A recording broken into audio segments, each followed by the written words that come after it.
Good morning, everyone. Welcome on in. Hopefully we're all doing well today.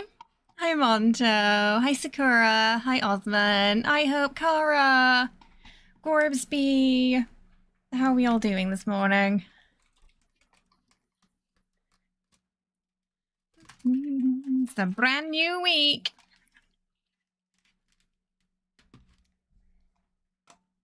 We've got a lot of exciting things happening today. Hi, Zan. Not too bad. Just been waiting for the servers to come online. Maintenance day today.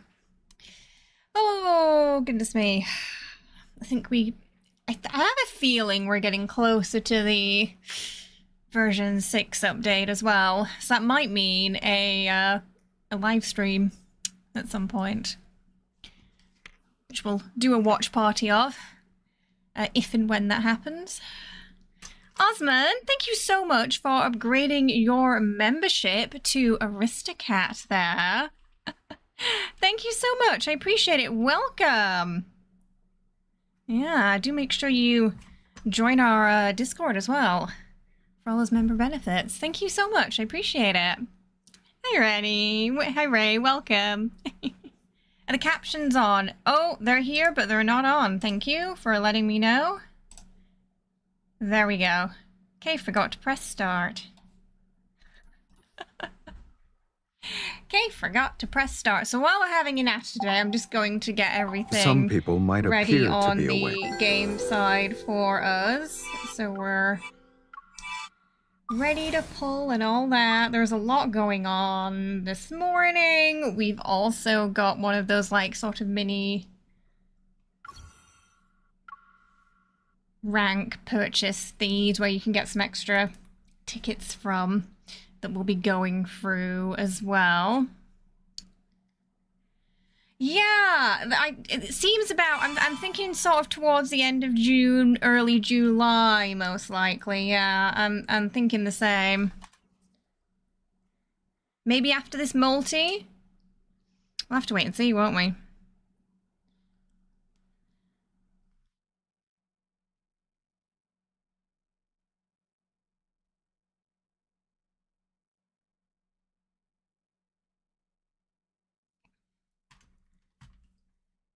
Hey, Roxy, welcome. Yes, we're just getting everybody settled right now before we start pulling.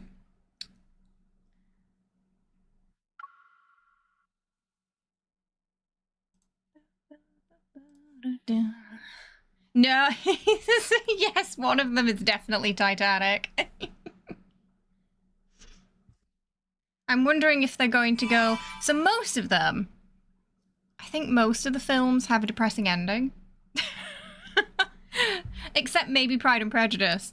So I'm wondering if they're going to go down the route of keeping the depressing endings or if we're going to get a twist on them. I think there was a little hint we might get a twist.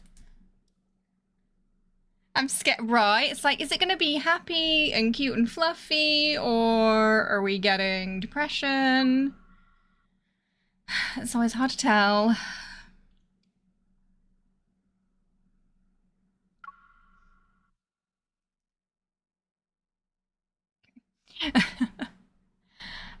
And hey Monto, despite doing a deep clean with storage, you still don't have enough to unzip the game. No. Is that even like with the homes setting nuked? Because I know we have an option to remove that completely, don't we, if we need space. But yeah, I only have this game on my iPad, and I'm worried that I'm gonna run out of space one day. And it only has this game on it. So... We're already dead in Caleb's story. How much worse can it get? Yeah, here's for hoping for a bit of a Casper-esque twist on that. Caleb's is the only one where I haven't really been able to pin down one movie for it. It seems like a bit of a mix. There's Up, there's Ghost. Like I said, there's a little bit of like Casper, you know, when he dances with her and turns into a real boy. It reminded me of that. So, Yeah, it seems to be a mix. Hey, Cara. Hey, Car. Hey, Daniel. You're not too upset because it's... Oh, it's just for that anyway. But the formatting means you might lose the pictures. Oh, no. And you didn't get a chance to save them. Ugh, that sucks. Yeah, all but 2 had depressing endings, right, I think. Yeah. So... I mean, I feel like Rafayel has a really good chance of surviving Titanic. He is a fish. You know?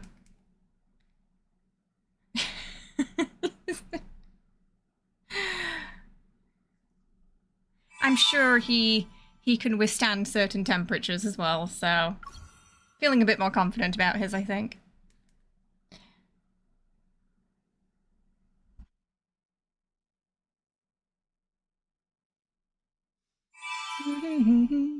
Yeah, Pride and Prejudice has a pretty happy ending.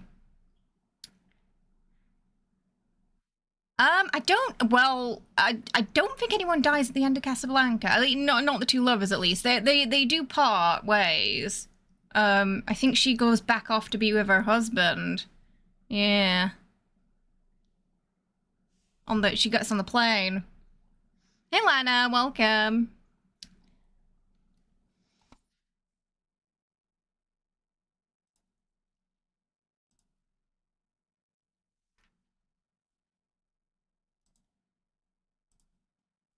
Why is waiting for Tales to...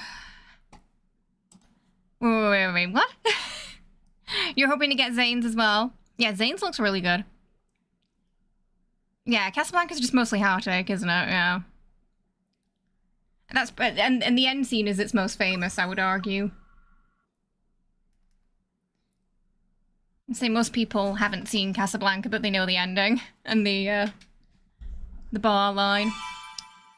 Hey, Nicole. Yeah, hopefully we're gonna have some luck today. Fingers crossed.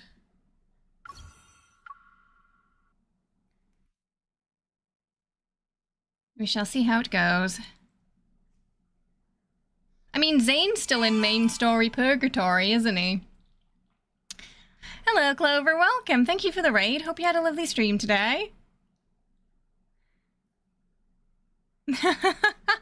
You think she should have said screw it and got on that plane with him? Hello, welcome.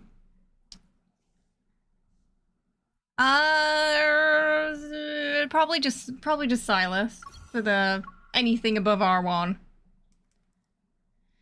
But we haven't had any battle updates for ages, so you know, part of me is like, is there even any point? Unless you want the outfits, you know? I'm not a huge fan of the R1 outfit for him. Some of them have really nice R1 outfits, some of them... But yeah, I think Sylus is, I think the default outfit for Sylus is best.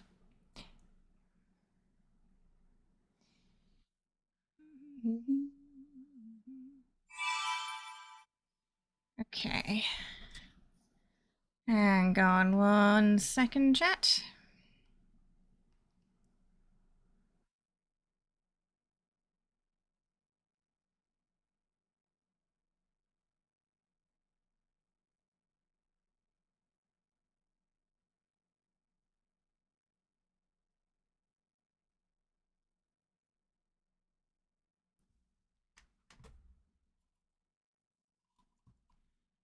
You really like Sylus's, oh, you like the R1. Oh, you like the white version. Mm.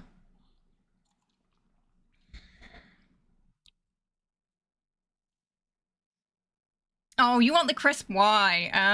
It's the gloves. I don't like the white with the weird colored gloves. I think that was what was throwing it off for me. Caleb's R1 was nice, yeah.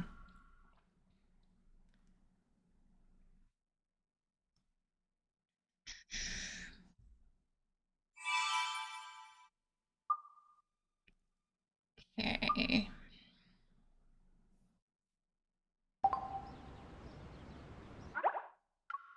Alright, so we do have a new, what's it called? Reflections. We'll go through that together as well. So you can kind of see what you get for each tier. So, some extra cheaper tickets in that. Oh, goodness me. hopefully we're gonna have some luck this morning. We'll do what we usually do. In that, you know, we'll pull for one, and if it's pretty bad luck, we'll stop, meeting the person who the never memory, stops surprising and then continue me, of after. course.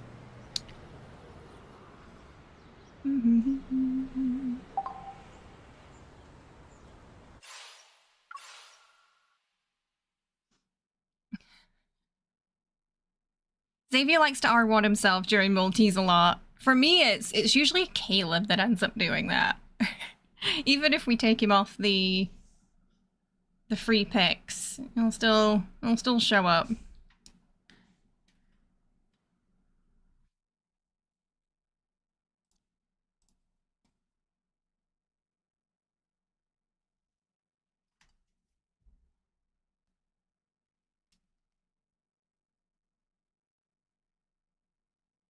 What is everyone pulling for this morning then, or tomorrow morning if you're in the US?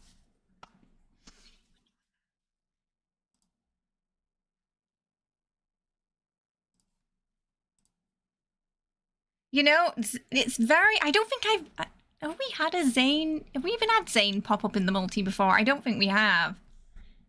Zayne and Xavier are very. Even if I put them on the specific, they don't like show up.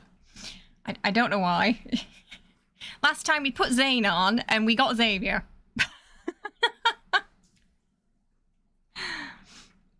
It does, yes. So usually if we're trying to pull for Sylus, Caleb pops up. And if we're trying to pull for Caleb, then Sylus pops up. Those two are in constant just battle with each other on my account for some reason.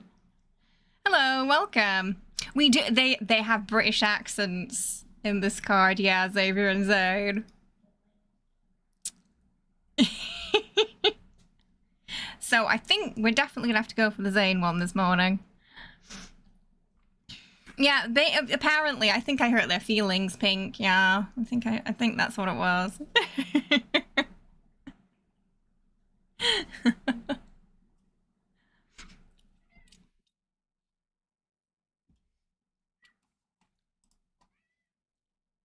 Oh, goodness me. Oh, a nice thing from this update that we got. Sorry, Achilles in the background. We got an update to the claw machine. Finally. So if, you know, if for free prong, you probably noticed that your plushies go out of bounds a lot. If they're on either side to a place where you can't pick them up. Now we can reset it finally without having to lose a turn and exiting the game and then going back into the game to get them to reshuffle. We can finally press a button for that like we can for two prong. So that's a nice update. That's a nice update. So this is also going to be an indicator for if we have a plushie or not. I think just to save time so you're not looking, you're constantly going like back and forth trying to figure out if it's new or not. The outfits for Sylus and Rafayel MC look nice, but you don't know if you want to get another red dress. Ah. They are very nice outfits this time. I do wish they'd gone a bit fancier for MCs for Rafayel. Maybe something a bit more inspired by the movie. It's just, it's very plain. I think they could have gone harder for that one, personally.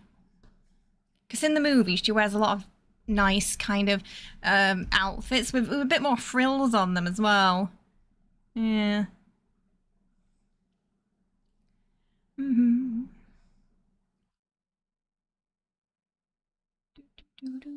think Zayne's VA has it? Oh, he has the most work to do because he has to pronounce all the medical terminologies and now do a British accent.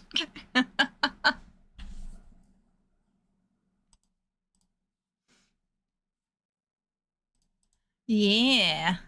So they're both kind of putting on RP accents for the for their two cards.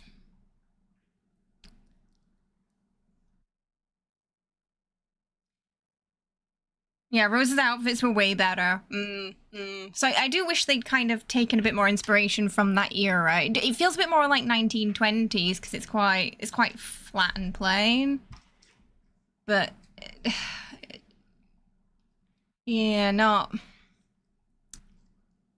very Titanic-esque in the sense of kind of like what we saw in the movie. Yeah. Yeah, she wears blue striped outfits, beaded pieces. But yeah, I think they did pick something a bit too plain. Yeah, the other outfits are quite detailed and fancy too, so I think that's also why its plainness stands out as well.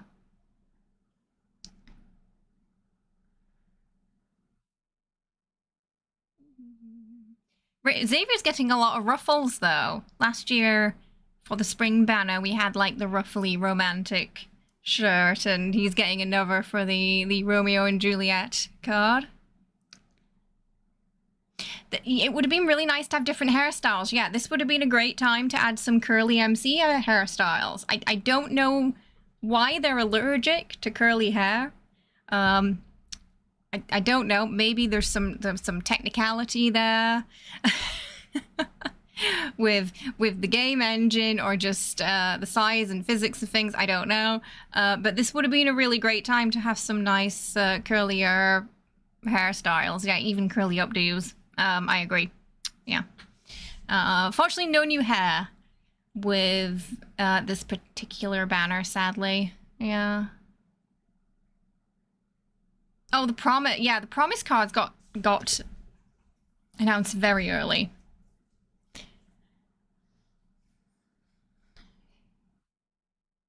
Yeah, maybe that's what they were going for, Ray. Yeah, we'll have to wait and see what the Kindle's like. Maybe it'll make more sense then. Hello, welcome. Hair's overrated. We should all just be bald. We should all just be bald. Certainly make summer easier. Yeah, the colours could have definitely been a bit more grand, though. Yeah, yeah. So I think it's kind of going to depend on when we see the dress, I guess.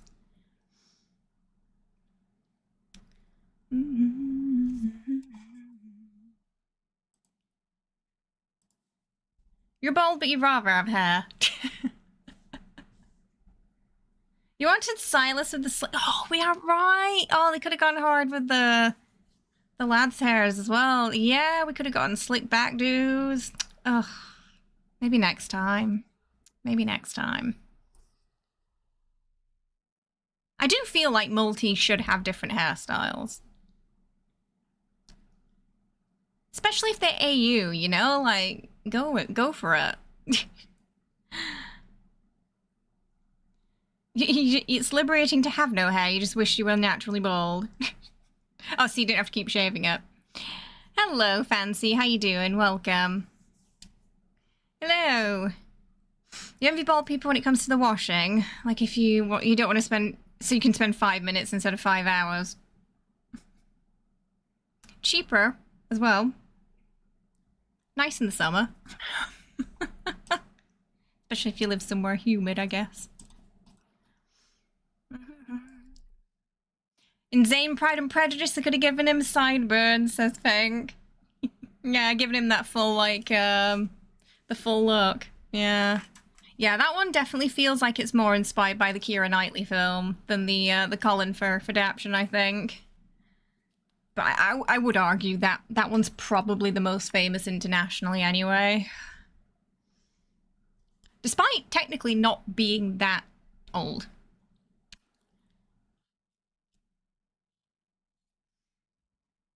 But there were some sort of almost shot-for-shot scenes.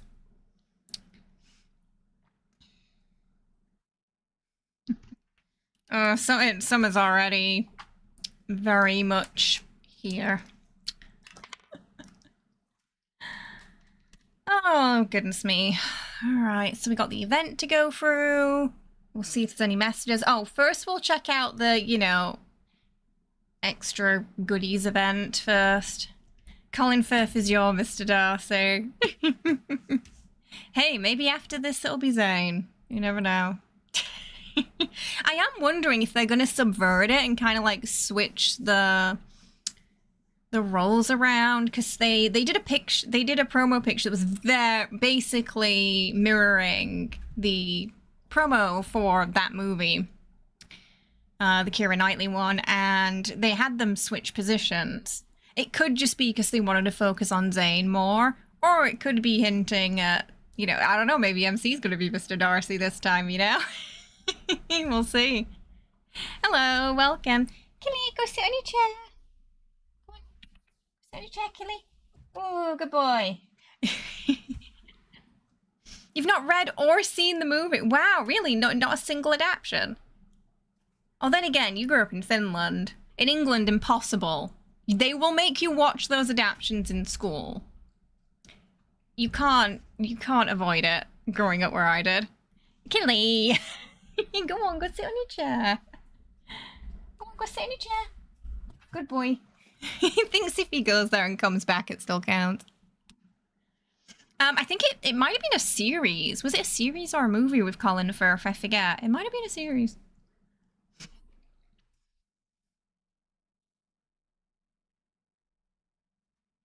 You just have no idea what it's actually about. It's you know, it's a classic. Oh, goodness me. Hello, welcome. Oh, that's true. He technically was Mr. Darcy twice, wasn't he? Because Bridget Jones is basically a modern retelling of it, yeah. And they called him Mr. Darcy again in that too, didn't they? So yeah, he technically was it twice.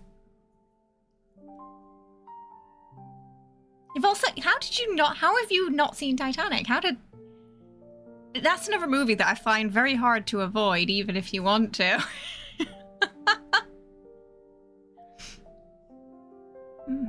You've seen a little of Titanic? Oh my goodness.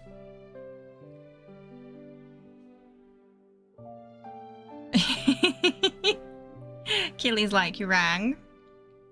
You're more of a When Harry Met Sally kind of person, Cara. Colin Firth is your Mr. Darcy, but Keira Knightley is your Elizabeth. She did do a good job as Elizabeth, I think, yeah. You have this thing where if people are super excited about something, you refuse to watch, read, or listen to it. It's irrational, but it's a trait. I get that. Ellie's a hipster. Yeah, I can't think of a more perfect movie for Rafayel, to be fair. Because like I said, he has a better chance of surviving.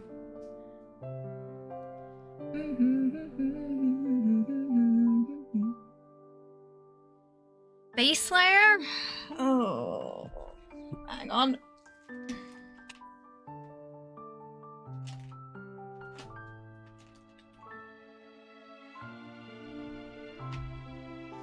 The Yunjak protective screen base prep is what I use. It's a nice little primer, and it's very hydrating too. Then a bit of Cell Fusion BB cream. I don't use much of this though. I don't like... There we go. I don't like too much on my face. It's not sponsored, no, that's just actually what I use in the morning.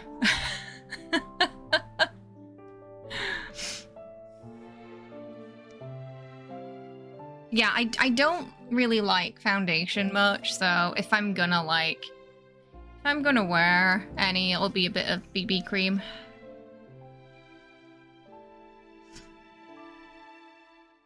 Usually just a bit of sunscreen when I go out though.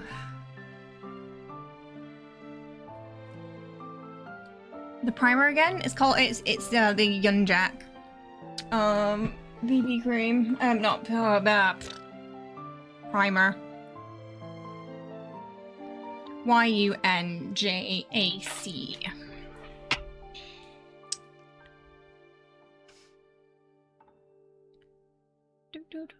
Now you know what to get yourself. Titanic he actively avoided since it came out. You wear it like a badge of honor that you haven't seen it. I don't usually like... I'm not a big, like, romance fan. I know it's weird because I play this game. So I did also avoid it for quite a long time because I thought it was a bit lame. But it's actually a really good movie. It's like, it's decent, you know?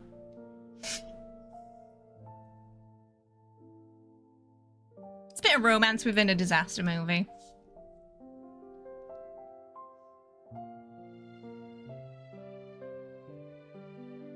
What are we starting very soon?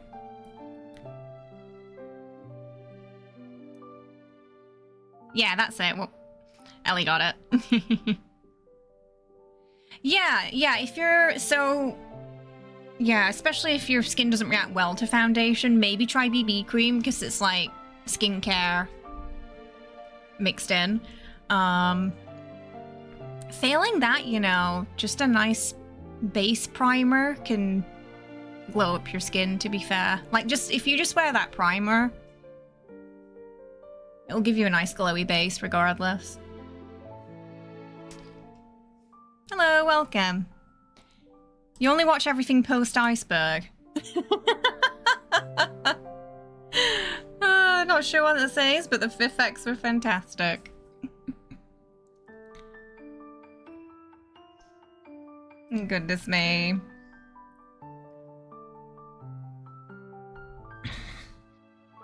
Thunder's like, I want to skip to the disaster, please. You like when the romance is light and a slow burn and not the main part of the show. And that's why what you've fallen into the trap of. Yeah. Yeah, I think I'm the same. Yeah, I don't like it when it's the main part of something. You're surprised I picked Romeo and Juliet for Xavier because you thought it was more Raphael's thing. I think partly it's because of him. Well, you know, Xavier's also royalty, isn't he? But he has that story of where he was in love with somebody he wasn't supposed to love and was going to be sacrificed to save the planet. So I think that's the connection. Rather than it being some opposing faction. In that case, the opposing faction would have been the people who were very insistent on sacrificing her. Spoiler warnings go here for the Titanic. Spoilers for 30-year-old... Yeah, spoiler for Casablanca. They don't end up together.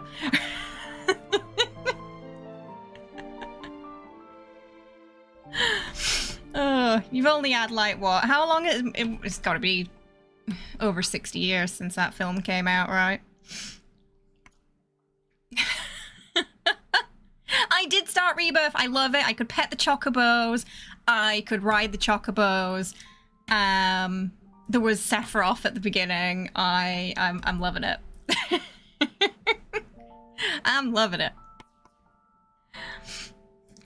If the slow burn isn't heart achingly, soul crushingly, world shattering, you don't want it. Because that's always the start of a beautiful relationship.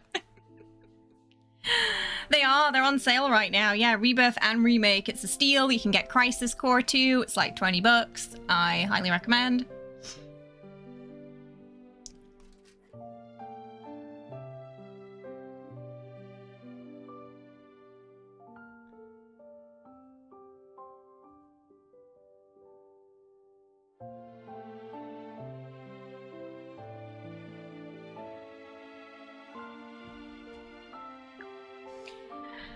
I don't know. It could. It looks like it's going to be AU, to be honest.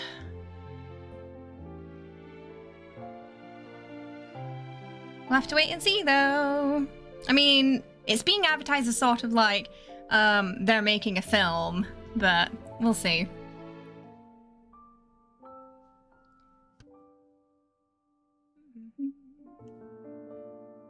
Is Final Fantasy 16 better than Remake? I can't say because I've never played Final Fantasy 16. They're completely different stories though, so they might be hard to compare.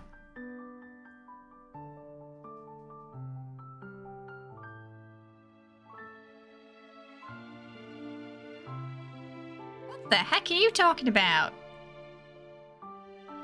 What do you mean, its name? You're talking about a person. Anyway, I don't think that's any of my business.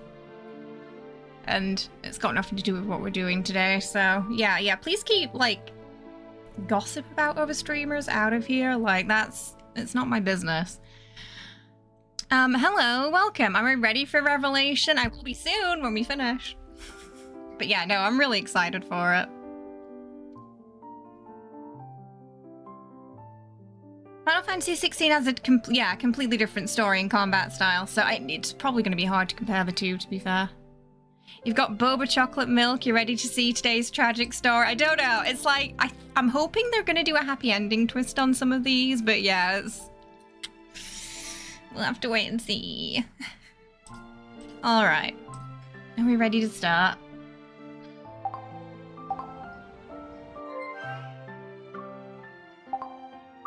Chat's getting weird, so I think it's time to get going. Okay. So first, we're gonna check out the reflections, so you can see what you get at each tier, yeah? Happy ending my butt. So you're voting on depression for today.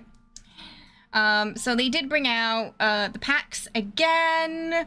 It looks like the first tier we can get 2 tickets for what's going to probably be like under $1. Some gold, materials, chocolates.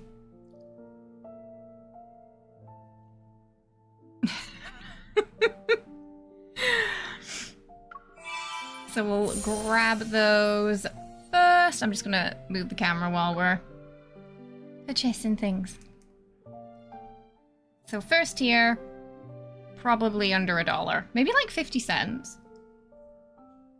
I'm guessing.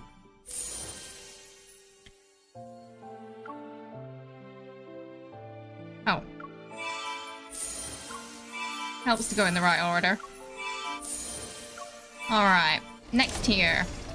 We can get free tickets, and there's a standard ticket too, for maybe around $1-ish for this one.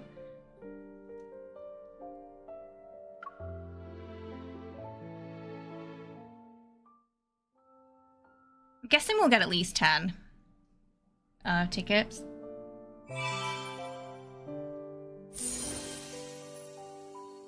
Some chocolates again. For the, you know, very frequently updated chocolate shop.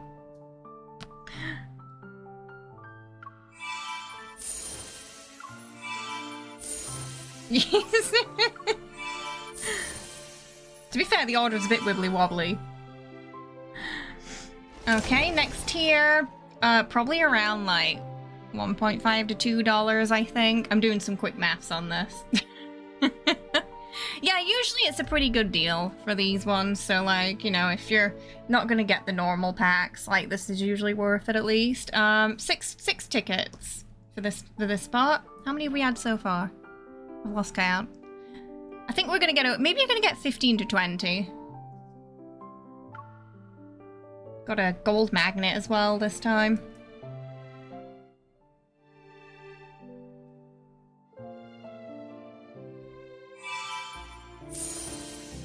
There's a gold magnet too. Same, Ellie.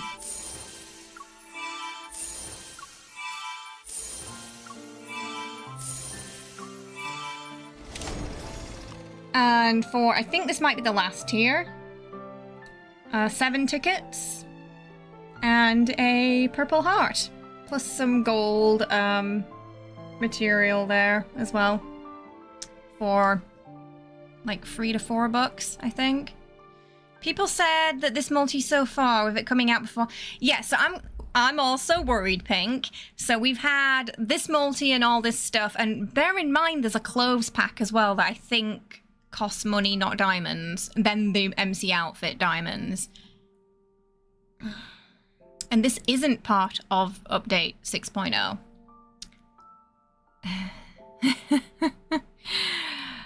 So... if the budget's tight, be careful, because whatever's coming this summer with assuming the next update does come this summer as anticipated, there's probably going to be a lot more on there as well. Yeah, so I think just, you know, prepare thine wallet.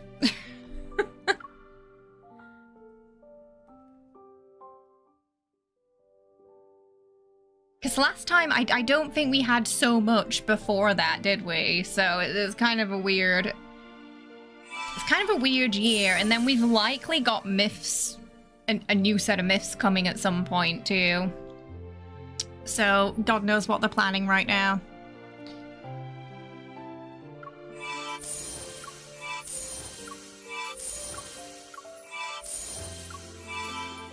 All right, yeah, so yeah, that was the last tier. I think we got about 15 maybe?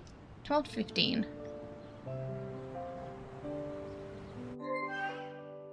Right, we've got 2 articles this time. So we'll start off with Mystery Teller, Urban Legend, The Phantom Theatre.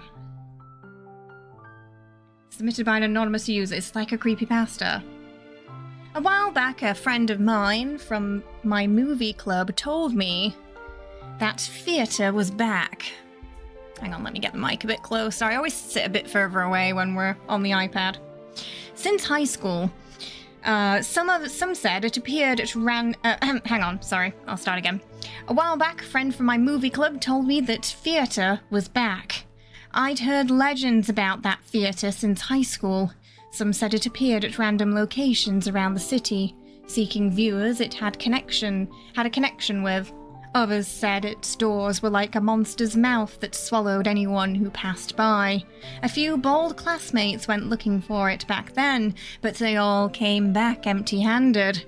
After hearing it was back, I started searching everywhere but found no clues.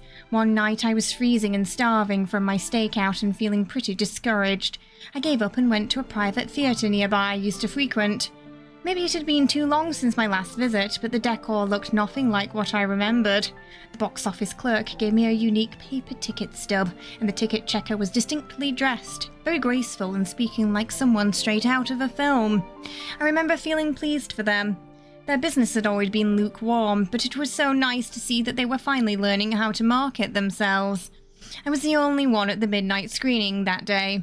My memory's usually terrible, but I remember every detail of that film perfectly as if I'd lived through the story myself. But when I brought my friends the next day, I found that the theatre had no staff at all. Everything was painfully automated. The ticket stub I had put in my pocket had vanished, and when I looked at the movie I watched, I realized its ending was completely different from the one I saw. I heard that abnormal energy fields can sometimes distort space and time.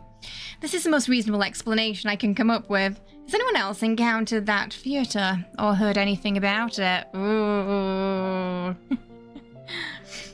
Hunting discount tickets. Urban legends in a movie? Yes, please. I'm the chosen one the theatre's looking for. Go with the flow. Dude, are you serious? You were pulled into the movie space-time the moment you bought that ticket. You're lucky to even get out. That theatre's notorious for that kind of stuff. If you can't change the plot, you're stuck in a loop forever. Has no one in the comments heard of this? Now that is an interesting premise for a banner. Raina, thank you so much for the Ko-fi tip getting us to 20% today. I really appreciate it. We are 8% away from Kitty Cat Treat Chaos Time at the end of stream. Thank you so much. I really appreciate that. It could be another Protofield space-time wonkiness. Sometimes the article says that and then the card just is AU without any spooky reason. So this could or could not. This may or may not be related to the card, to be fair. OP, if you're really curious, maybe you should report it to the Hunters Association. Let the pros check out for any metaflux fluctuations, you know. Just a fun read. Just in science. That last person did not believe. Frontline movie news stop. Top producers spill their secrets at beginner's Q&A. Stay on pulse of film and entertainment with professional insights straight from the industry. Today we invited 3 leading producers, Pearl, Mango and 57, to share their fascinating on-set stories in a quick-fire Q&A.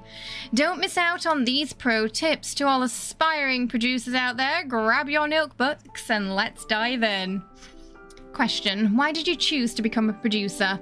Pearl: I saw an interview with a documentary producer in high school. It moved me so much that I decided to walk this path. Mango: I studied playwriting in college. A professor recommended me for a job in the industry, and things took off from there. 57. I used to be a director for 10 years.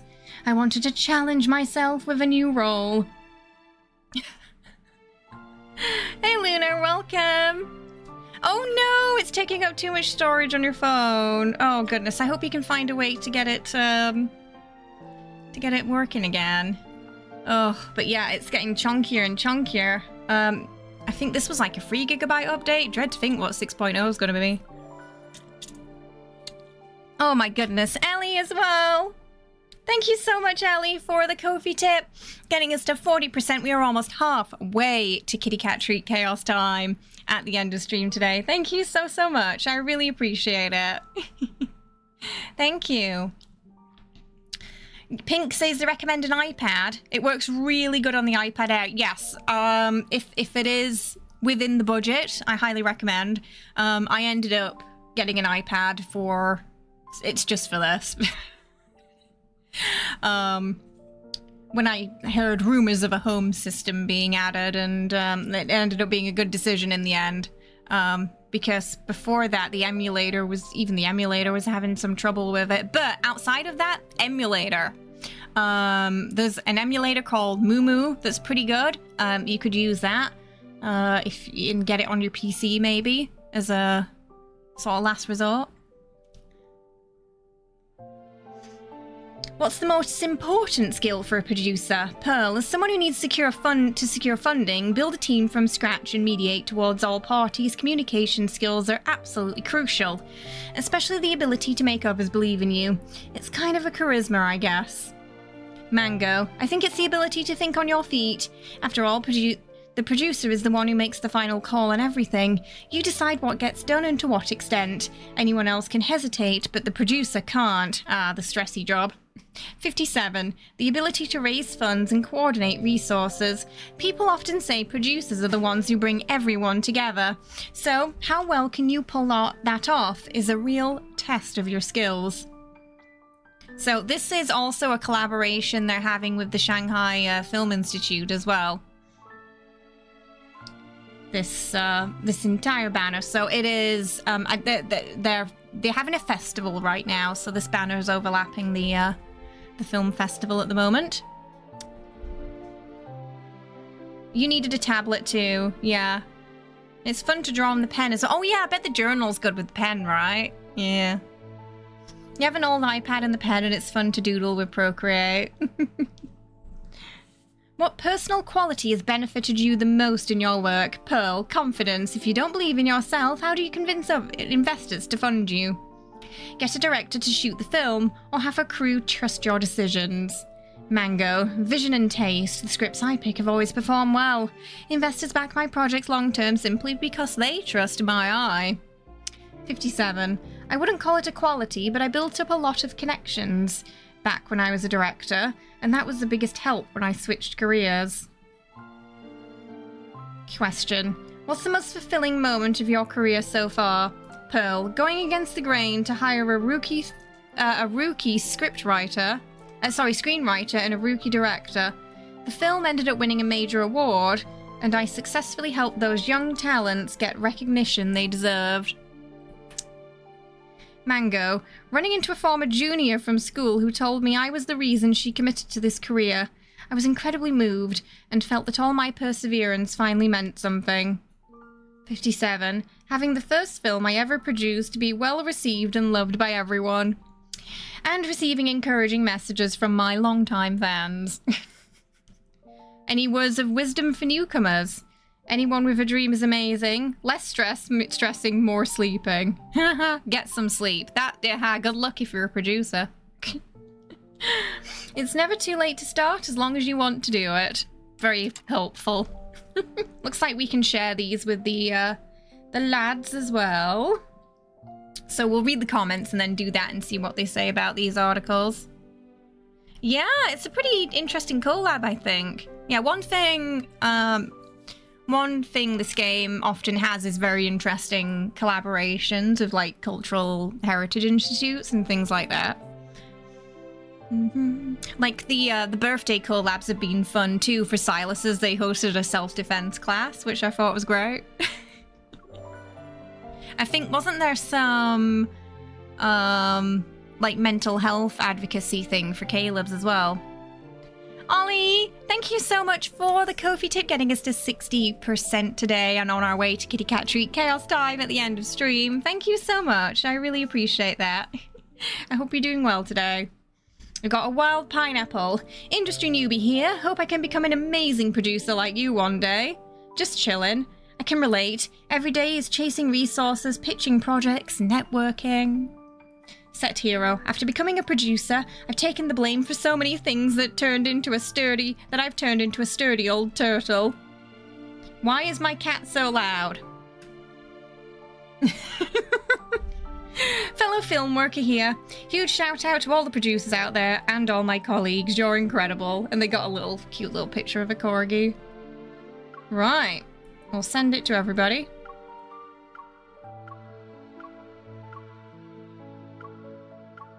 And see what they say. Should we start with... Ooh. We'll start with Caleb, because he's on top. We had a lot to say. I feel like I learned, but also didn't. That means it's time for a break. When it comes to dealing with people, you don't need to worry about it, so long as I'm around. Besides, we're going to a museum to film an adventure movie. If you wear yourself out, how are we supposed to go on adventures together? Can you share some of your organizational skills with me? He was a good student, wasn't he? So he probably does have good organizational skills. Sure, the first step is to gather as much info as possible. For example, aside from the info and knowledge on the film production, knowing the backgrounds of key crew members can also help us quickly get up to speed. It's fine if you can get through everything. It's fine if you can't get through everything right away. I already covered stuff that needs to be prepared. He's team leader then. I know. But can my Caleb, who's known to be so kind-hearted, give me, this newbie producer, some encouragement? She's fluttering her eyelids again. Oh, Caleb, who's kind-hearted, is ready to go. It'll be the same as always. Just enjoy the adventure. If anything happens, Caleb can cover you. I promise I'll spot a problem fast and fix it faster. Oh, so Caleb's willing to take on the hard work as a producer. Oh, alright, let's see what Sylus has to say. I've read so many guides that I don't even know what to do anymore, so I think MC's kind of over-prepared and got herself into a bit of a fluster about it. Then focus on what matters. Think about it. What advantages do we have when making a film full of danger and excitement, of course? I don't know if I'd consider Casablanca an action movie, though. It's kind of the opposite, isn't it? Yes, Billy World is separate from the Shanghai Film Festival. Yeah. So, they could cosplay this for Billy, or we could end up getting another multi... I hope not. But we could end up getting something new that's announced at 6.0 that ends up being for Billy. Yeah, we have to wait and see. It's kind of soonish, though. So we'll probably know more about it. It probably won't be long until we know more about that, yeah. Though, yeah, the war's kind of, I suppose. At a push, we could say that, yeah. The war part of it is action. Surveillance, tracking, disguises. You're an expert when it comes to these dangerous and thrilling things. Am I right? You're on a kindness boss man after all. You think I'd do something so trivial myself? I have to ask Mephisto or the twins for pointers. I mean, yeah, I guess they don't really need to run around and do much because they can just get the twins and Mephisto to do it, can't they? Hey, Camu, how you doing? I hope you're well. Welcome. That's true. I suppose it was probably more exciting and action-y for the time it came out, right? Oh, our life together. Feels like an action-packed blockbuster. You're welcome. There are occasionally minor issues to deal with, but we often steal time, chase the sunset, cuddle, and do whatever we want. Isn't that us too? Our life is more exciting than any movie. Aww. But yeah, I don't think they don't get much room to breathe, do they? Bless them. Alright, let's see what Rafayel has to say. Make sure I stay focused. I have to read the producer's handbook today, so I can't waste my time with you. How is that wasting time? You're clearly finding inspiration with me. Don't worry. I already already binged all the movies I need to watch. And since the film's about marine life, what's there to worry about? Marine life. Okay, so we go from marine life to Titanic somehow.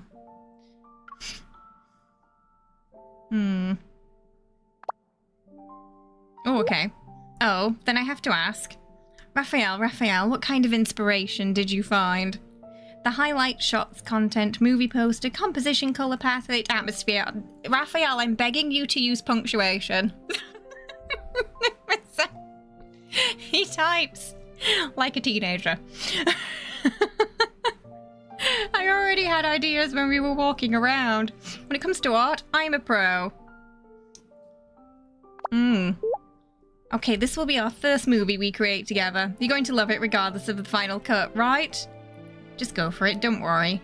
Even if you made a documentary about fist-riding bicycles, I'd still find a way to appreciate it. Hey! Fish-riding bicycles? That'd be pretty fun. Besides, this time, the set has you and me in it. Honestly, I can't think of any reason it'd let us down. Killy! Go sit on your chair, please. It's just cat hair everywhere. Go sit on your chair. Good boy. He's allergic to commas. I think he is. Oh, dear.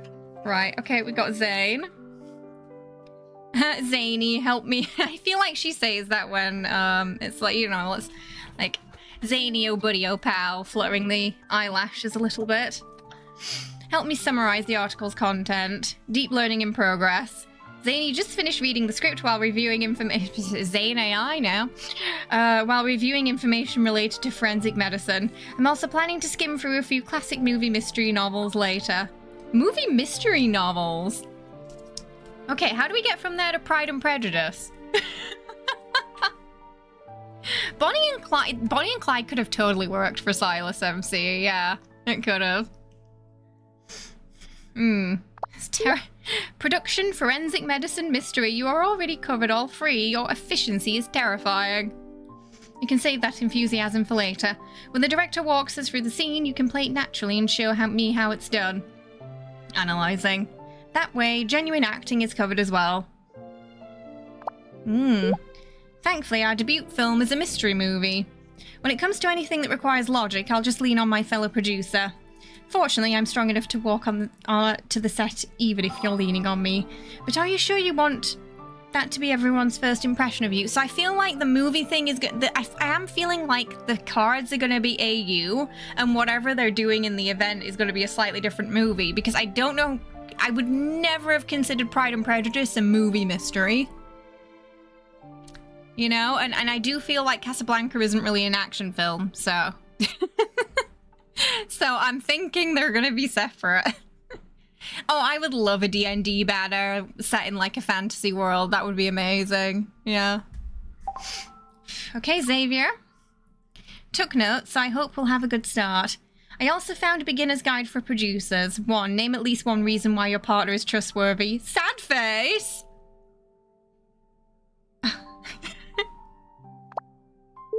There's no reason. I just believe in you.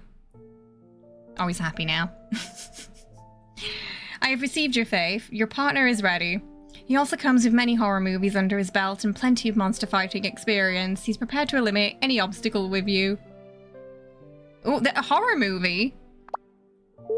I wonder if I'll be able to fully immerse myself in horror movies again after this. Yeah, horror, Romeo and Juliet.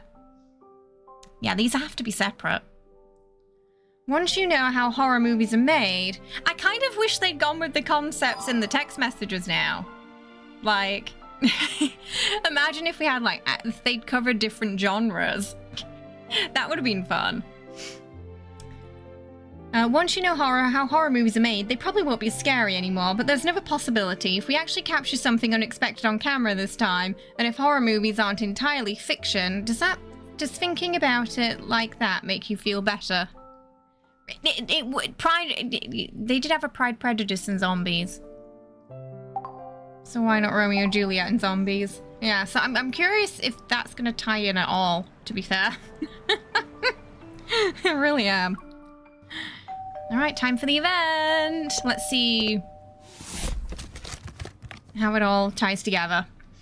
The doorbell rings. I received a package. As I open it, I work a badge with my name and a photograph slides out. The word producer is printed in the most prominent spot. With this, I can freely come and go from the studio and the editing room. It's actually happening, huh? Not too long ago, one of my friends recruited a small film crew to fulfill her dream of making a movie. But before the shoot could start, she told me she had some other business to attend to and couldn't make it back in time. Everyone came here because we share the same goal of making a movie. It'd be a shame if the whole team disbanded just because I couldn't be there. So someone else has to do the work.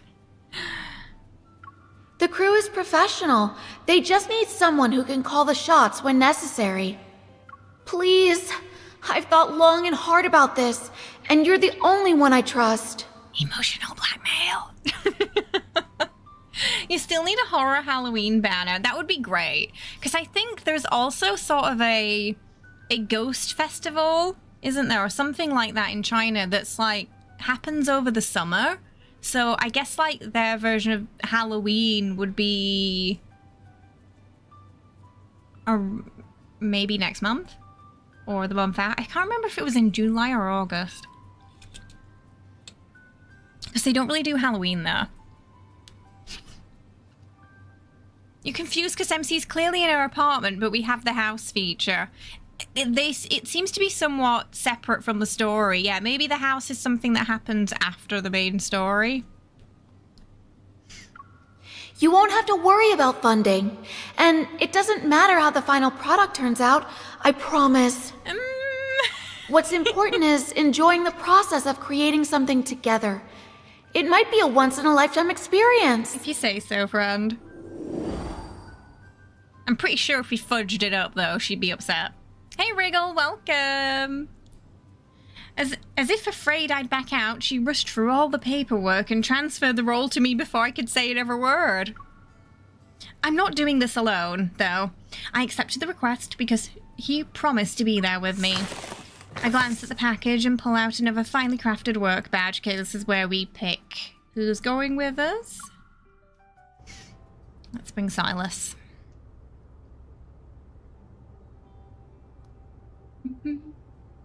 In the night before filming starts, I drag Sylus to a film art exhibition in the search of inspiration. This movie tells the story of Mike, a vagrant, and Ruckus, a bread merchant, as they embark on a racing adventure. The exhibit hall is packed with visitors. I'm listening intently to the audio guide when the voice in my earpiece is abruptly cut off. I think we're the producer. Why did it stop? Don't tell me you grabbed a broken one. I turn to find Sylus dangling the unplugged earbud cable. Amusement shines in his eyes. He's such a troll. I see you have some misconceptions about my luck, sweetie.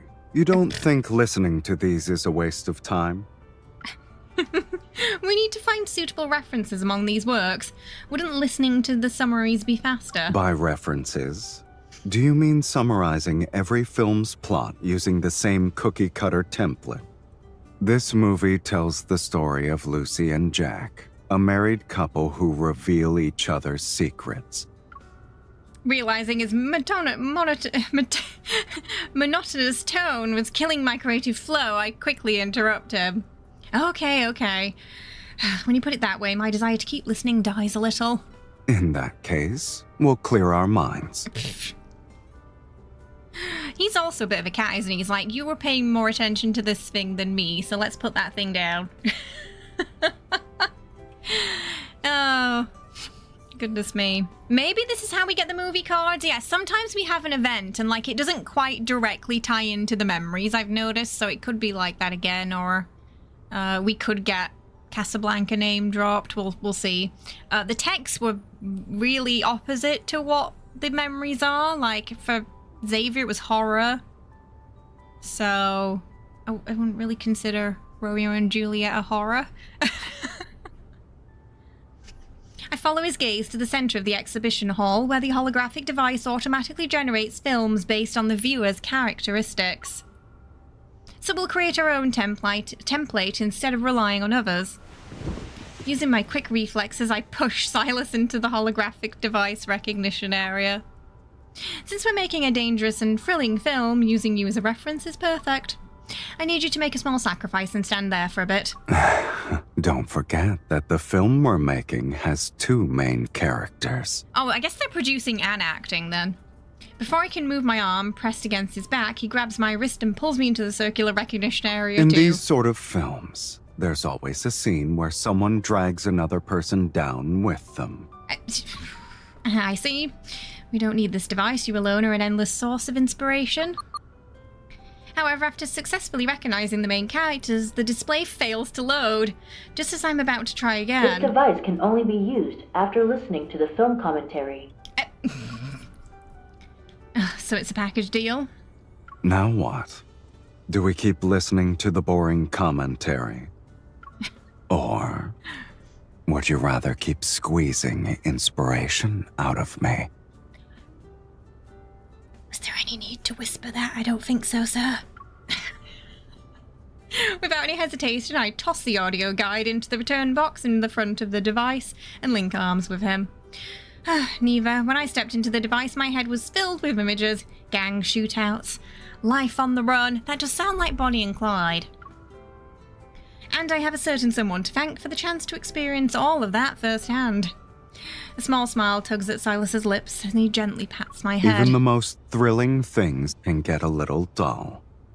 Making a movie is a refreshing change. You vote And squeeze. as the one who kickstarted my filmmaking career, you deserve an equal amount of credit.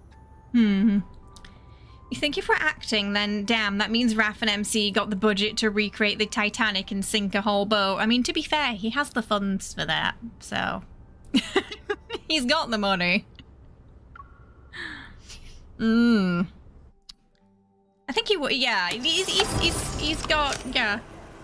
He's good at giving orders, so... I think he would. After completing production, you can obtain behind-the-scenes clips. Right now, the projector is empty, so follow the guide to make a movie. Here you can work with him to prepare the film set. Your professional skills will earn startup funds. With startup funds, you can begin production, experience different stages of filmmaking, and create your own movie. Okay, so I think it is going to be a bit separate from the memory then. Rafayel would be such a diva actor and director. He would. Sylus also has the funds for the Casablanca, it's true. So sadly, we don't have a customizable MC for this one. Because it's cartoons. Shooting schedule. Oh, this is where we get our points. Okay. Right, let's try follow focus then. Let's see. To ensure a smooth shoot, let's get things ready first. Prepare the set with him to win over peers and investors and earn startup funds. Okay. Right, what are we doing though? All kinds of items are scattered around the set. Use the claw to collect them. He'll also help you prepare the set. The claw swings rhythmically. Watch it carefully and drop it at the right time. Now tap anywhere on the screen to drop the claw. Okay. Each item you grab earns you professionalism. Bigger items are heavier, and weight affects how fast the claw rises. Time is limited, so choose carefully. Grab as many items as you can before the time runs out. Reach at least 1 star in professionalism to clear the stage. Max out rapport within the first time limit to trigger full swing. During this time, you'll score much faster, so make it count. Oh, no! Oh, he took the heavy thing there.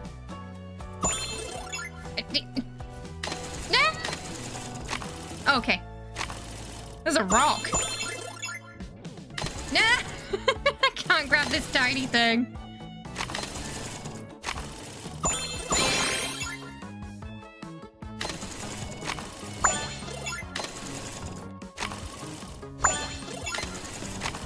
Okay.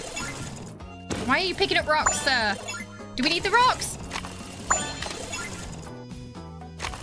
Are we supposed to be picking up the rocks? Oh, we both went for the same thing.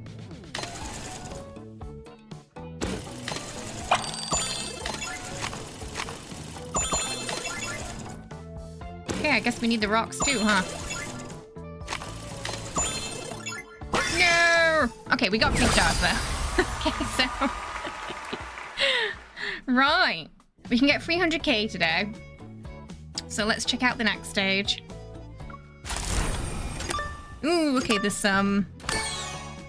rings? He seems to have left some items on the set. Grab his special items for bonus points. Oh, everything's moving now.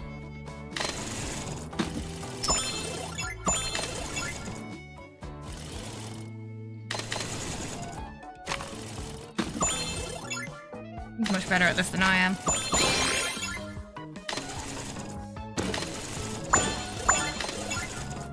Every so often, one grapple item on the field will start glowing. Ooh, high value. Double points.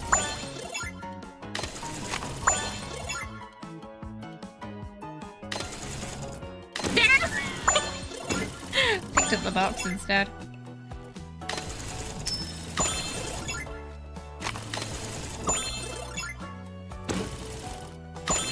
I'm very good at picking up the boxes. Okay. Oh, they only glow for a limited time.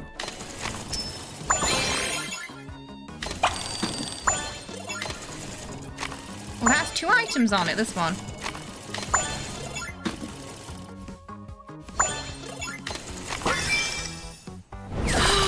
Okay. Pretty easy to get 3 stars so far, thankfully. Oh, okay. I think that... No, we got everything. Alright, so let's see what that gives us here. Planning. Film production has 4 phases. Planning, shooting, editing, and marketing. Complete them in order.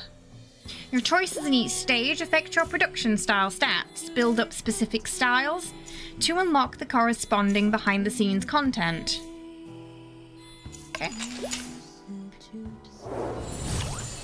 You don't need to worry about the budget during pre-production. You can build your crew however you see fit.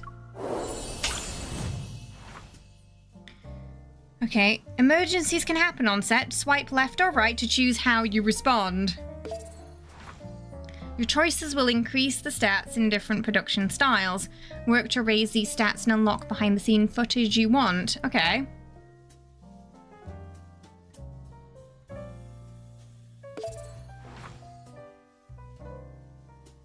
The script is done, but the stunt coordinator says a car chase is impossible.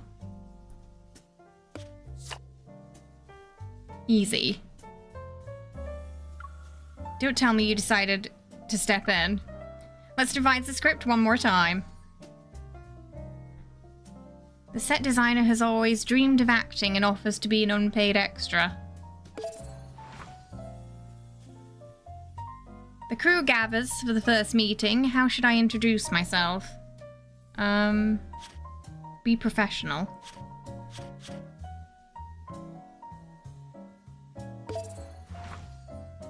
The backdrop lighting in our set. Sylus is in the shot. It's time. You're always excited during times like these. I'm good. Don't underestimate me. I won't take your time to press the shutter.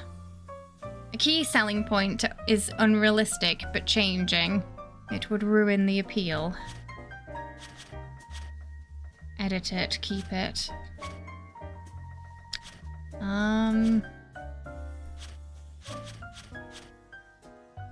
Keep it. The screenwriter proposes last-minute changes and says they're important. No changes, teamwork. Take the risk, box office. Teamwork. The chibi's really cute. Yeah, I just wish we could edit our MC. Better than how I run out of kindness.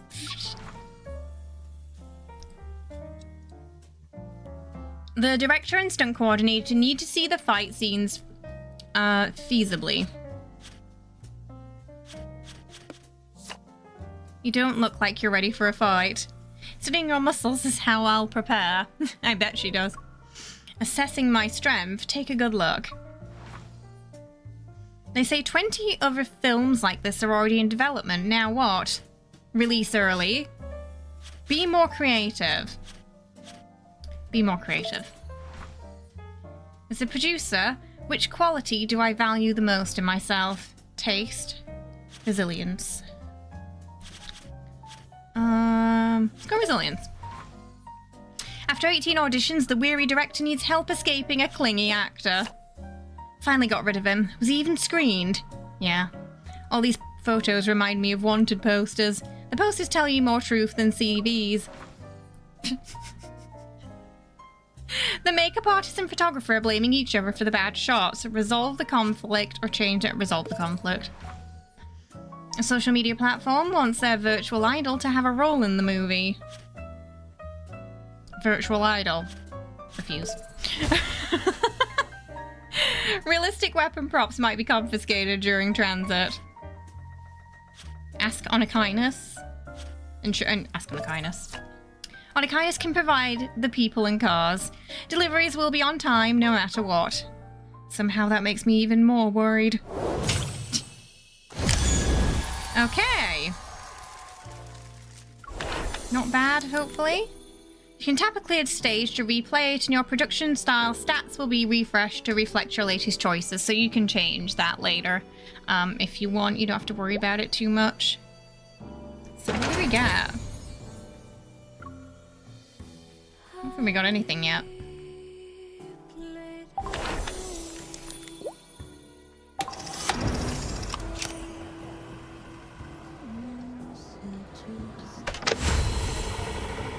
No footage yet. Go shoot some. Oh, okay. So, we don't shoot until tomorrow.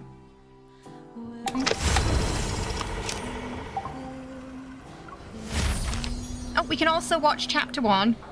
Oh, we don't have this yet. How do we get that?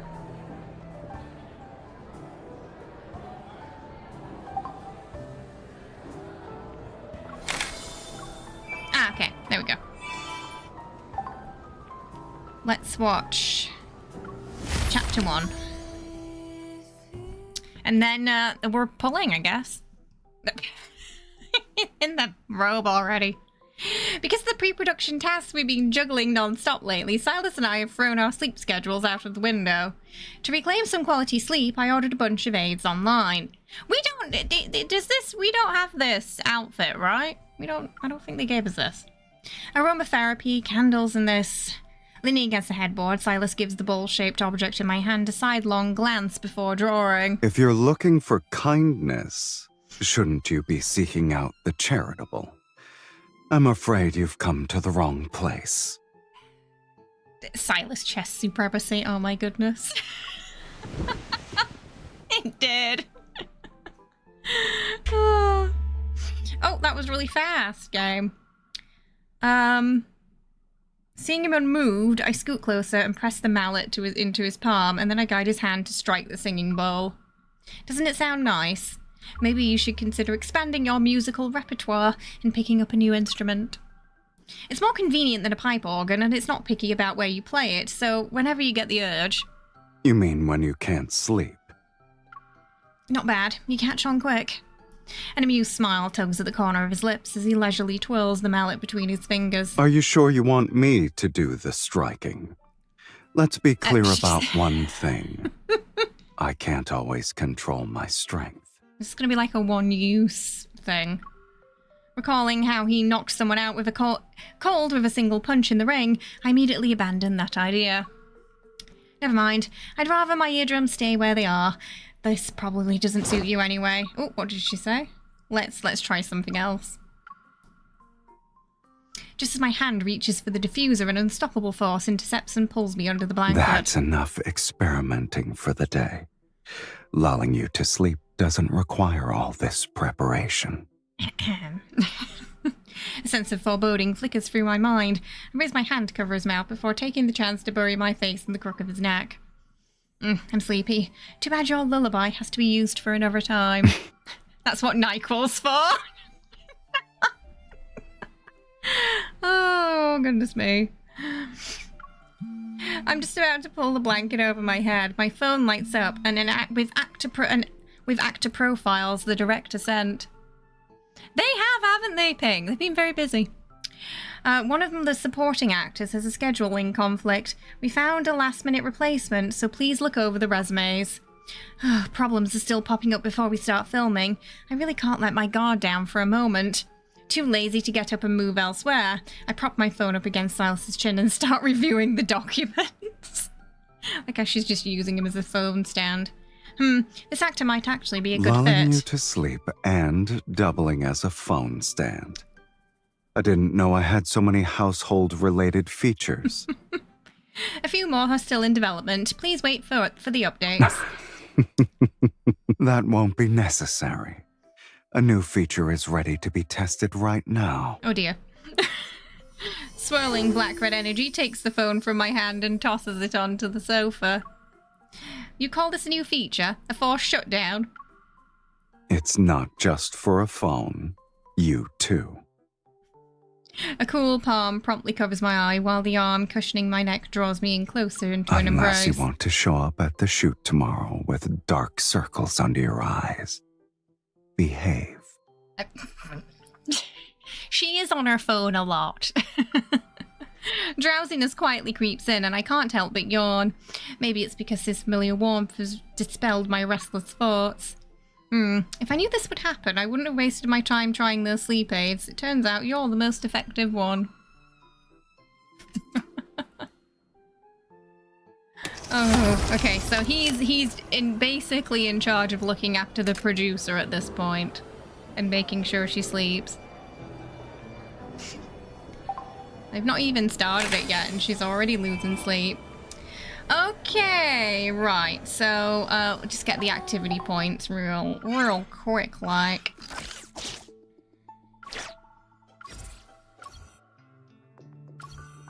Alright, yeah, we can do this now. This is great.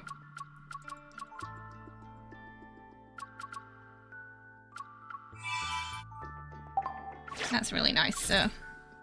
Update feature. It's going to be nice for the cores as well, that.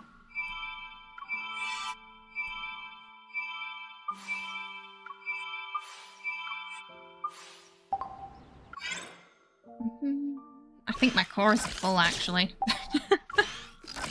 At the moment.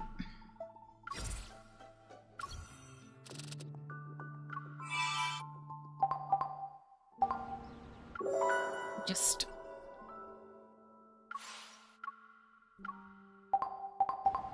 There we go. Alright, should be able to get that last one now.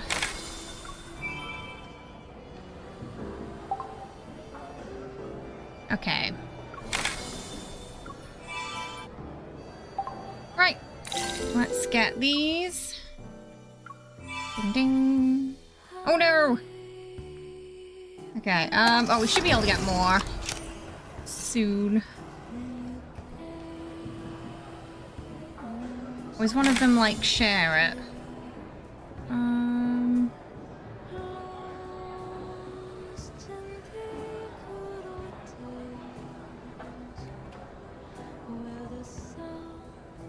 Read the prologue. Oh no, it's not. Okay. Alright, we'll start pulling now then. Wriggle, thank you so much for the Ko-fi tip getting us to 100% today, which means we will be feeding the kitty cats Treatos at the end of stream and unleashing the goblins. Thank you so much, I appreciate it. The poor man just wants them to not be bothered. I know, we just want every like event, it's like Sylus wants to spend alone time with his wife, but the universe says no. Alright, are we ready? We're starting off with 105. Because there's a Pride and Prejudice one on this time, I'm thinking we should put Zayne in there. So out of Rafayel and Caleb, which, you know, if we get really unlucky, which one would you like to see the most? Rafayel or Caleb's?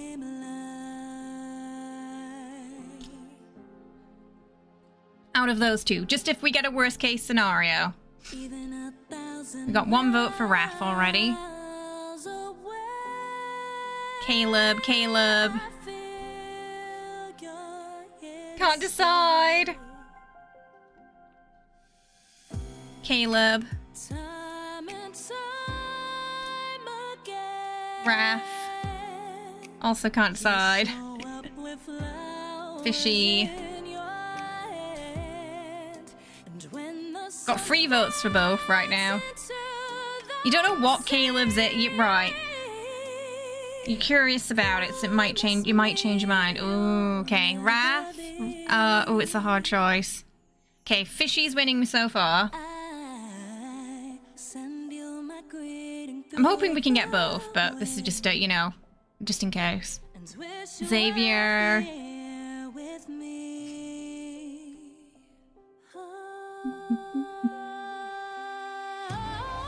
Watch Caleb pop up regardless.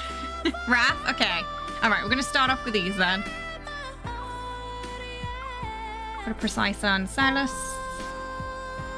Right, and we are ready to go. We've got Fedora, 25 pulls, outfit 75, 125, 175, 225, and 275. We're starting at 66. Let's go. Need the Titanic pose. Okay, first 10, nada.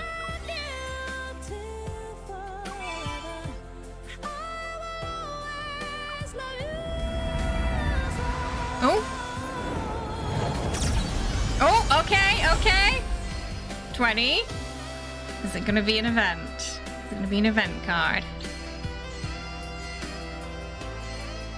Who is it? Xavier! Are we getting Xavier's anyway? Fuck's sake. We've already lost we lost to 75% chance. Which means we're gonna get the first card, watch it, and then continue, because it means it's bad luck hour. God damn it.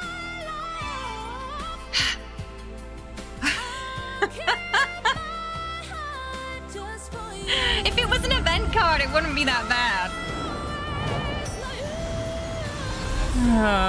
So already starting off to some really bad luck this morning. Didn't need that card.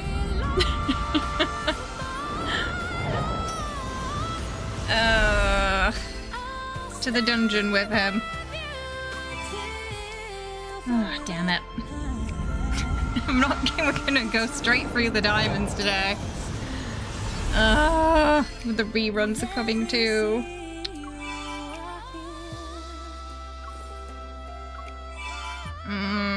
We're on 50 and we've got 0.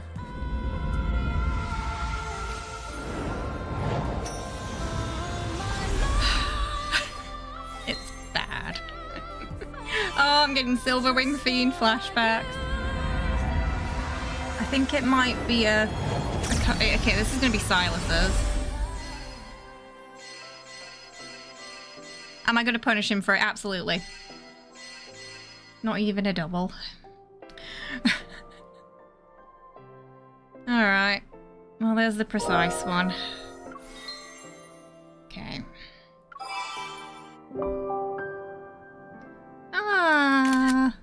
184. Moving on up. Okay. I do want to... I mean, I don't know if we can this time, but I would like to offer it. Right. Okay. We should probably watch that and then get back to pulling, right? Because it's probably a bad luck hour, I think. We'll pull 10 and then we'll go watch. Yeah. We'll go watch that one first. Okay, so we're starting off with Sylus this morning. And we got one outfit, so we'll give that to him too.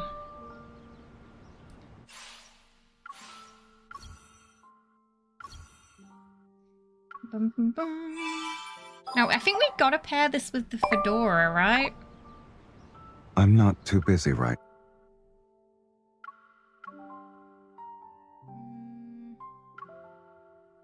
Yeah.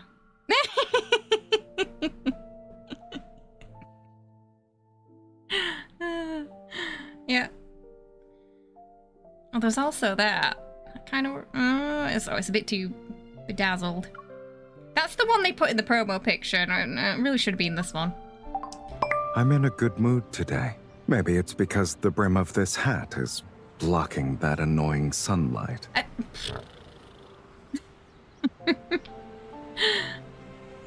Oh yeah, usually, yeah. I feel like the first hour really can be hit or miss. He's not a hat man, only if it blocks the sun. Right. First card it is.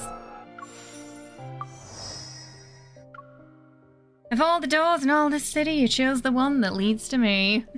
Okay, I will be right back, and then we're going to start Sylus's card, okay? I just want to grab a drink and pop some eye drops in. But I'm hoping we get the Pride and Prejudice one today, you know? I'm British, it's a good British novel, so right up my alley. Okay, I'll be right back, and then we're diving into this, and once we're finished, we'll pull for the others, okay?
Okay, are we ready to dive in, chat?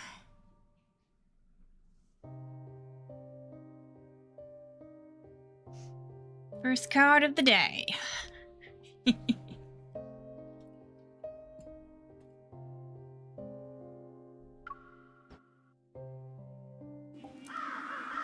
Ooh.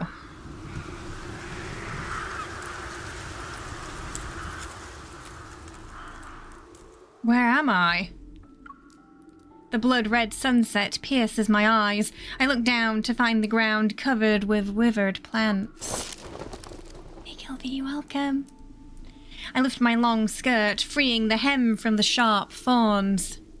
Weird. These aren't my clothes. Trudging over the dead branches with unsteady steps, I soon reach the only building in sight. Maybe it's not an AU.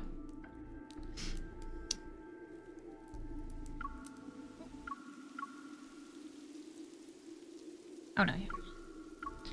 It's a villa with a crumbling facade. The intricate patterns on the gate and towering stone pillars on either side speak of the owner's former prestige and glory. But now the estate has clearly fallen on hard times. Even the brass plaque bearing the address is somehow blackened, making it hard to read.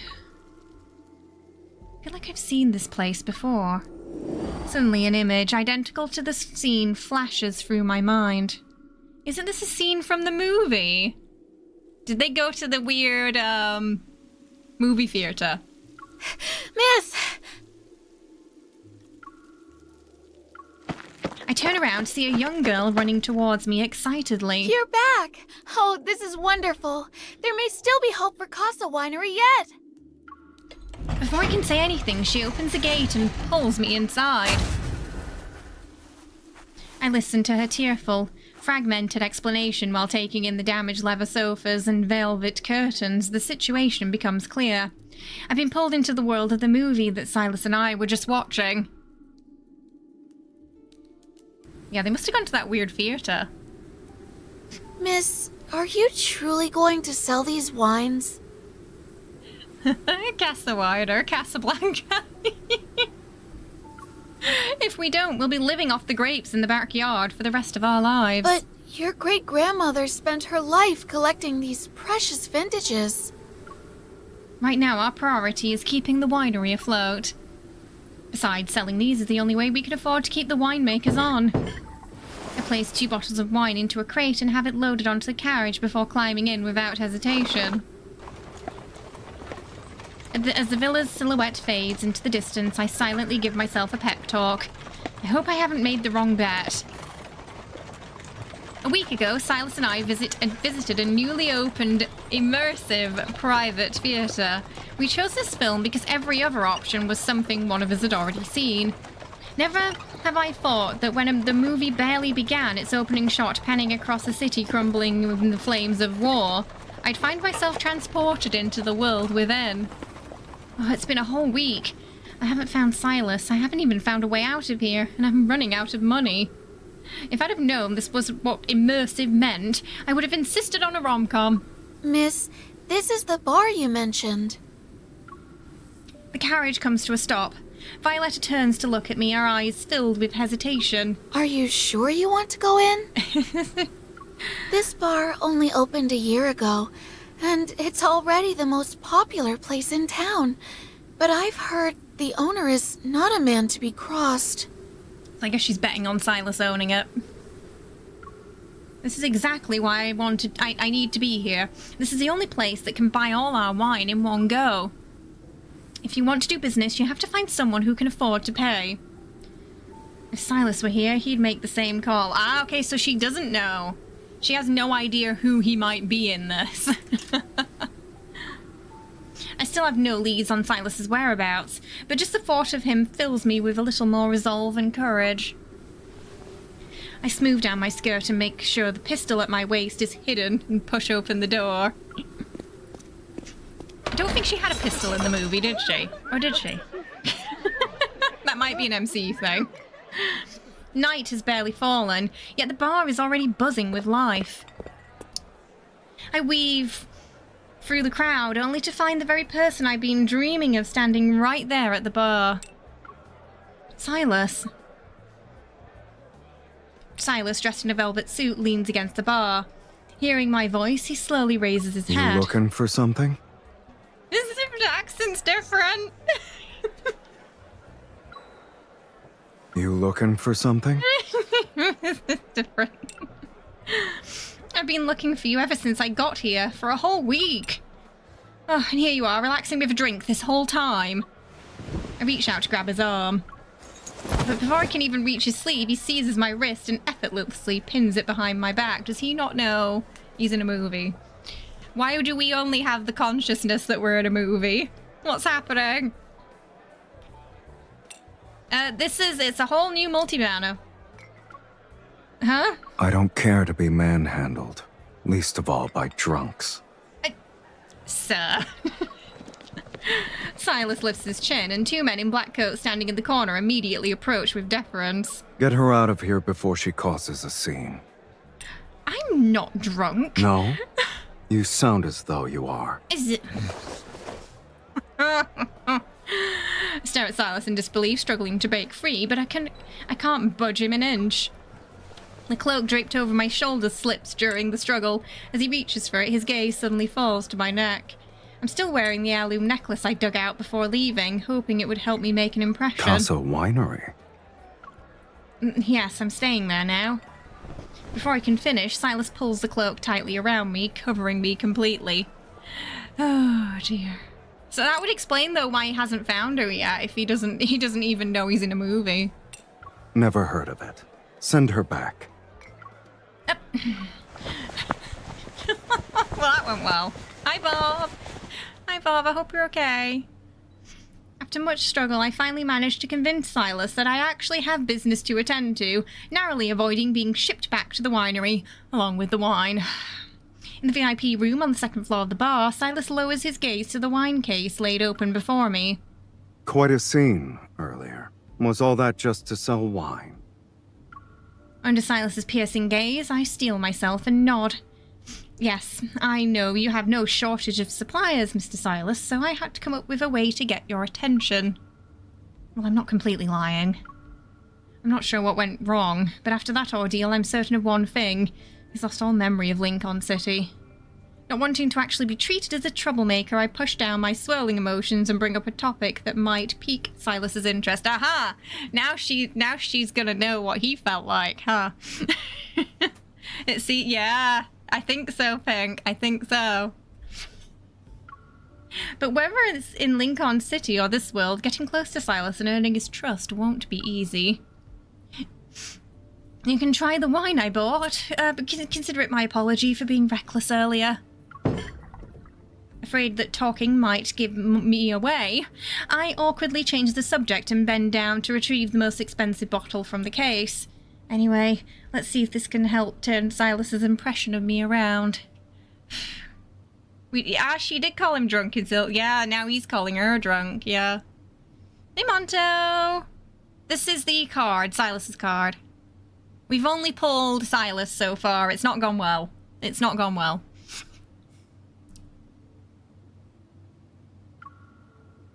Sylus seems to see through my intentions. He raises an eyebrow, but doesn't press further. The bartender glances at Sylus. After receiving his approval, he uncorks the bottle and pours the wine into an empty glass on my table. Sylus picks up the glass and takes a sip. No, we went to some immersive theatre and got sucked into the movie. That's what's happened. A fine wine indeed. Phew, it's good. Casa Winery has many more like this. Would you be interested? Depends on the price. I write a number on the table with my finger. This is the price for most people, but you're an exception. I can give you 50% off. A reckless way to do business, isn't it? You risk losing everything. If I want something from you, I have to be willing to pay the price first. She's gonna throw him some of his lines, isn't she? Oh, I'm just skipping the unnecessary back and forth and laying my cards on the table. Oh, his eyes went for a second then. Sylus responds with a non-committal smile and signals the bartender to retrieve the bottle from the cabinet behind him. A glass is poured and handed to me. I raise a glass to my lips and take a sip.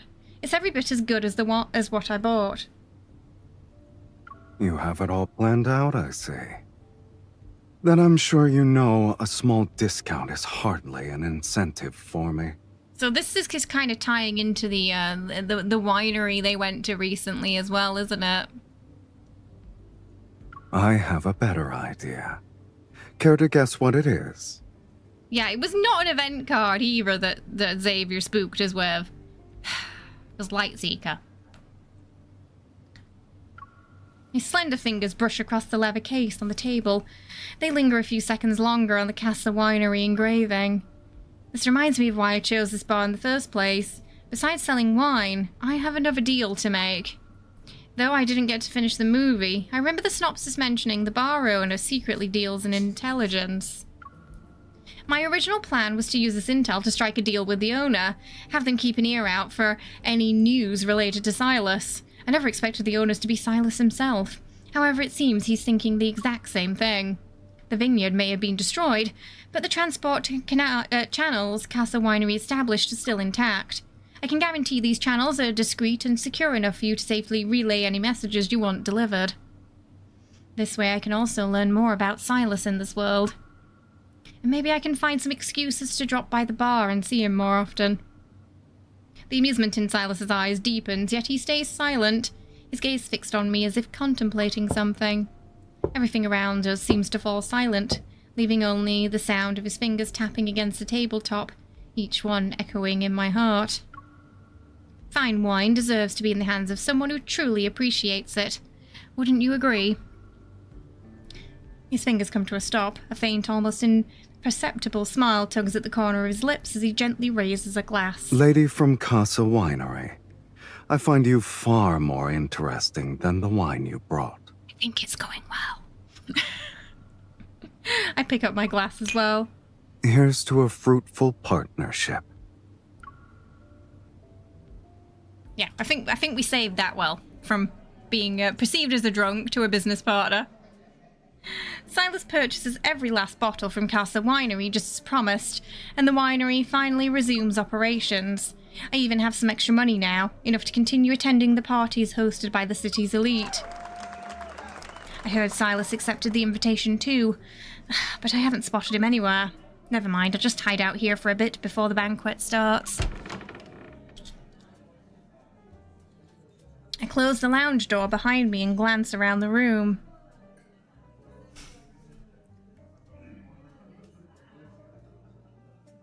An eye-catching hunting rifle's on the wall. I walk over to examine the antique firearm. Something I've only ever seen in movies. A side-by-side double-barreled shotgun. The design makes the hammers easier to cock. Most early hunting guns were built this way. It's a bit old-fashioned these days, I'm afraid.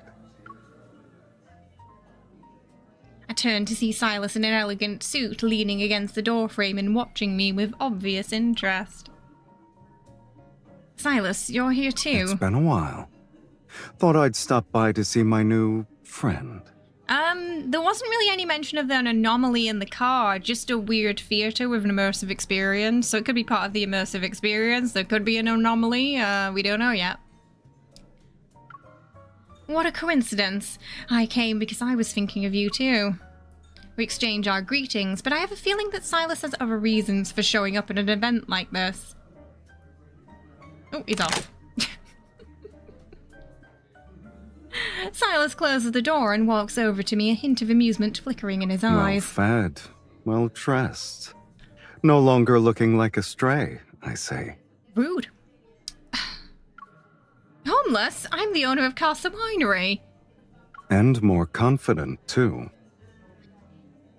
The disrespect. I clench my fist. Sylus, I am not a stray cat. Not anymore. Every time, every lifetime.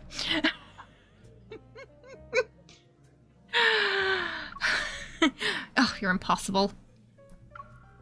I pout and turn away, reaching out to the rifle hanging on the wall. You like it that much? Takes more than words to defend a winery.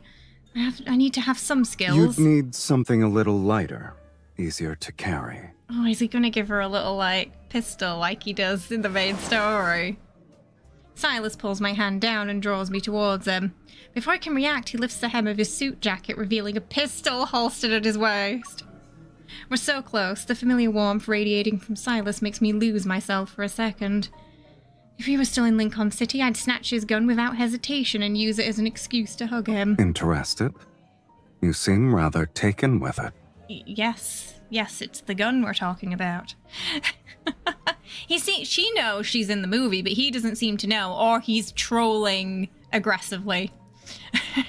Still a bride in every universe, yep.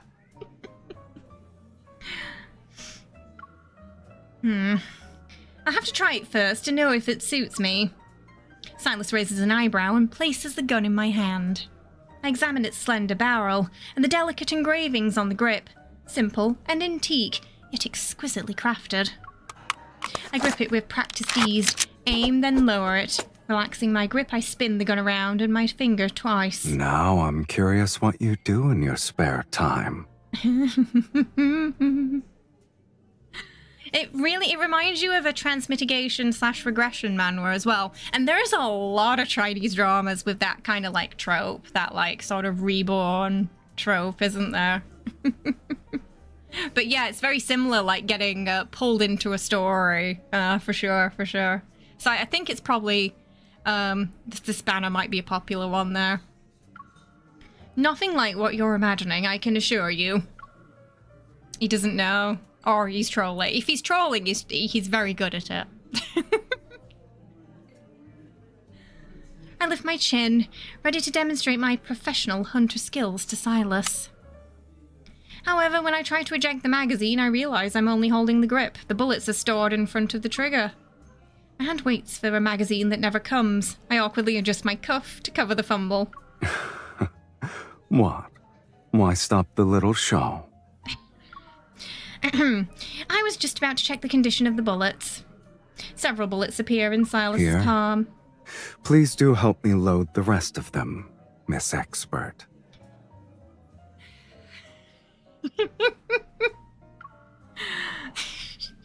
The rage baiting has already begun. Sylus steps closer and leans down, his gaze fixed on me as if he's watching my reaction carefully. This one is a bit more difficult, isn't it? His teasing smile instantly ignites my competitive spirit. Says who? I'm just not familiar with it. After a moment of observation, I finally find out its basic structure. Brimming with confidence, I pull back the bolt. With a sharp click, it freezes in place, completely jammed. To be fair, old guns back in the day, they did jam up a lot. It might not have been her fault. After a long pause, I look up and sheepishly turn to Sylus with a pleading gaze. The confidence didn't last long, did it? What's that look for?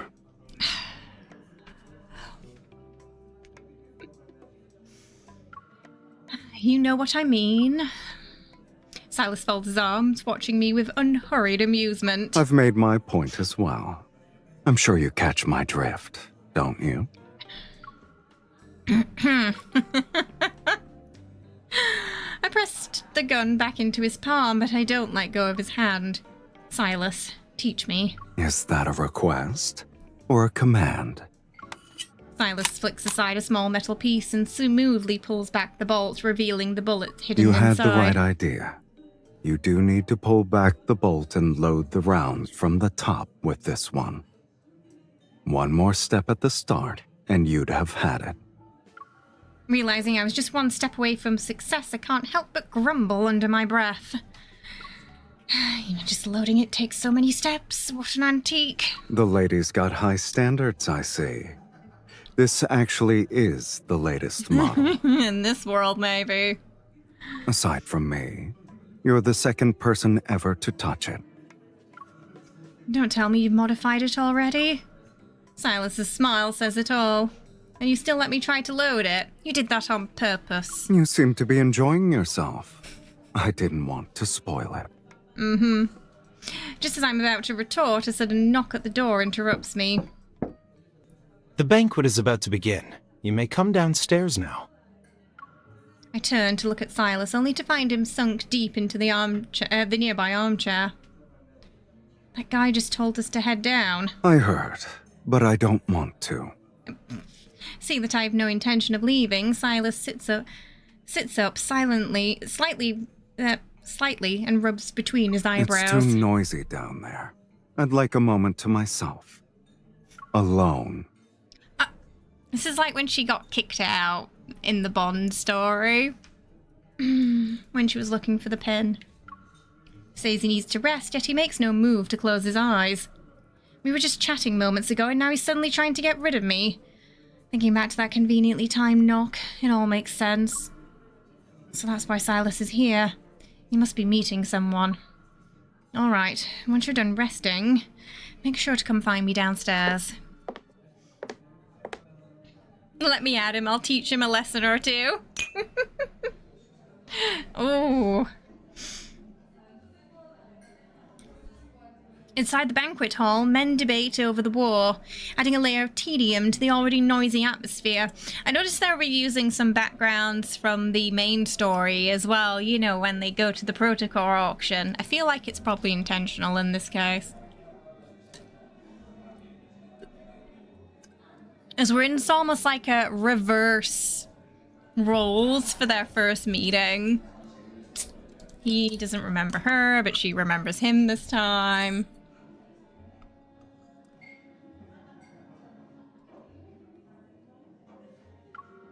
Out of the corner of my eye, I spot a young man in uniform slipping quietly up to the second floor. His destination is clearly the lounge where Sylus is waiting. Is that the one who Sylus plans to meet? I keep one eye on the staircase while making idle conversation with the ladies nearby. Then one of them suddenly brings up the hunting rifle in the lounge. That hunting rifle is said to be Lady Lisa's personal favorite. Apparently the handle is studded with diamonds. Who the is Lady Lisa? Come along and have a look. Leave the men to their dreary business. Now, I know in Casablanca, at least the female lead is married, isn't she? At some point, or getting married or something like that. I'm not sure about the guy. Maybe they're both married.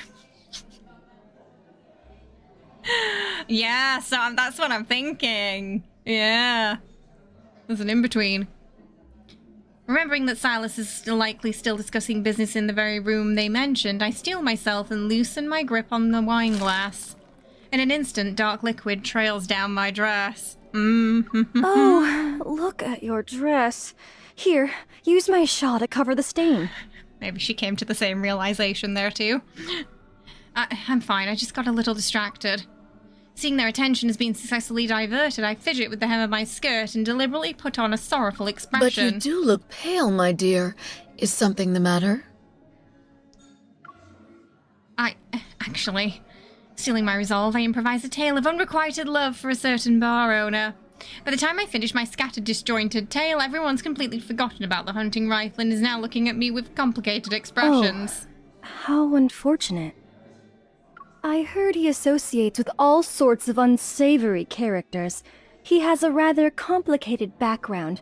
If I were you, my dear, I would be careful with my assets if I had to do business with him. Indeed. My father says the military has been after him for quite some time. Who knows how he made his money? Committed to seeing this act through, I continue to wear an expression of unwavering devotion. But he's the one who helped me when the winery was at its lowest.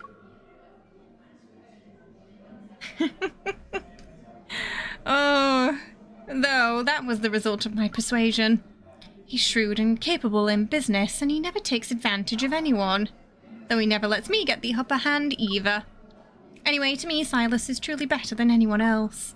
The other ladies exchange glances. Judging by their expressions, they probably think I'm beyond saving. But at least I accomplished my goal. I breathe a sigh of relief, only for a low chuckle to sound from behind me. Oh, shit. Am I really that wonderful? How long has he been there?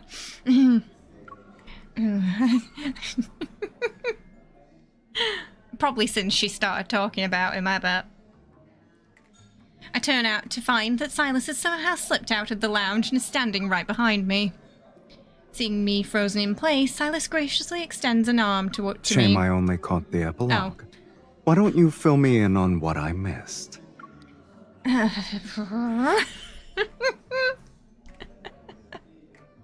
I nod with feigned bashfulness and walk out of the banquet hall with Sylus. The worried gazes of the ladies follows us.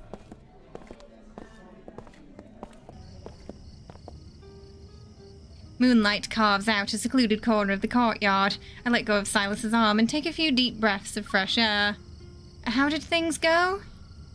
Silas raises an eyebrow, but says nothing.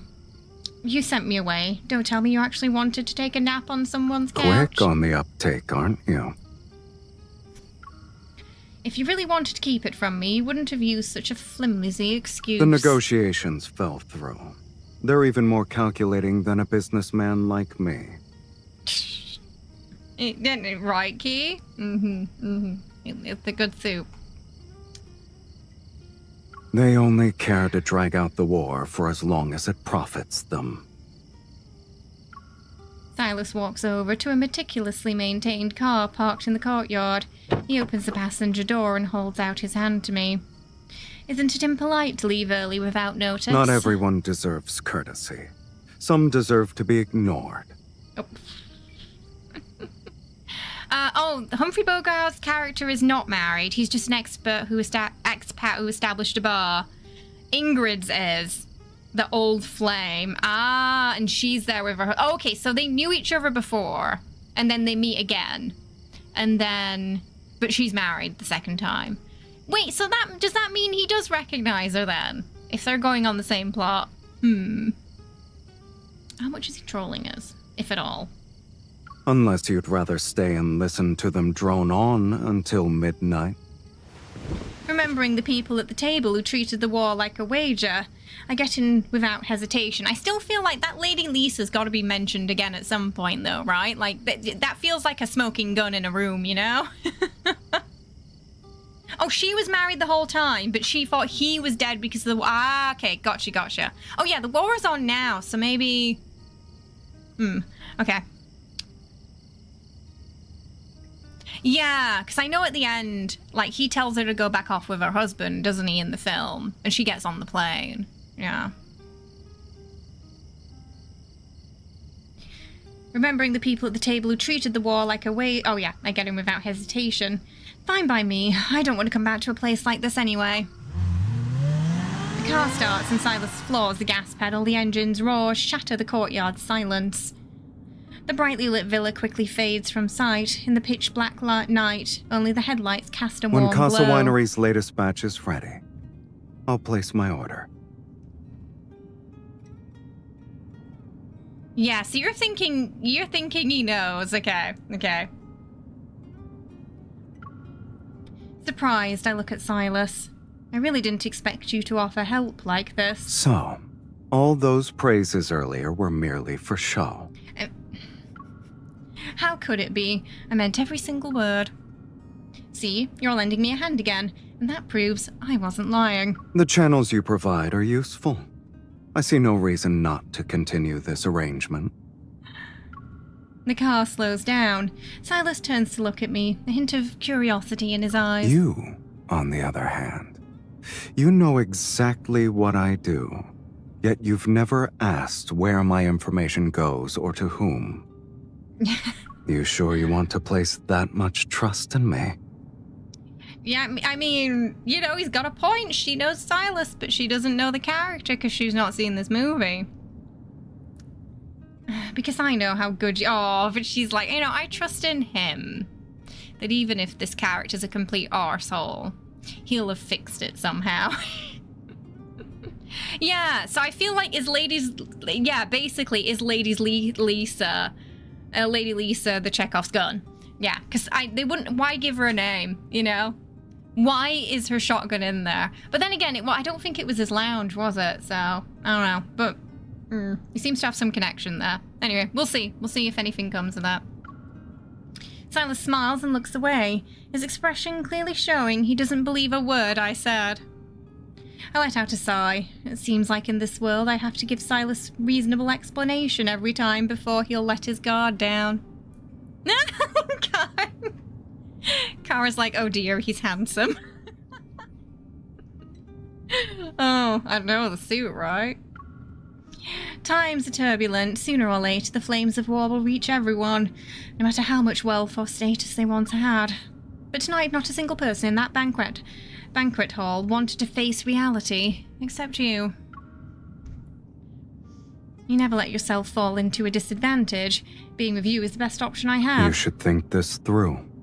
The Everything ladies you've are heard is saying true. don't, he's saying My it. dealings are not exactly clean, and the military and I do not see eye to eye. The scene somehow reminds me of my time in Lincoln. Little does he know she's so used to that. Oh no! Oh yeah, it's so for multi-banners and solo banners, it seems we have to wait like 2 years for the reruns, doesn't it? Though they're going quite fast now, so, you know, maybe you'll get it sooner rather than later. We'll see.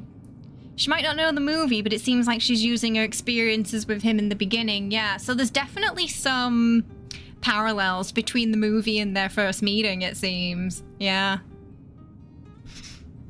Which might be why they picked it.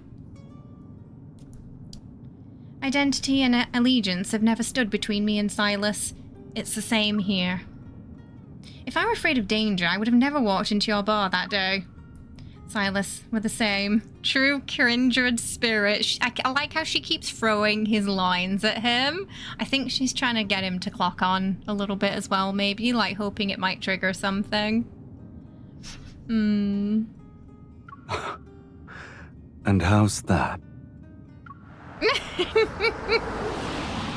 The car comes to a stop. I look outside. The winery stands quiet, with only a few small lights glowing in the darkness. This is my home in this world. It is fun that she knows for once, it is. Sylus opens the car door, takes my hand and helps me out. This is the road that leads to your world. That doesn't mean I can't go on the path that leads me to your bar, right? A cool breeze drifts through the night as we stroll along the path outside the winery. I don't let go of his hand, and he seems to have forgotten about it too. Sylus and I savor the undisturbed peace until Violet opens the front door and steps out with the lantern to greet me. You haven't seen the half of my bar. Then if I wanted to drop by more often to get to know the other side of your life, would you be okay with that? Come whenever you like. Okay, I think I've already made arrangements. From now on, your tab's on me. Oh. Okay. It's going well. Yeah, me too, Otome. Yeah, I like the reversal. In the months that followed, the wine... How? Wow, we've been here for months? How expensive were these tickets?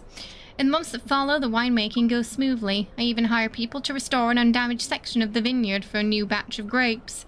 Sylus reserves the entire first batch of wine, giving me the perfect excuse to drop by his bar every few days. Everything seems to be heading in the right direction. One ordinary night, I accept Sylus's invitation and head to the bar with the order forms and contracts in hand. But when I see the silent alley and closed doors and the closed sign hanging outside, I freeze. Since arriving in this world, this is the first time I've seen the place so quiet. It is, right, Feta? Sort of getting... I think she's getting a little glimpse into how he felt at that time, too. Yeah, maybe why he acted the way he did. I think so. I think probably barely any time has passed on the outside, but in the movie world, it's like been months, yeah. One of the articles, like the comments or something, mentioned that if you can't fix the plot, you can't leave. I'm like, you were lucky to get out, sir. Of that weird enchanted movie theater. I think so, yeah. It could be a nod to the Wanted story in the world below as well, yeah. Because he constantly references he's not well, yeah. And that's been kind of a theme for him throughout his life, hasn't it? Lives.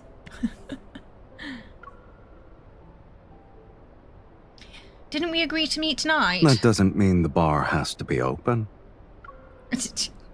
He closed it because he just wants to spend time together, maybe.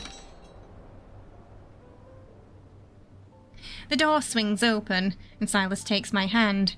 Only a single light illuminates the room. What do you want to drink? You're making it for me. There's no one else around to do it. In that case, I'll have a Ramos gin fizz. Picking his drink too. It's also a drink Sylus often ordered back in Lincoln City. Good choice. And he still drinks it here. It is a bit of a flip from Casablanca though, because Ingrid is married to the leader of the Axis powers hereafter. So Rick is liked and feared by both, but is secretly an allied power ally. Ah, okay. I feel like there's probably quite a few things they're gonna change from Casablanca, because I mentioned this in my reaction video to the trailer. It's probably arguably the movie that's not aged the best. It's, you know, it's got a lot of like racism and sexism and so I was hoping, I was a little like on the fence when they picked it, thinking, okay, I'm hoping they're just going to remove those elements from it and they're just going to maybe stick to the romance part but with a spin, you know, rather than all that. So I think there's definitely some narrative switcheroo. And he in the trailer he mentions, directly kind of references changing the ending to something, so I do think the ending's gonna get a bit of a twist. He's misunderstood, who's secretly romantic, a little bit like Sylus is. Yeah, so I think they're kind of keeping those elements of it in, but making it more relatable to them. Sylus smiles and tosses the gin and other ingredients into the shaker with practiced ease. He picks up the shaker and begins to shake. At first, I watch with amusement, searching for any hint of strain on his face. I think it's why often it's the ending scene that gets talked about the most and is spread the most. Because it removes those other elements of it that haven't aged well. I kind of want this fit without the choker as well. Like, I want this version of it too.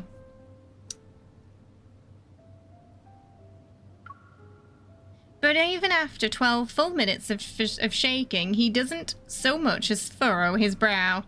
If anything, there's a hint of pleasure in his focus. He seems to be even more relaxed than usual. The cocktail flows into the glass, meeting the sparkling water at the bottom with a soft fizz. The dense foam rises to the rim like lava, yet it holds its shape perfectly. Not a single drop spills over. Arms tired yet?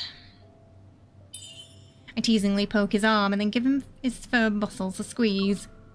He pulls my hand down and presses the glass into it. What's with the 5-star service tonight? I am suspiciously as I bite down on the straw. Sweet, tangy freshness floods my mouth.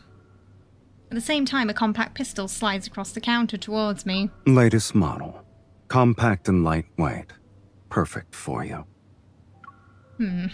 What's wrong? I thought you liked guns. A faint bitterness seeps into my cocktail. My fingers trace the sleek new gift before me, but my earlier excitement fades.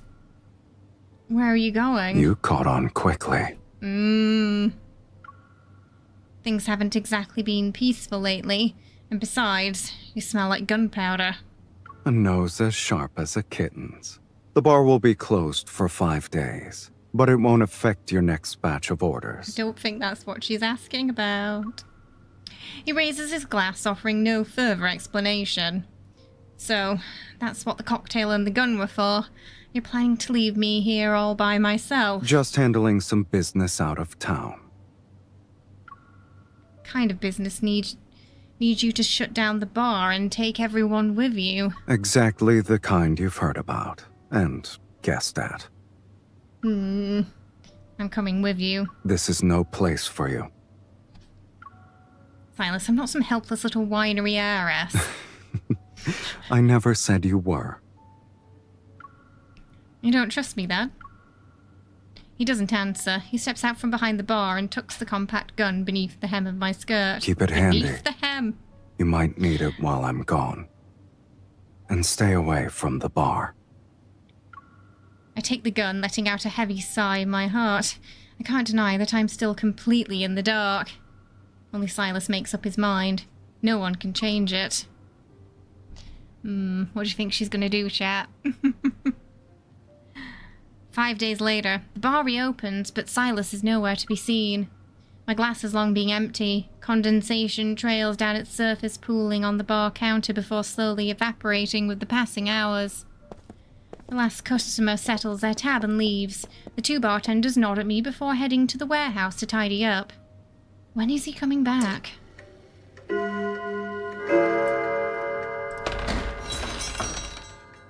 As the clock strikes midnight, the bell above the bar door chimes once more. At last I see that familiar silhouette. I set down my glass and rush to the entrance, only to find Sylus staring at me with a stern expression. Yeah, he looks upset.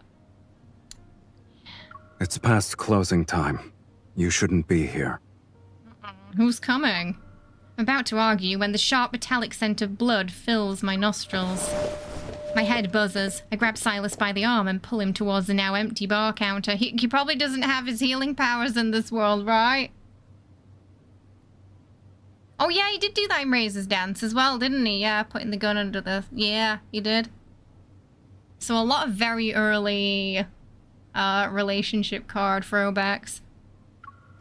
Before he can refuse, I fling open his coat and find a large blood stain spreading across his shirt. A knife wound? Did you do any first aid? How can you just stand here like nothing's wrong? It's nothing. You should... It's nothing, and he's being stabbed. Before Sylus can finish, the chime at the door rings frantically. I look up to see a figure in a black coat with his hat pulled low, rushing into the bar. With no time to think, I immediately push Sylus under the bar counter. Oh... Yeah, so I think in this world he doesn't have his powers, does he? Mm-mm. 'Cause it's dangerous. Like, we don't know what happens if you die in this movie world yet. Where's the man who just came in? Man? What man? I step out from behind the bar, watching him, my hand on the gun hidden at my waist. You know, what man? You'd better cooperate, miss. Otherwise... A flash of silver. His knife thrusts towards my neck. But I'm faster. With instinct honed through countless battles in Lincoln, I twist the knife hand away in an instant. Then I deliver a hard kick straight to his groin. Go, MC! Those who underestimate their enemies are always the first to fall. I think that's something he told her as well, didn't he, when he was teaching her? Was it when they were boxing? Chamber around and press the muzzle firmly against his forehead. Almost simultaneously, the bartender who left earlier rush out from the warehouse, restrain the man and drag him towards the back. It seems they were expecting A him. nice welcome, shoving me under the bar like that. I nearly cracked my head. You're welcome. Sylus has already pulled himself up by the edge of the counter and wraps his arms around me. Hearing his relaxed tone, it slowly dawns on me. You lured him here on purpose. It's easier to deal with things on my own turf. I calm down a little and glance at Sylus, who looks completely unfazed. I realize I let my concern get the better of me. I think so, yeah, when they were boxing together. As if Sylus couldn't handle something like that on his own, he certainly didn't need me to cover for him. It's because I was worried about you. Don't laugh at me. Laugh at you. First you shove me under the counter. Then you send a man flying with a kick. Who would dare? My instincts are sharp, you better watch out. If you keep teasing me, I'm leaving. I turn to leave, but he immediately reaches out and pulls me back. Did that pull at your wound? Let me take a look. The way Sylus carried himself just now almost made me believe the blood on him belonged to his enemies and not himself. But now I see he's hurt after all. It's just a graze. I cut open his bloodied shirt to reveal a long, winding red line across his shoulder, along with burn marks. You call this a graze? The bullet grazed me. It didn't hit. And pick up the alcohol and gauze and begin cleaning his wound. That look suggests you're about to show your claws, kitten. There was some early cards as well where she kept she had like that nightmare, didn't she, about him like getting hurt, and And then I think it was, is it, it's the one where she has to measure him, where he's trolling and makes her measure, do his measurements, and she's like checking his arm for wounds, isn't she? This is like her worst nightmare. And now you're ignoring me. Hearing his nonchalant tone, I pressed down a little harder than necessary. Oh, you're truly angry with me.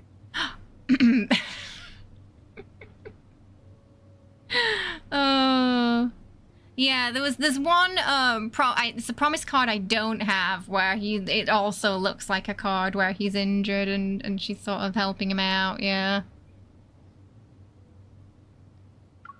I turned my head away and continued wrapping the bandage in silence. Those men were scouts from a rival faction. They tried to pry information out of me, and I wiped out their entire base. Jeez. I didn't want you caught up in this, but you're even more persistent than I expected. I mean, the moan was a nice touch, says Kara. I tie off the end of the bandage and look up at him. Sylus, you never used to explain yourself this much. If you're willing to share your secrets with me, does that mean you're no longer shutting me out? If you mean this bar, I never shut you out. I think, yeah, maybe we're getting a little reversal of that, Ray. But if you mean here...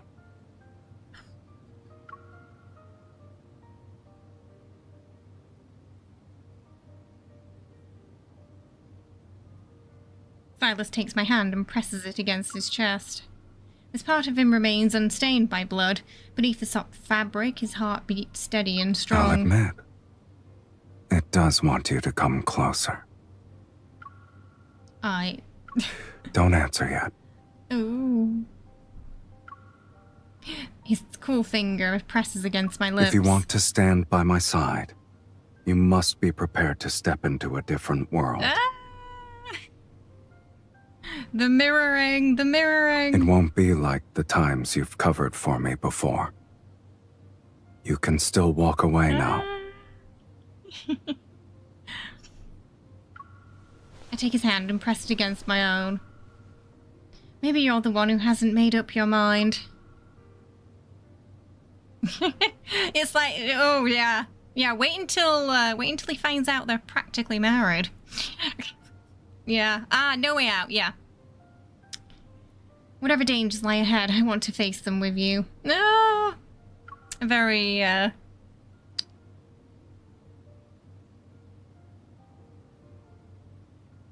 It's just happening again. I don't know why I was brought into this world, or when I'll be able to return to Lincoln, or what dangers await me, but the one thing I know for certain is I don't want Sylus to get hurt. We're getting a lot of mirroring of lines, yeah, as they kind of go through that first meeting again. He gazes into my eyes and I hold his stare, refusing to back down. Relax. Next time I'm taking you with me, whether you like it or not. You'd better keep your word. I lower my gaze to see fresh blood seeping through the bandage again, and I feel a sharp ache in the same spot on my own chest.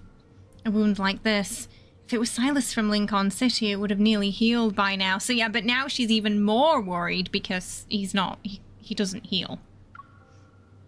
But in this world, it'll take longer, leaving behind lingering pain and scars. If only you were immortal. I don't want that. Oh.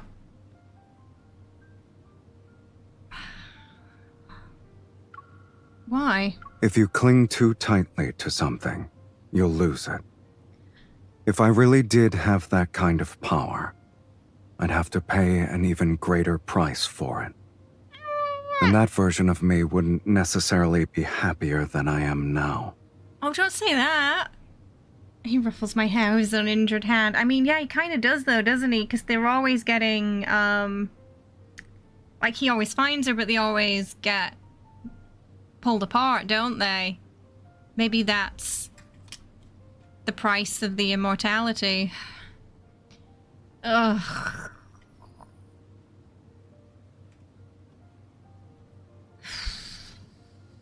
Alright, all aboard the depression train, everyone. Choo-choo. Here we go. So don't lose yourself in dreams, kitten. What's right in front of us is all we have. Calling her kitten in this world too. The bar shields us from the cold night wind. His hand has grown warm. It did, that stung that, it did. It's true, even if I can't return to Lincoln City, even if the future remains uncertain. As long as I'm with Sylus, there will always be hope. Oof. So I wonder if this means that, you know, yeah, I'm thinking the same, Otome, if this means, like, he doesn't actually like, or, you know, want immortality in the story. And the worst part is it's kind of like her fault, because she's the one who cursed him. And the reason he keeps coming back. So it's probably a good job she doesn't know that right now, you know? I feel like she'd probably be feeling really bad right now if she did. Oh, it always comes back to the dragon myth. Sunder's like, I'd love to be immortal. Oh. Yeah. She did. Oh.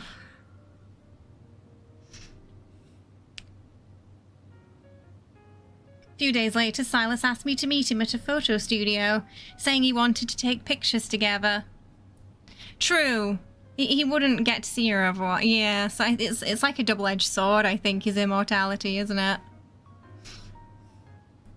Sir, could you smile a little more, please? Sir, please relax. Maybe just try a little smile. The last time he tried a little smile, a child cried. So I'm not sure if you're ready for that, sir.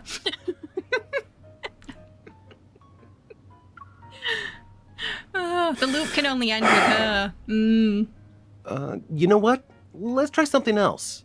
Please move a little closer. It'll look more intimate. Oh, no, she doesn't even know that she's the reason he's immortal. Yeah, she doesn't know. Oh, this feels like a shoulder angel, kind of not subtly calling out all her life choices about not letting him move on. Yeah. Oh. People who think immortality has a downside don't enjoy life enough. Supercope coming from a species that only lives 70 plus years. I mean, in MC's, well, it's weird for her, isn't it? Because she's immortal, but she doesn't know it. She doesn't have awareness of that immortality like he does. Whereas, I suppose because he has the awareness of it, he can get sick of it, can't he? Sylus doesn't object. He leans close and rests his hand on my shoulder. I also wondered, like, I'm guessing that most of his immortality is spent without her rather than with her too, because they always get pulled apart, don't they? So I don't even think he's spending most of that time with her. Just to, sorry for anyone who tuned in not wanting depression this morning. He doesn't object. He leans closer and rests his hand on my shoulder. Now what? It's okay. Just say what's on your mind. The photo studio owner hesitates, but eventually voices his concern in a hushed tone. Miss, this gentleman, it looks as though he's holding you hostage.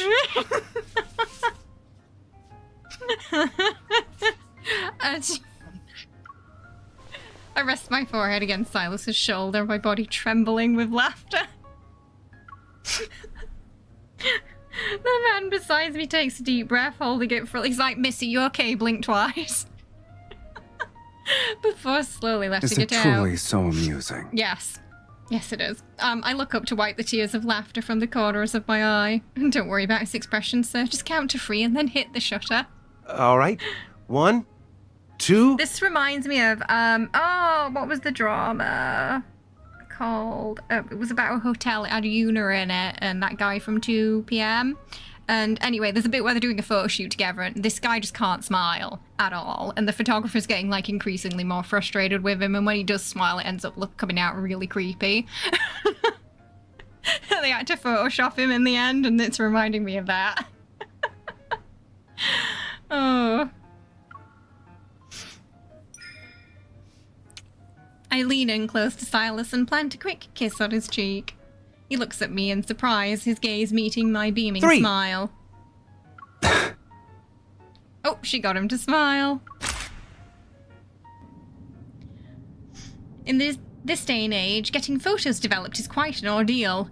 We wait most of the day before finally receiving the other pictures. Sitting in Sylus's car, I study the photo in my hands. That's probably why he hates his immortality too. Yeah, because it's just a constant cycle of him getting her, finding her, and then losing her, isn't it? So he's constantly having to go through that heartache, where she doesn't remember it, so she doesn't have to go through that pain each time, but he does. Yeah, similar to the Dragonsmith. Yeah, the forehead kiss. Yeah. Aww. That photographer, I don't think he got paid enough for today, did he? Bless him. You have me to thank for that gorgeous smile. It doesn't look like me at all. Despite his words, Sylus carefully tucks the photo away, slipping it into the inner pocket of his coat and close to his chest. What made you want to take a photo together? That's the last photo studio still open in the city. It's closing next week, though. Oh. I lean out the car window to see the photo studio owner hanging a closed sign on the door. Is it because of the war? The front lines are drawing nearer. Soon there won't be much room left for business, including the photo studios. Catch a faint hint of wistfulness in Sylus's voice. They're closing down their livelihood. What will happen to them after this? Sell everything and go home. Better to spend your last moments with family than to be surrounded by cold machinery. Oh, great. So, impending doom. Potential war zone on our doorstep. I'm sure it's fine. I think so. Maybe it's the picture he was holding. Yeah, in the promo. The city is desolate. Sylus's car suddenly feels like the most alive thing on the street. If the war ever reaches this place... I can't bring myself to finish the thought. Silence fills the car as we both stare at the road ahead. A young couple driving a horse-drawn cart slowly passes from the other end of the road. Their luggage is neatly tied down. They must be leaving too. Sylus slows down, giving them more room on the road. I don't have a home. Oh. What I meant was, do you have a plan in mind? It's simple. The only person I want to see lives in this city. So I won't let the flames of war reach this place. I lower my head and look at the photo in my hands. Was Sylus's invitation really just to have a memento? God damn it. The moment the car pulls up to the winery entrance, I sense something's wrong. Several patrol cars from the peacekeeping force are parked outside the gates. The sound of arguing drifts over from the courtyard. Sylus and I follow the commotion and find two sheriffs heading our way, a stranger in their grip. Mr. Sylus, we meet again. One of the sheriffs offers Sylus a smile before turning to me. Miss, a thief broke into the vineyard, but don't worry, he didn't cause any damage. We'll be patrolling the winery from now on. If you need anything, send for us, and we'll come at once. The heck? Excuse me? The patrol car starts up and the sheriff drives off with the thief in tow. I turn to look at Sylus, already piecing things together. Back when the winery was nearly destroyed, the sheriffs kept brushing off my requests for help, claiming they were too busy. But they're so eager to help today. I have a feeling I know who to thank for that. How'd you pull that off? I thought you weren't exactly on good terms. The man we caught in the bar wasn't some ordinary criminal. I handed him over to the military. Oh. It was only fair they returned the favor. But doesn't that mean your business dealings are now exposed They've too? known all along. They just never had any proof. So they had to move against me quietly. But it's all out in the open now. The war is growing worse. And they know there is information they can only get through me. And I'd rather not see the contract I signed turn into a pile of wood chips and fertilizer.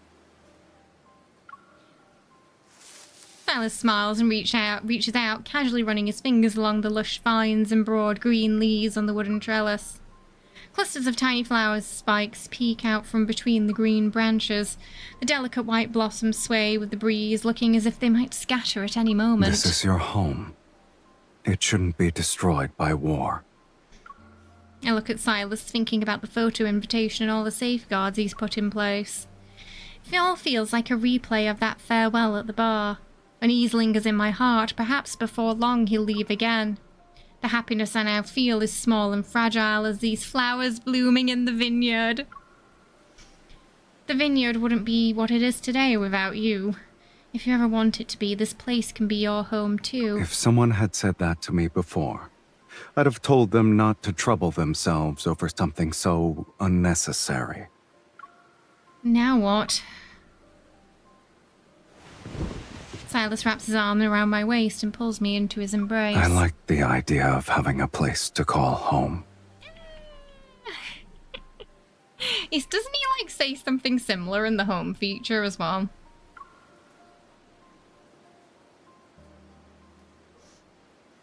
Oh, the peaceful days feel like the calm before a storm, happy yet clouded with unease.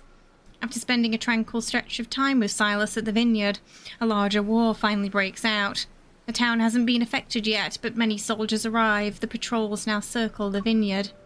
A few days later, a general visits the estate, claiming he has matters to discuss with Sylus. Oh. When Sylus comes to find me, I'm standing in the vineyard helping Violet harvest this year's final batch of grapes. Are you picking grapes or gathering leaves? Oh, we gotta be getting close, right? Because he's got the outfit on now.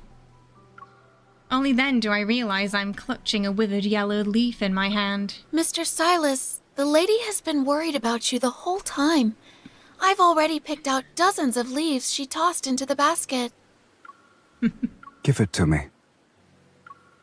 Sylus takes the scissors from my hand. Violet lets out a sigh of relief and quietly retreats behind a more distant section of the grape trellis. You're frowning. What's on your mind? With his free hand, he taps the spot between my brows, then curls his finger to gently smooth over my eyebrows. You already know the answer to that. What did that general want with you? A collaboration. The fighting is drawing nearer, and the front lines need more information. He wants you to go to the front lines? Yes. I figured you'd already guessed as much. Oh no! I had a feeling ever since you took me to take that photo together. Sylus strokes my head, his broad hand gliding through my hair before gently twirling the ends between his fingers. Relax. I won't be going to fight. I'll just be managing the intelligence network. But front lines? The next shipment of wine will have to wait until I return. Sylus, I'm coming with you. Just as I expected, he shakes his head. No. You're staying here. You said that really gently as well, This so is you know your he's home. serious. You belong here. I look at Violet bustling about the vineyard, at the flourishing vines heavy with grapes, at the clear cloudless sky. It's all beautiful, but this beauty will remain even without me and Sylus. The music!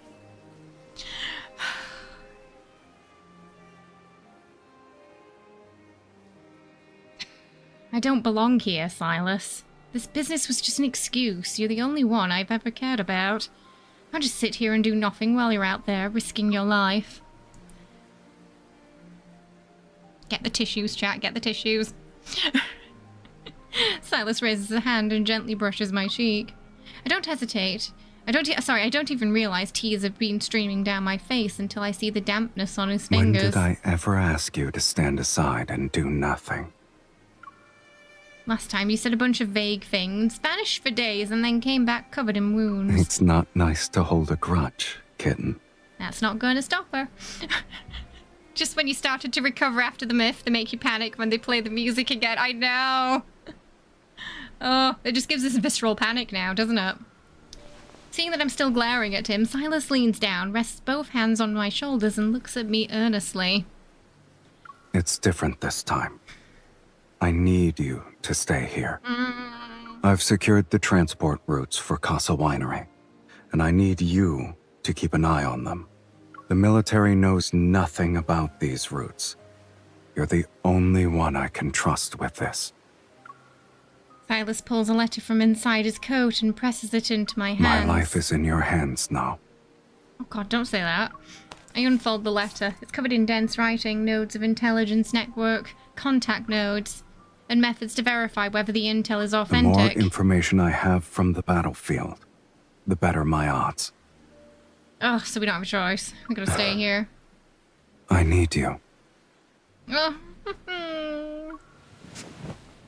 Then I found the letter and rest my head against his chest. When are you leaving? Tomorrow. Early. Oh my god. His voice reaches my ears, muffled through his chest. While I'm gone, remember to look at our photo every day. Ah! Do not forget me. Oh my god, don't say that. Oh, Jesus. He probably says that every time they part, doesn't he?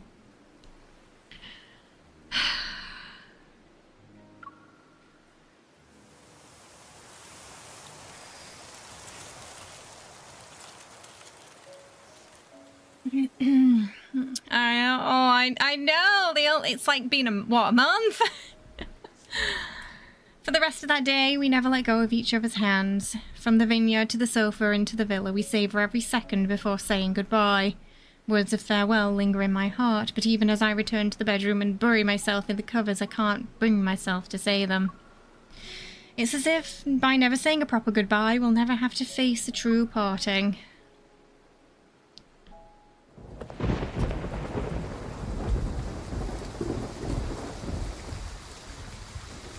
It does. It keeps stabbing us, this card. It really does. After sleepless nights, I step outside of the bedroom and stand in the hall, taking in everything around me. Before I know it, it's already the next day. Ugh. Oh, we're on the Kindle already. What? Oh, so the Kindle's them the Kindle is them parting. No. Ugh. Were you up all night? Yes. I'm about to leave. Nothing you want to say?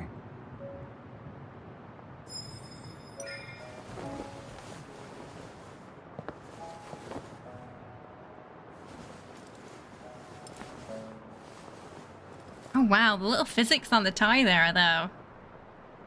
Yeah, the Silverwing house background, yeah. Oh. Oh wow.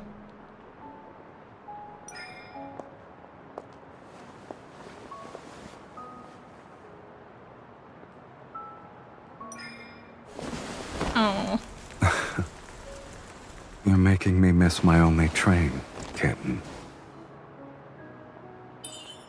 Good, then we won't have to say goodbye today. I'm doing this so we can have something more lasting. Nothing was ever meant to last. Let me try at least. No! Then I'll have no regret. It wouldn't feel right to leave without sharing one last dance. Wartime goodbye. Usually when they get a scene like this, they don't come back, do they? They don't come back. They get, like, killed in action or something. Infalt, you better not go there. I'm warning you.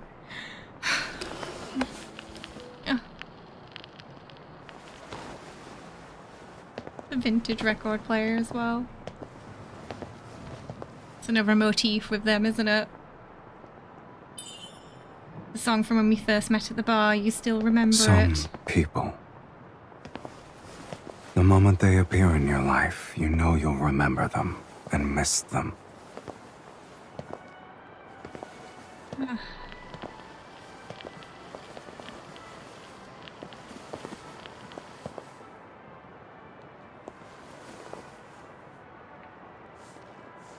Oh, don't get hurt, don't die.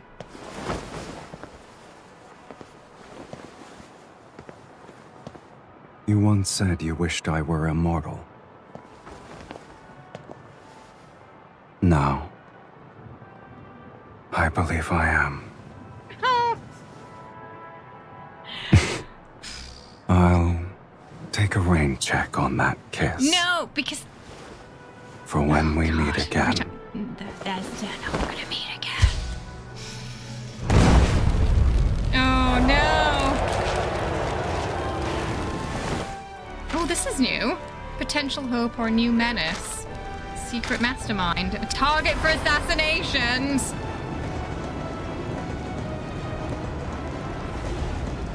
Oh no. Half a year later. Gosh, people are trying to assassinate him. Oh, it's the photo. No matter what anyone says, I have to see him myself before I believe it. Oh, so someone said he died. I bet.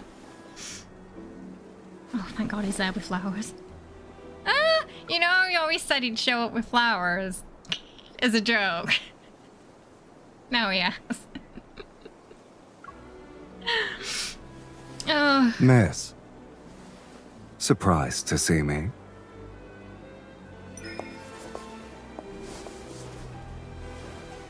Oh, so she thought he was dead.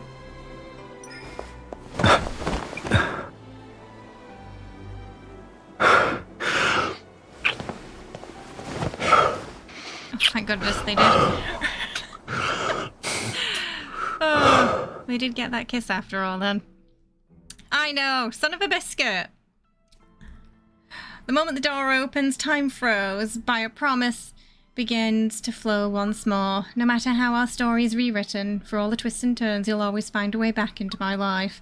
And all I can do is embrace him once again at our reunion, embrace everything that's most precious to me. With tears and a kiss that speaks louder than 1,000 words left unspoken. Before the lingering kiss can reach its end, a solemn and melancholy melody suddenly drifts into my ears, glowing clearer by the second. I open my eyes and find we've somehow returned from the sofa in the villa to the screening room. An impatient breath escapes from beside me. Sylus rubs his temple, seemingly still adjusting to the memories flooding his mind. He turns, scoops me up from where I'm still sitting, and walks off. Okay, I think he remembers coming out. What's happened? The next day, I have no choice but to call in sick. Are you really okay? You sound so weak and your voice is all hoarse. Oh, Tara, you don't know the half of it, girl. She was there for like a year, wasn't she, or something? There was a time that, yeah, almost a year, I guess she was in there. I'm fine. Okay then. I won't keep you from resting. See you tomorrow.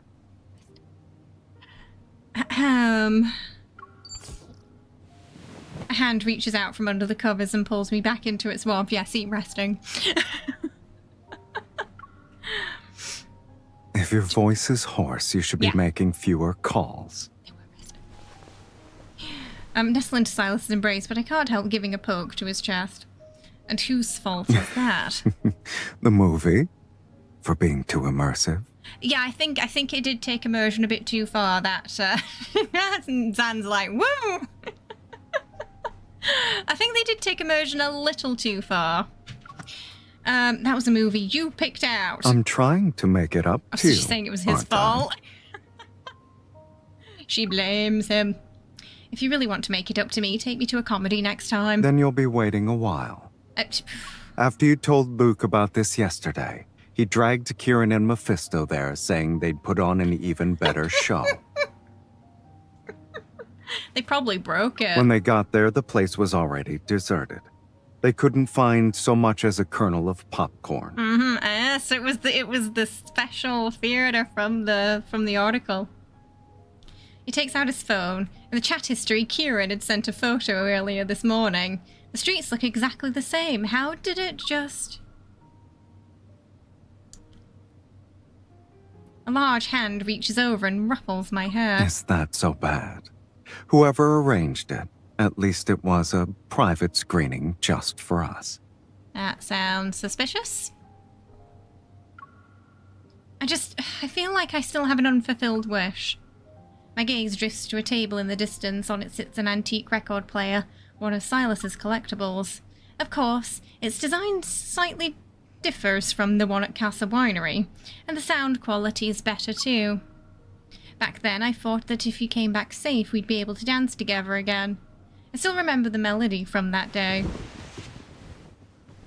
Sylus drapes his robe over his shoulders, wraps his arm around my waist, and lifts me off the bed. It's not too late to dance now. The music begins. It's a different song from before, one that's more tender and wistful. Just like our parting dance half a year ago, we see only each other's reflection in our eyes and nothing else. When you were Aww. alone, did you ever dream of this dance? What do you think? You're quite skilled. You must have been rehearsing every day. I mean, you wouldn't have had much else to do. You're even more so. You must have been thinking about me every waking moment. Straightens his arm around my waist, pressing me closer to him. To keep going in a place like that, you need something to look forward to. Oh, so you were looking forward to dancing. You've gotten quite good at playing dumb. I smile and rest my head on his shoulder. In the original movie, what kept the protagonist going? From what I read in the synopsis, no other lead was mentioned. There wasn't one. Surprised, I look at Sylus. I looked up the movie last night while you were asleep. He mediated between two opposing factions and was killed in an assassination. God, he died? That's how it ends. So I was right about the foreboding then, he was supposed to die. Yeah, so they fixed the plot and that's how they were able to leave.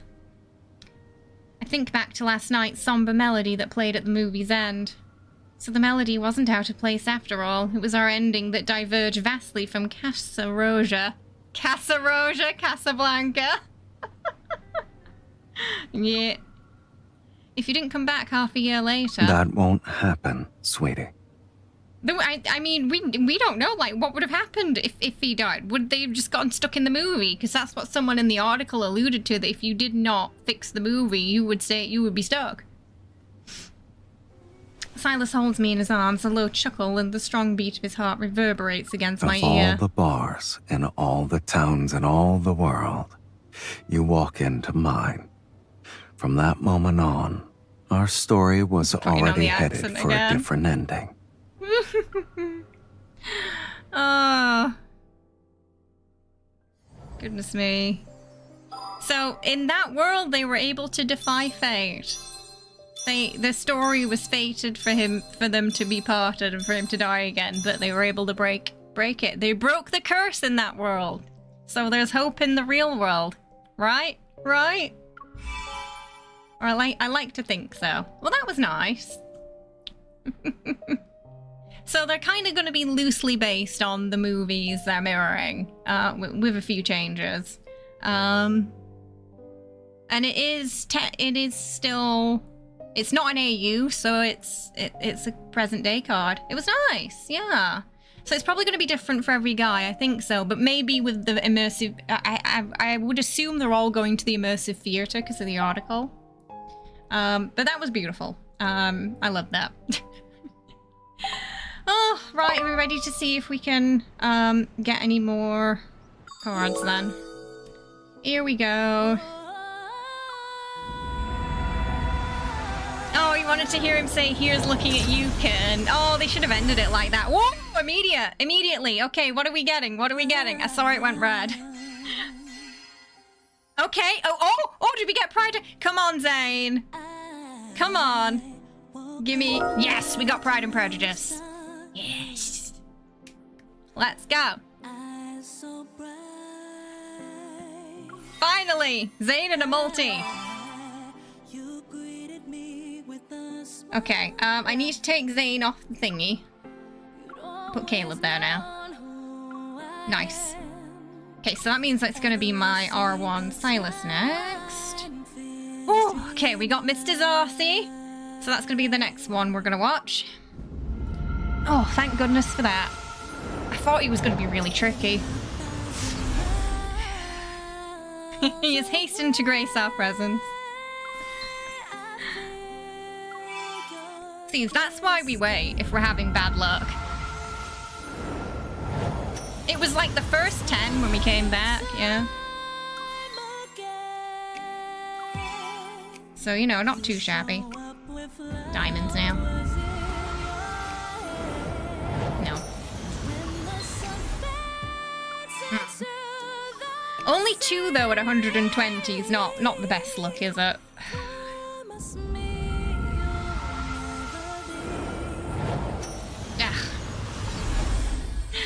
Oh, that R3 is going to be painful.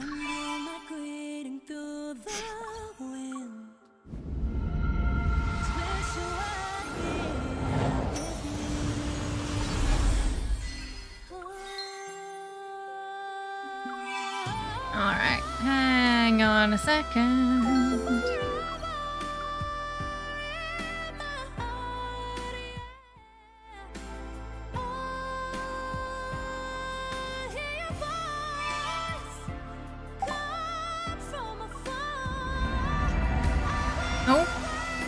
Oh, red. Okay, there we go. That's okay, that's the R1 for Sylus.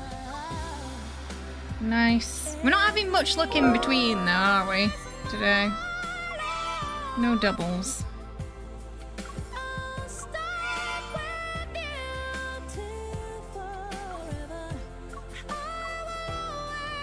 Okay. Caleb or Raph? Ooh, I think we're getting another. Damn. Okay, come on, event me. Event me. Sylus again? Oh, okay. Thank you for behaving. Appreciate it. Alright. Hang on, let me just check where we're at with him. I think it's one more he needs, right? I think he only needs one more. Yeah, just one more and then he's done. Okay. He's making up for Silvering Fiend now. Okay. Right. So you see how we're having much better luck now? No freaking way! Wow. Okay. Come on. Come on. Give me an event. Oh! No! I praised him. I praised him too quickly. I praised him too quickly. He has betrayed us. Betrayal. Damn it. That would have been perfect, that.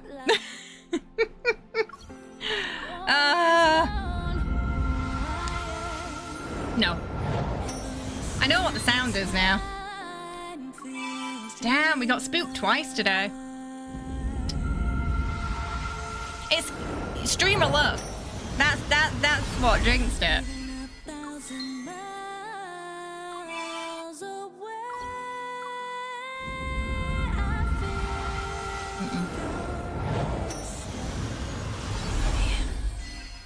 The game's like, you've had enough 5 stars.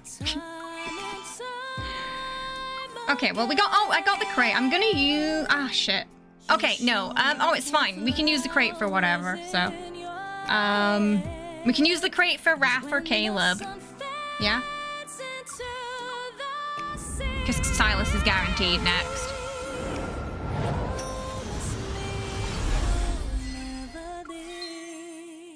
Sadly, I've got all these cards, so if we get like a standard Sylus card, it's just dust.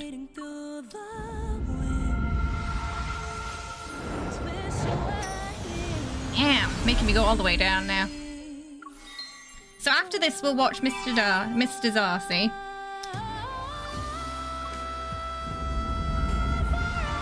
And then we'll decide if you want Caleb or Rafayel. Oh, come on!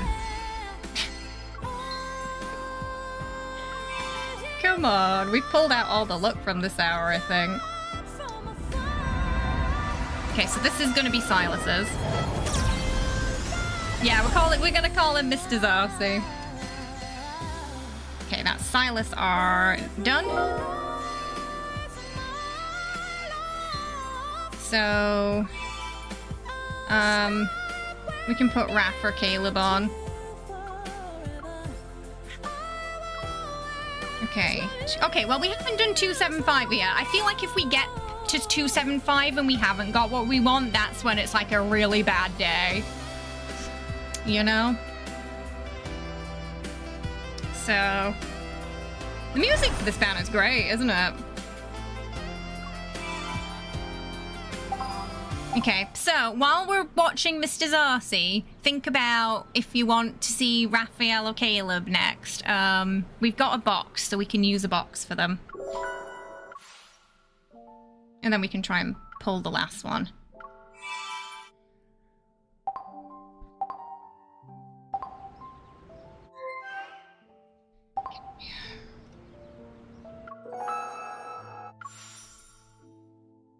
You like the red. I don't like the gloves on the white outfit, but I don't mind the gloves on the standard. Oh, you want to see the R1 as well? Yeah. Let me take the hat off. I'm not feeling the hat. Right.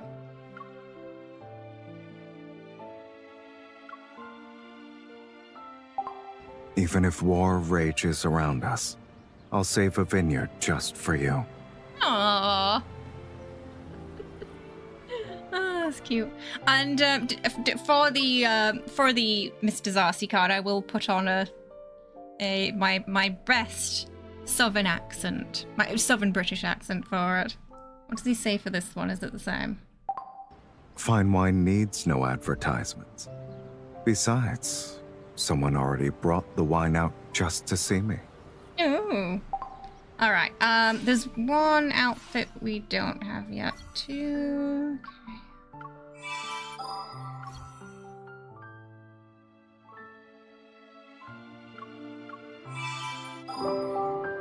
Okay. Nice. Okay, and then we'll get Xavier's. Ooh, right. Yeah, I think that outfit looks good better without the hat, honestly. Where am I? Oh. Yeah, Zayne. Dawn and Devotion. Oh, make sure I've got that one down. I've not watched that one yet. Okay. Alright, I will be right back. I just want to pop some eye drops in. And then we're going to go through the Pride and Prejudice card. Okay? So get comfy, get yourself a drink, some snacks. I will be right back.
Okay. Right, are we ready to tuck into Mr. Zayne? Mr. Zarcy now?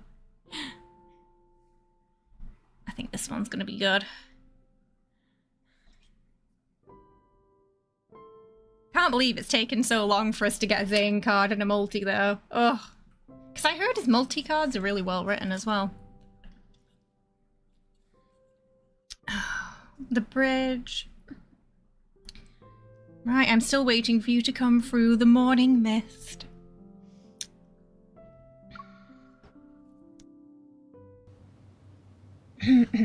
Mr. Ross, I entreat you to attend to your niece. She has conducted herself most oddly this morning. Oh, this is gonna be just as a British person, this card's gonna be great. Sturdy arms block my path when I try to reach the study's door, ready to fight. Mrs. Roch arches her eyebrows at me.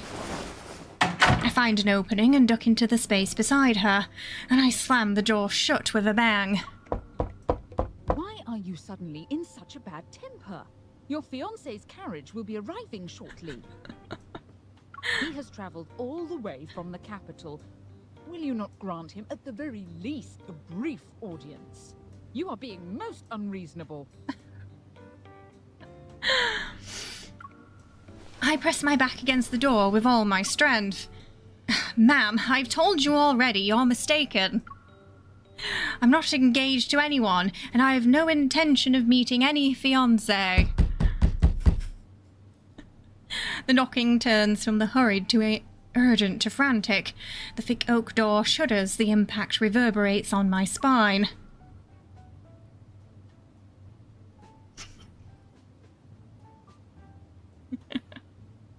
I quickly look around the room and my gaze lands on the long leather sofa. 2 minutes later, I collapse on the sofa that's pushed up against the door. I exhale. Phew. This should hold them off for a while. I was watching a movie with Zayne earlier. How did I wind up in this mansion? And why do I have a very posh British accent? Do you think she's putting on an accent? I like to think she's putting on an accent as well while she's in here and she can't control it. An hour ago, we were watching an old film at a new private theatre in Lincoln. The story follows a squire's daughter and a nobleman who were betrothed from a young age, but a misunderstanding drove a wedge between them, and they eventually drifted apart. Years later, the misunderstanding was cleared up, but the two were already married to someone else. All that remains is the nod of farewell on the stone bridge where they first met. Okay, that's very different to Pride and Prejudice. The glow of the screen danced across our clasped hands as Zayne lowered his voice and shared his thoughts about the leading actor's choices. Nodding at times and retorting occasionally, I cradled the popcorn. It was a normal experience. Then we reached the final stage. The fog on the screen suddenly billowed out. It spread before my eyes and covered everything. So she's actually seen more of this movie, whereas, like, with Sylus, they were barely in the beginning, weren't they? When my vision cleared, Zayne was gone, the popcorn, the screen, the entire room had vanished without a trace. In front of me was an unfamiliar dining table, and on the other side was an incessantly chatty woman, Miss Ross. And judging by the decor and their clothes, this place is nothing like Lincoln. If anything, it reminds me of the movie we were watching. I still remember how another hand held mine a few seconds ago. I lift my hand. Zayne, where is he now? 1,000 possibilities rush into my head and tangle up into a messy ball of yarn. I have no idea how to unravel it. I stare up at the unfamiliar ceiling, feeling lost. Oh, that's odd. Sensing a faint metaflux fluctuation from the bookshelf, I sit up. I think for a bit before walking over and pulling out the book. I open the heavy cover. On the title page, decorated with an intricate pattern, several lines of dark ink slowly appear. Hello, Miss K. Oh, this looks like it's going to be very much like those transmitigation dramas, doesn't it? Thank you and Mr. Zayne for coming to the Subdimension Cinema and choosing to watch Two Impressions. Yeah, this is like the system talking to her, isn't it? This movie world exists for the two of you. We invite you to cast aside your words and enjoy the story. Movie world. Where is Zayne? How do we get out of here? I love how for Sylus and MC, they didn't bother telling them that it just happened and they got no explanation for it. Silence. Then there's a crisp clap as the book closes.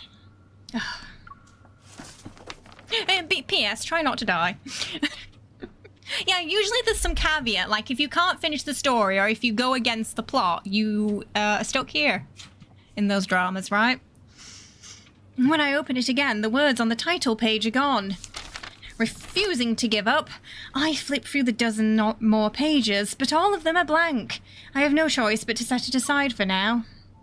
At least I know for sure that Zayne is somewhere in this world too. I just need to find him, and then we can figure out a way to leave together. I walk slowly to the window, my gaze wandering to the outside world and the glass pane. Although the morning rain has left a veil of mist over the distant meadows, I can still see a stone bridge in the distance. It's the bridge where the protagonists first met, and where they said their goodbye for the last time. I guess I'm the leading actress in this movie now. In that case, could my fiancé be? My thoughts are interrupted by a measured knock on the door, and then a familiar voice speaks from the other side. Okay, get your bets in. Is Zayne going to know they're in a movie, or is only MC going to have the awareness this time? Miss, may I request a private word with you? Oh, that's definitely Zayne. With the British accent. As I shove the sofa out of the way, I mentally kick myself for choosing the heaviest one to block the door. He looks great in that outfit, though. At last, the study door opened slightly. There's a young, elegant face of a man. Zayne! I was wondering where I could find you. I reach through the gap, but he quietly takes half a step back. Miss, I must forego the liberty of kissing your hand, for it would be improper given our current circumstance. He doesn't know.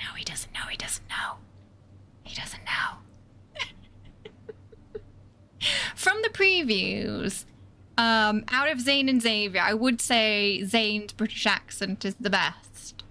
But, you know, we haven't seen the cards yet, so. But from the previews I saw. Do allow me to introduce myself. I am Zayne. Huh? She's like, what? It's very smooth, yeah.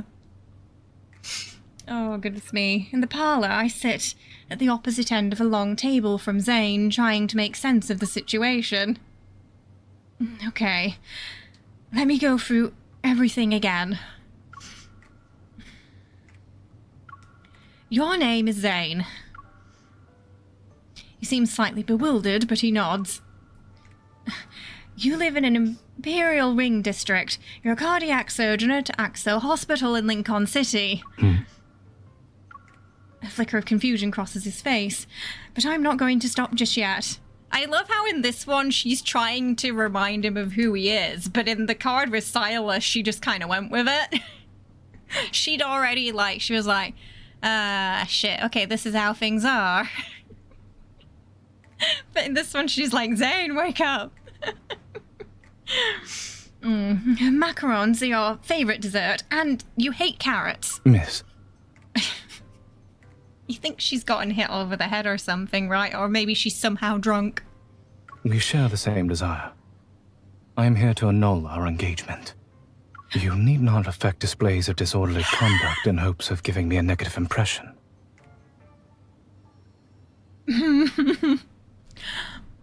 Wow. That hurts. Jeez. And now I know for sure. The Zayne before me doesn't remember anything about Lincoln City. At this moment, he is the noble, wealthy young bachelor from the movie. He's also under the impression that I'm desperately trying to break off our engagement, and he has no plans to change my mind. It's okay, we can fix him. So the Zayne in the movie also wants to break off the engagement. If there are no objections to annulling the engagement, we should settle the matter of compensation. Huh? I intend to hand you Morley Manor, one of my estates. For the next few minutes, Zayne briefly explains what I'll receive. I know he's wealthy in this movie, but the sheer generosity of this offer still leaves me flabbergasted. Yeah, so we're in kind of like a sort of twist on Pride and Prejudice right now, and Zayne has a British accent in this. But, well, like the Sylus card, Zayne does not know about that he's stuck in a movie. Only MC has that knowledge right now.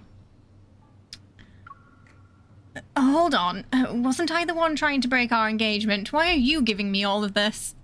Morley Manor belonged to your grandfather prior to being sold. One could say I am merely returning it to its rightful owner. You will thus be spared the inconvenience of residing in a small, dreary abode together with distant relatives. I sigh, but I can't stop myself from asking one last hopeful question. Is there nothing else you want to say to me? With a serious expression, he thinks for a few seconds. Should you be concerned about gossip following the dissolution of our engagement, my father has a cousin, Lady Herlin, who will soon be visiting the county. What about Lady Herlin? She enjoys considerable esteem in the capital, and the young noblewomen she takes under her wing never fail to distinguish themselves during the social season. Oh, it's a little bit, maybe a little bit... What's it called? The Netflix show. My brain's not working. Bridgerton, thank you. Because I don't think Pride and Prejudice... Oh no, they do go to a kind of like some social gatherings, but there's not like a huge emphasis on the social season, is there? And when is this social season? Every year in late spring, distinguished families host balls and charity dinners. It is a time for young ladies and gentlemen to present themselves and get acquainted. Oops, sorry. So you're annulling our engagement and encouraging me to meet other people? It is merely a suggestion. Whether you heed it or not is up to you, miss. Oh, okay, Zayne's going to be a tough nut to crack in this. If you wish, I can arrange for you to meet my aunt at the manor. Just trying to throw us off to some other guy. Yes, the ton. I breathe in and out. I remind myself that getting upset with Zayne, who doesn't remember anything, is pointless. All right. I'd like to meet this Lady Herlin. By the way, will you be staying at the manor as well? The astonishment in Zayne's eyes is unmistakable. That's true. He's very aloof and distant at the beginning, Darcy. I mean, he doesn't even know her. They just met. They were just engaged. But through family. After our engagement has been annulled, it would be improper of us to meet as frequently. I have some matters to attend to in the capital. Once everything is settled, I doubt not that we shall meet again. The refusal in his words is clear, yet it's delivered so politely that it's hard to be offended. Yeah, Mr. Darcy does that a lot. He'll, like, insult her, but in a very polite way. But to be fair, in those times it would have also sounded very demeaning still, even in the posh accent. We gotta reel him in, yes. I maintain eye contact with him for a while, and the assumption in my heart slowly solidifies. On the surface, Zayne has taken every last detail. The terms are generous, everything has been arranged with my best interests in mind. But in reality, And it's his way of neatly ending the engagement he never wanted and drawing a clear line between us. But this also feels like, again, a throwback to sort of like him distancing himself in the main story. You know, currently he's in main story purgatory right now, where he left his job and he left her. Because he was worried of hurting her. And in this one, he's worried about, ruining her chances of finding a match because he's not interested in the engagement for some reason. Yeah, in reality, Mr. Darcy's just... Oh, yeah, that's actually a good point, yeah. I think there's a few comparisons between him and Zayne. They're both quite professional. They seem to focus on their job, their position. They come across as quite cold and awkward, and at times a little rude at first, but actually they're just a little awkward. Yeah. It's not that they don't have the capacity to care for someone. In fact, they care for someone very deeply when they do. They're just not that social, I suppose. I have to admit, Zayne is thorough. I look down at my hand resting on the teacup and refuse to let the small sting of disappointment spread. I still don't know how this world works, but I know one thing for certain. I can't let Zayne walk out of my life. I accept your conditions. However, to suddenly take over a massive estate, I'm not even sure where to begin. I was hoping you might be able to spare some time to advise me. Mr. Zayne, perhaps we can start after you return from the capital? Smooth, MC, smooth. Exactly, that first meeting, yeah. So they're kind of back to stage one again, aren't they? So I think there's going to be that... Maybe that parallel with the cards of a lot of it going back to their first meetings and the awkwardness and her... And again, I sort of suppose in this case, because Zayne, he doesn't really remember, but he has like... You know, I think his feelings were obviously a bit stronger, weren't they? Because he pretty much liked her as they were growing up, didn't he? And he has like those weird dreams, those nightmares as well, doesn't he? So there's still going to be a little bit of that in this. I think Rafayel's going to be asunder again. I think so. But... Sensing he's about to refuse on the grounds of propriety, I quickly add, of course, we'll only converse during formal occasions and where the Lady Hurling is present, such as afternoon tea. Surely you wouldn't turn down a small favour for your former fiancé, Mr. Zayne. Very well. Zayne places a hand on his chest and gives a graceful bow.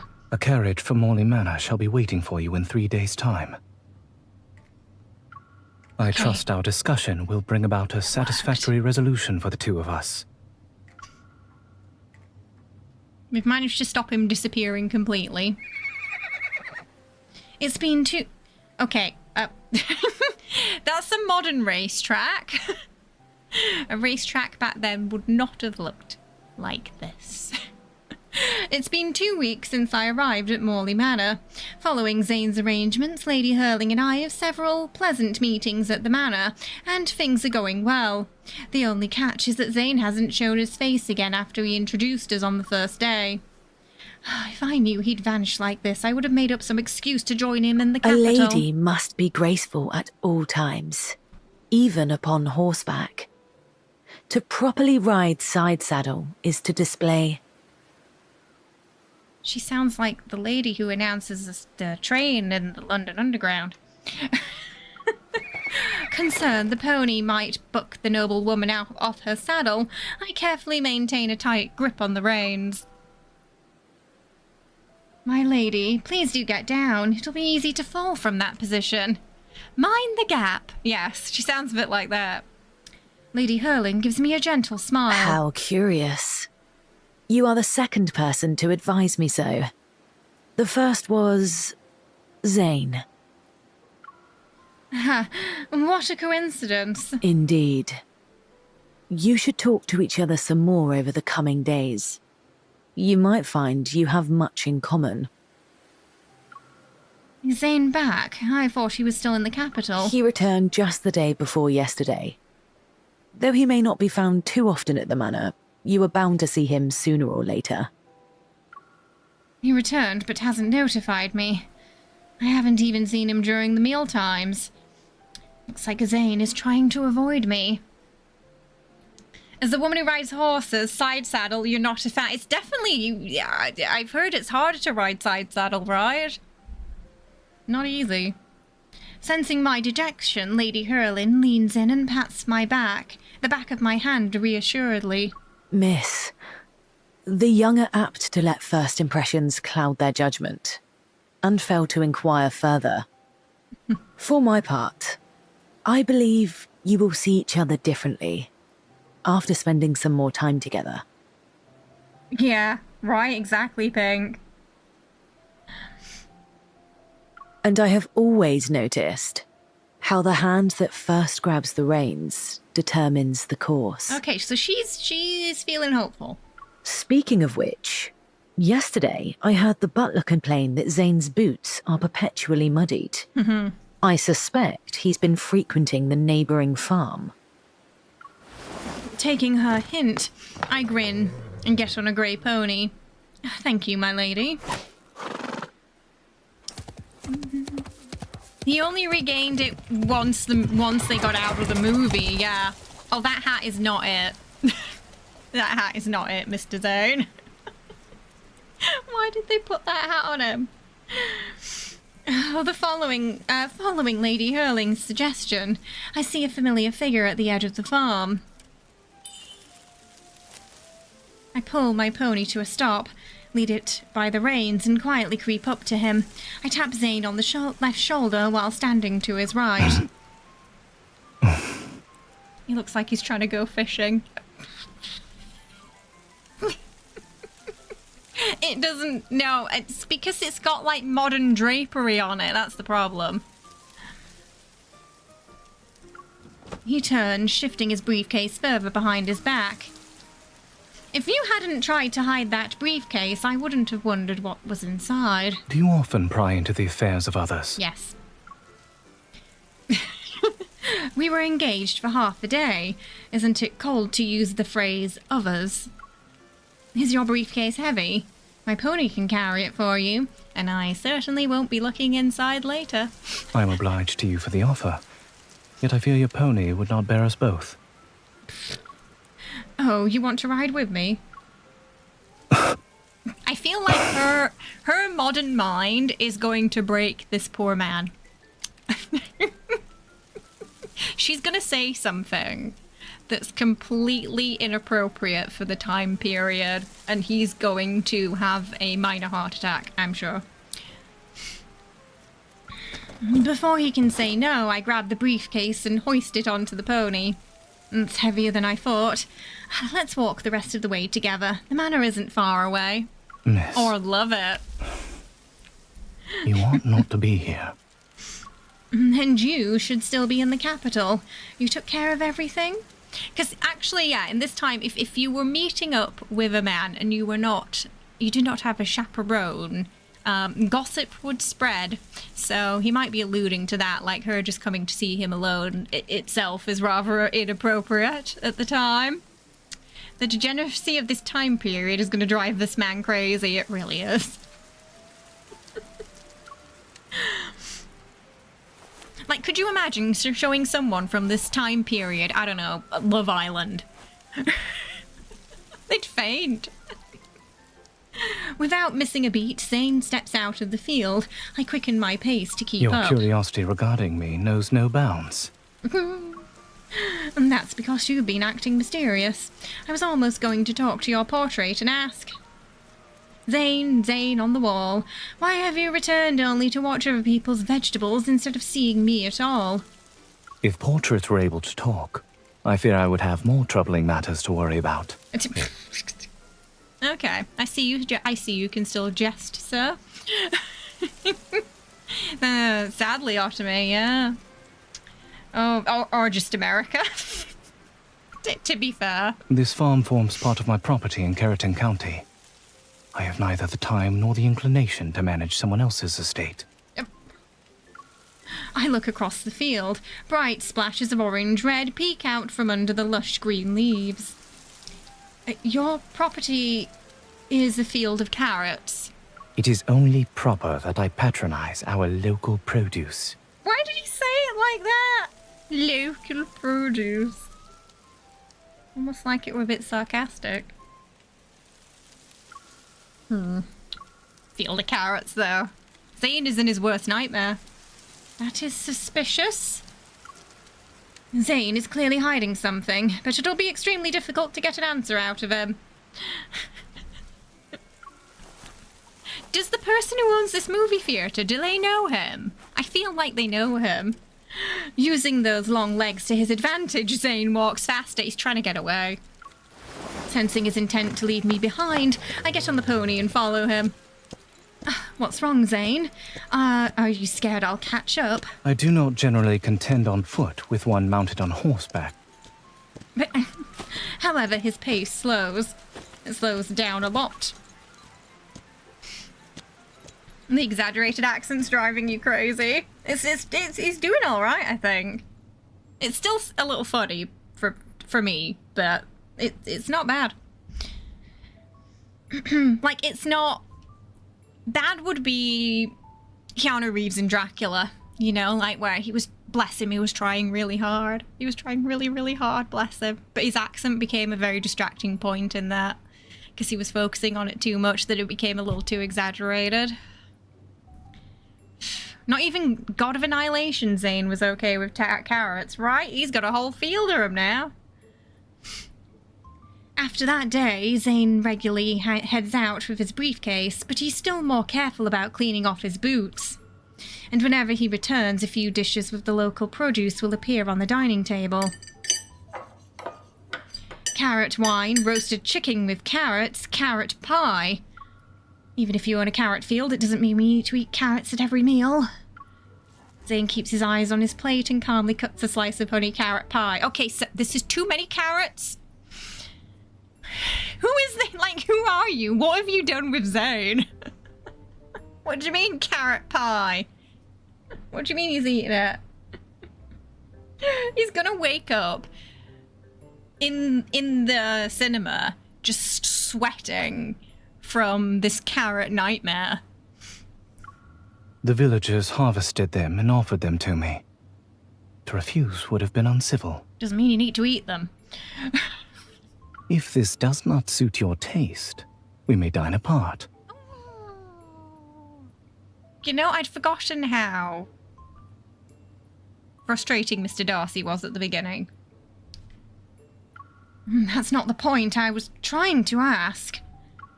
Wait, did his preferences change because we're in the movie? Zayne, do you even like carrots?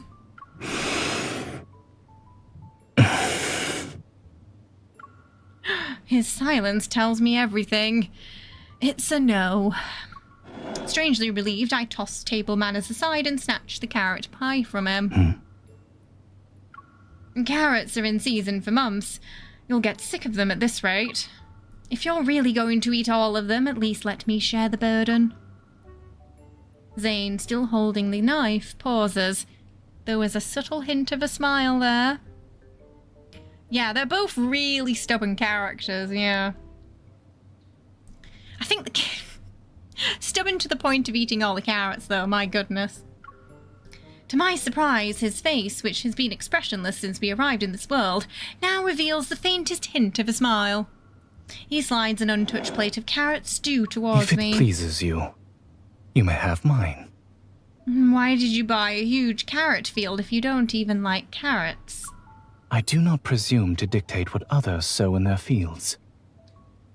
You, however, do ask a great many questions, yet without ever disclosing your purpose. Is that like a really polite way of saying you're nosy? Zayne's gaze is fixated on me as if he already knows what I'm thinking. But if I want to find out what he's been up to, I need to keep asking. I don't have any ulterior motives. The manor is too big, and I'm bored by myself. I need someone to talk to. So I am merely your novel pastime. That's not what I meant. I think of it as us helping each other.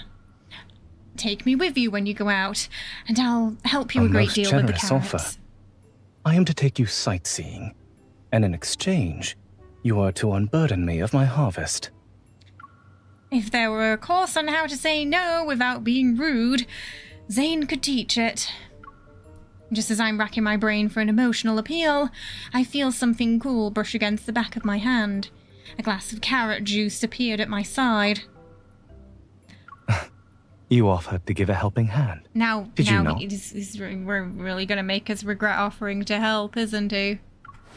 Seeing that he's about to take the glass back, I grab Zayne's hand and chug the drink down.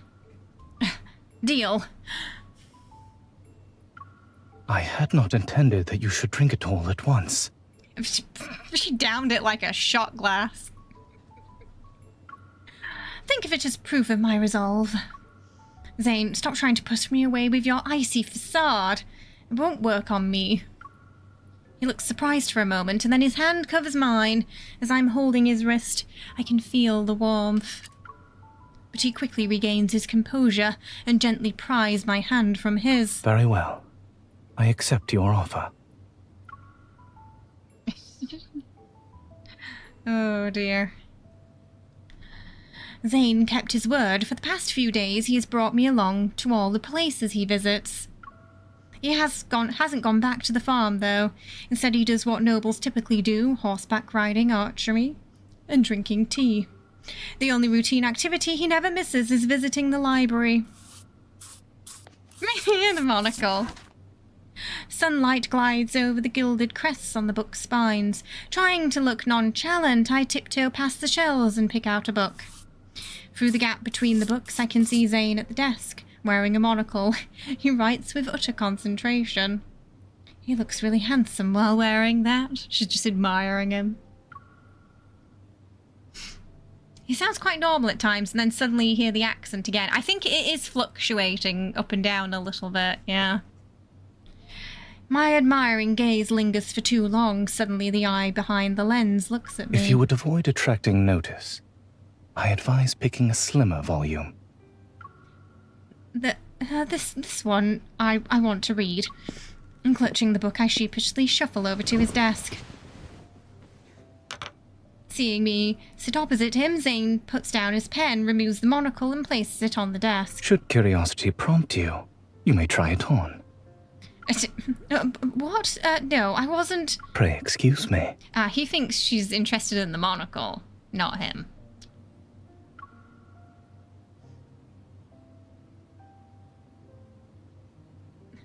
His fingers shield my right eye, and a gentle warmth brushes against my brow. Something cool presses against my eye, and the world is hazy for a moment. Only the warmth from Zayne comes into focus. It draws me in and makes me want to move closer. Do not open your eyes too hastily. Otherwise, this is what will happen. My vision returns, and I see the monocle has slipped into his palm. He puts the monocle back over his right eye and pushes a leather-bound book my If way. not the monocle, perhaps it is these volumes that engage your interest. Oh, yeah, he's not doing too bad. Yes, exactly. I lower my head and pretend to flip through the pages. In disbelief, I flip through more. Wait, what language is this? Strange strokes form indecipherable characters on the page, which at least save me the effort of continuing to pretend. You are most ambitious to begin the study of an ancient script with a medical treatise. Like Latin or Greek? He pulls another volume from the neat stack on his desk and hands it to me. Here is the translation, if you wish to consult it. It is not likely to be published anytime soon. You must content yourself with the manuscript. Oh, is he translating? Common Diseases and Preventions, translated by Zayne. It is but a humble compilation of my own. Should you discover any errors, pray bring them to my notice. So he's interested in the medical field still. It's all right. I never doubted your professional expertise. Zayne quirks a brow, but he doesn't ask why I'm so sure. If that is all, I shall now continue my work.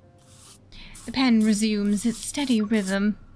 I look at the pages Zayne translated. The handwriting is neat, and the margins are brimming with concise notes and symbols. It's what he does. A doctor with neat handwriting? This is a strange world. Even without his memories, and although he's not a doctor in this world, Zayne is still doing what he can. That's just who he is. The afternoon slips by, lulled by the gentle scratches of his pen against the paper. The words before me start to blur. When I look up again, we're sharing an ordinary afternoon in Lincoln City. Zayne is typing on his keyboard at the desk. I'm leaning against him and studying a mission report. Occasionally I'd show him something on my phone. When he stands, I reflexly grab the edge of his sleeve. Where are you going? Two worlds blur into one.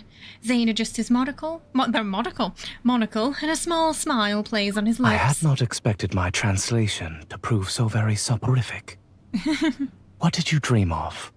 The memory of the dream brings a smile to my face. It was a prophetic dream. I saw us in the future. Indeed. And what was to be expected hereafter? A lot of things. You're going to hopelessly fall in love with me, swear to stay by my side forever, write me 1,000 love poems and read them to me every day. Without warning, he leans in. He's so close that our breaths intermingle. My words die on my lips, and I instinctively tilt my head up. I close my eyes as I lean towards him. I've done it so many times before. Zayne. His surprise only lasts a heartbeat. He pulls back, composing himself, then he flicks my forehead. Zayne. You say you knew what was to come. Why, then, did you remain still? I mean, I'm not a bloody psychic.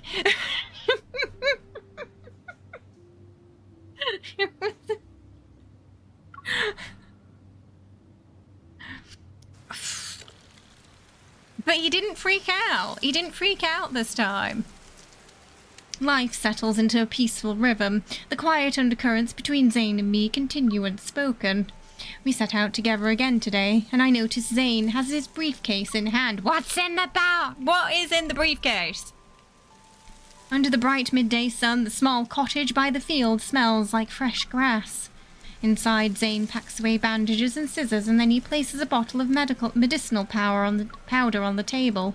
Keep out of the rain. Oh, maybe that's it then. Should you develop a fever, infuse this powder of willow bark in water and drink it. Mr. Zayne, we have little with which to repay your kindness. Pray accept these sweet cakes. Oh, so maybe he's doing like a little bit of free medical care for people, you know? That must be it. So this is doctor's briefcase.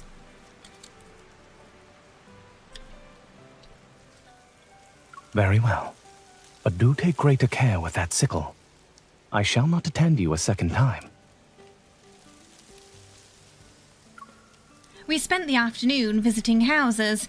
Zayne treats each patient with the same care and patience. After treating the last patient, he closes the briefcase and leads me out of the cottage. A warm breeze drifts across the field. He casually deposits a basket full of grateful offerings into my arm. Oh, also, sorry, I just realised I forgot the, the co-feeler and widget today. Sorry about that. Thankfully, it still mentions everything in chat. It's because I was recording the other day. So this is your field research? You may say so. The subjects of my research happen to be remarkably talkative. Zayne, has anyone ever told you you'd make a great doctor? You have. I wait for him to continue, but he doesn't. Am I the only one? Whence arises this sudden interest? Because, look at you. You're wealthy enough to buy a manor and give it to me like it's the head of a lettuce. You can do whatever you want, or nothing at all. But you're trekking to all these houses under the scorching sun to help patients you can't afford to send for a physician. The only explanation I can come up with is that you genuinely enjoy it. Zayne neither denies nor agrees. He just smiles. You believe acting without regard to my expenses must imply some sort of enjoyment. That's right. And you have been accompanying me on such a long journey since the break of dawn. Does it mean? Zayne stops as if taken aback by what he's about to say. He looks away, his lips pressed into a thin line. What were you about to say? We keep walking, and then I slowly realize that Zayne's position in this world comes with its own chains. In this era, medicine isn't considered a respectable pursuit for someone of noble birth. Aristocrats aren't expected to toil in public. Choosing this profession would be seen as peculiar. Zayne, you're keeping this from others because you hate dealing with gossip, right? More or less so, yes. He easily admitted it. Then, what if there were a world where you could follow your heart and become an incredible doctor? You'd study medicine as a professional and use your skills to change countless lives. Would you want to go back to... go to this world? It appears as though you mean to carry me off. I was just thinking, I know a doctor in that world. He's the best. That is quite a high recommendation. I should very much like to make his acquaintance. I laugh, the basket wobbling in my arms. I'm sure you will someday.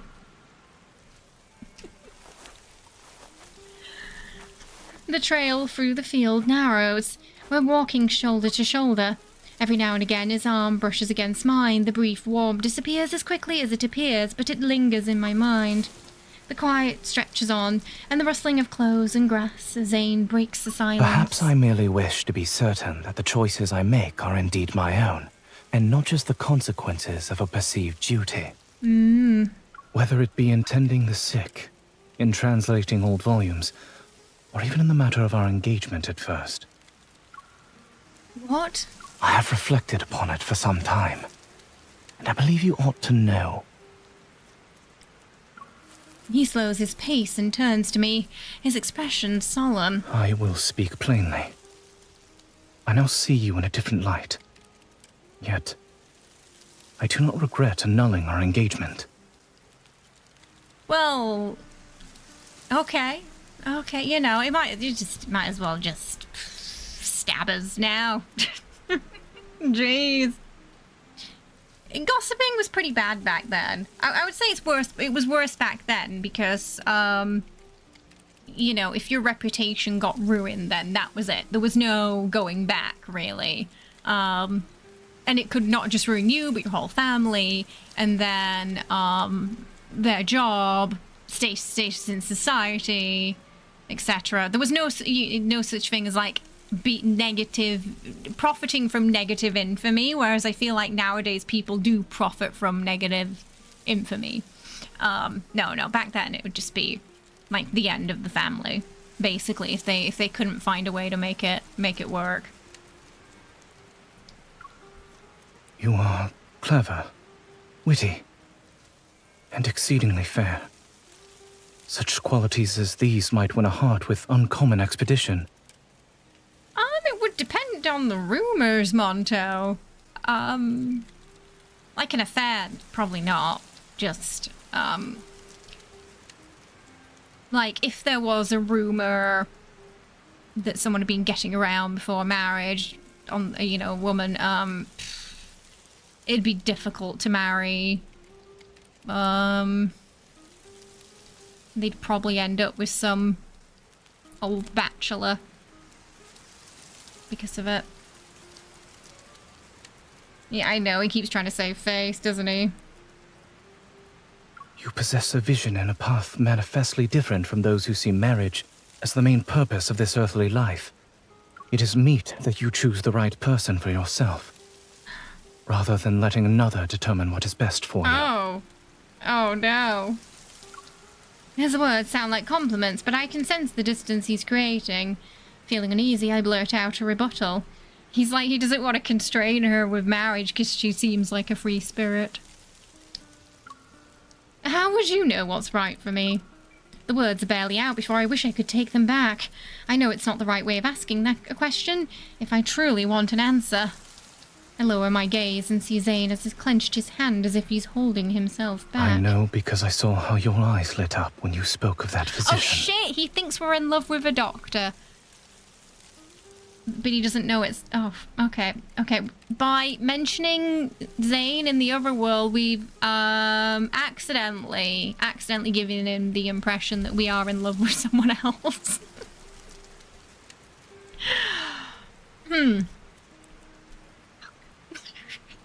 Oh dear. Oh no. Oh dear. What have we done? This plan is really it really has backfired. Shit. I kind of would have just loved her to have blurted out just a massive explicitive word there, like fuck or shit. And just to see his reaction, you know? To like her potty mouth. Okay, we gotta fix this quick. He has cop blocked himself, this man, he has, yeah, accidentally. That is why your future ought not to be bound by an engagement made for you beforehand. Oh boy. But I have never had those thoughts you speak of. My words make Zayne's steps falter for a moment, but he doesn't stop.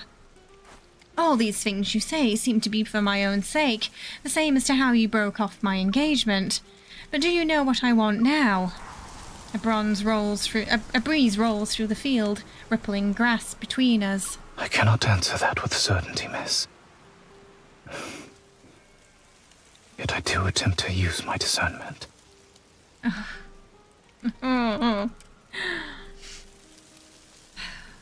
We somehow made a worse conundrum in this movie than is initially there.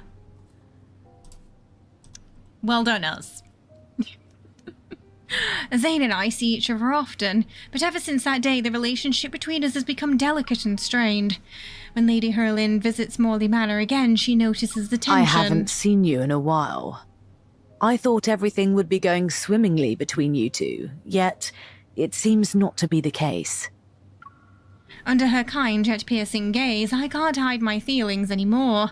I decide to pour out all my troubles from the past for a few days.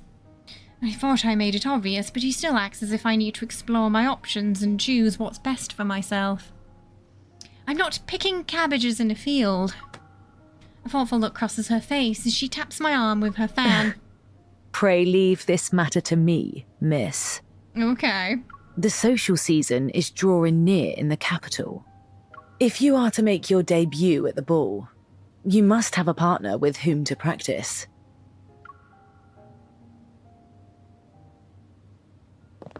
Our palms meet, our steps intertwine, and the unspoken tension between us rises and falls with the rhythm. Zayne, do you like dancing? I may, depending on who happens to be my partner. One may always plead an aversion to dancing as a polite refusal to an unwelcome invitation. Okay, so unlike Mr. Darcy, he will dance. It depends on where you are in the world. Right now it's up on the Asia server. I think Europe's probably going to be soon. And then America is going to have to wait a little longer. It sounds like you're an expert in declining invitations. They say that practice makes perfect.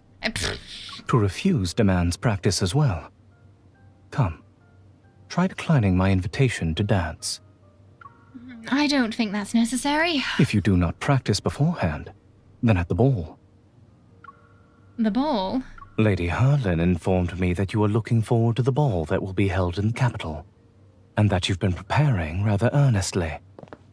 Noticing the face displeasure in his voice, I move closer as we dance. I look up at him and spin. Is that so? Do you want me to go? His steps falter slightly, and his grip on my hand tightens. Were I to say no, would you indeed give it up? A crack beneath the frozen surface has finally appeared. The doubt in my heart gives way to certainty. Now's the time to press my advantage. Didn't you say that I shouldn't be confined to this place?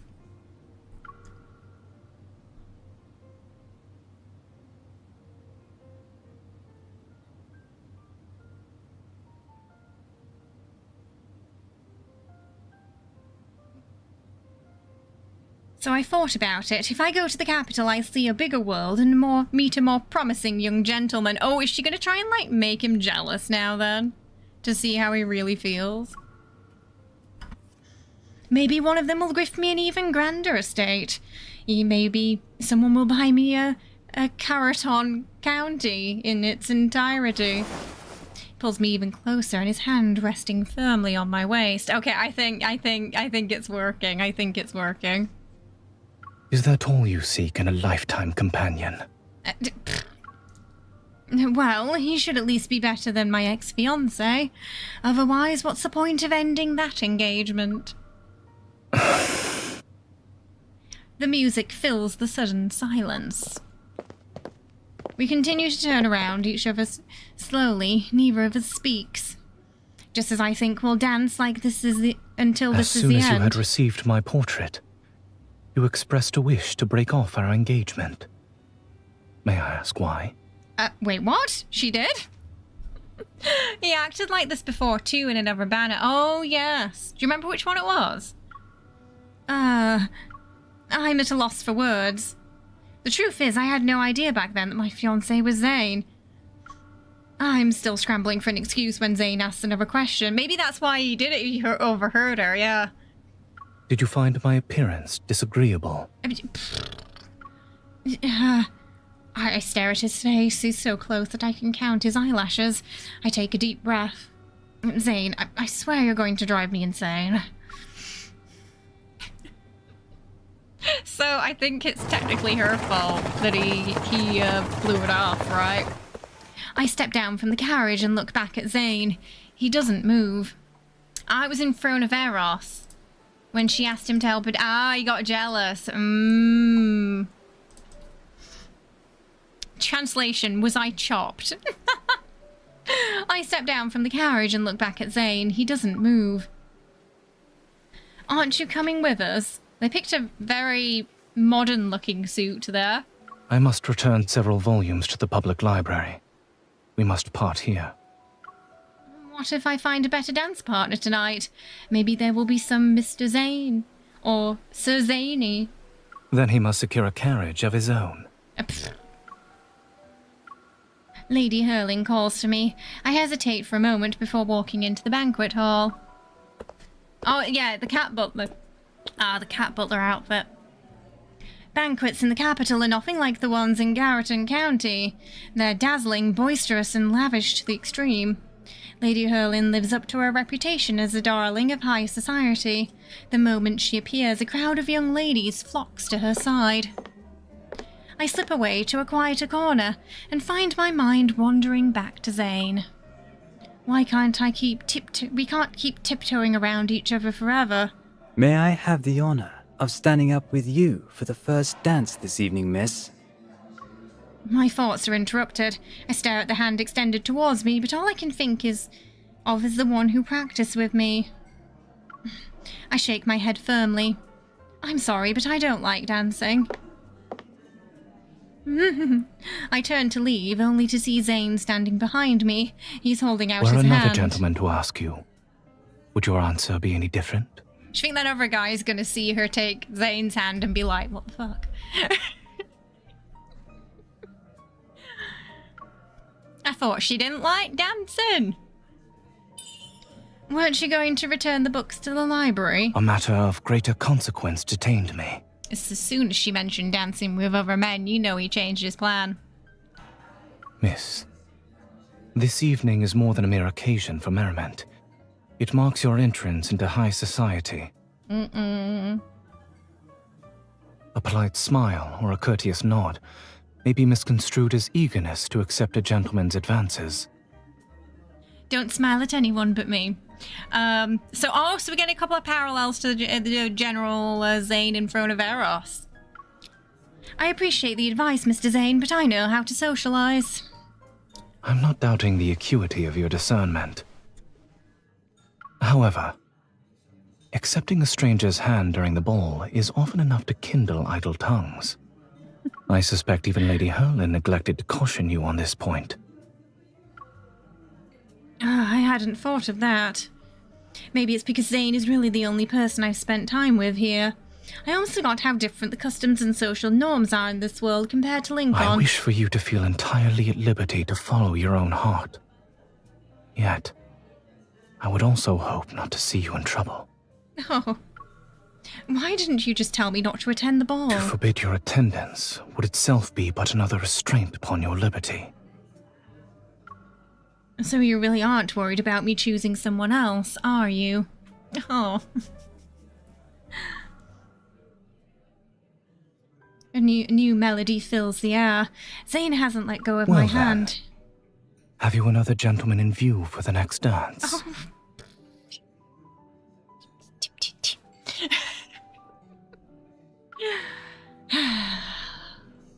She's just giving him a good shake. After returning from the capital, Zayne and I finally settle into our most comfortable rhythm. Riding through the countryside together, having afternoon tea, bickering over the weather, or who gets the treacle tart. Everything is calm and peaceful. We can let the days slip through our fingers without being rushed by shoulds or musts. But after a long period of leisure, a nagging thought begins to pop up once more. I still don't know how to return to Lincoln City. A few days later, a letter from Ross's breaks the spell. The Rosses need me to handle certain matters. I'll be gone for a few days. While I'm there, I can grab that strange book from the study and show it to Zayne. I happen to need to retrieve from the capital documents relating to the transfer of the manor. This should take about 4 or 5 days.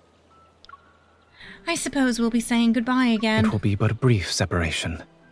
Morley Manor will remain in its usual place. We'll be having afternoon tea at this table again before long. Oh, so also a parting. Once I'm back at the Ross residence, I take the chance to visit the study. The moment I step inside, I sense a faint magnetic fluctuation from before. Before leaving Morley Manor, I tried everything to get that book to respond to me. Nothing worked, so I left it there. Good thing I didn't forget it. I follow the sensation and take the book off the shelf. I open it and lower my voice. I know you can hear me. Zayne and I have been stuck here for months. When can we go back? Book. Seconds pass in silence, then a huge force surges from the book. The pages flip violently. I slam one hand down to keep it from closing and grab a nearby candlestick with the other. I don't know if you're afraid of fire, but if my hand slips... Threatening it. The pages shudder even harder. The ink bleeds across the blank paper, slowly weaving itself into words. The story ends when you completely change it. Completely change it? Oh, what does that mean? Stunned, I stand there. The ending of the movie replays in my mind. 2 people passed each other by and married someone else, and in their final goodbyes, or said their final goodbyes on a misty morning. Does that mean the story will only end if we make completely different choices from the characters in the movies? That's what happened in Sylus as well. They changed the ending, didn't they? This one's definitely more sort of traditional, sort of transmitigation drama, isn't it? Carrying the book, which is now blank, I have more unanswered questions as I return to Morley Manor. What if she's like, this book will answer everything? She shows him it and it's just blank for him. Then we're gonna look drunk and mad. Zayne and I have been getting along quite well lately, but I still don't know his actual opinion of our relationship. Afternoon sunlight streams through the curtains and spills across the tea table. The soft clink of a silver spoon against porcelain pulls me from my thoughts. Miss, a great many young men have inquired after you since the last ball. Oh no, they've come courting. But none compare with Zayne. Is that right? Okay, she gets it. Lady Hurling's voice is soft, but her words cut to the point.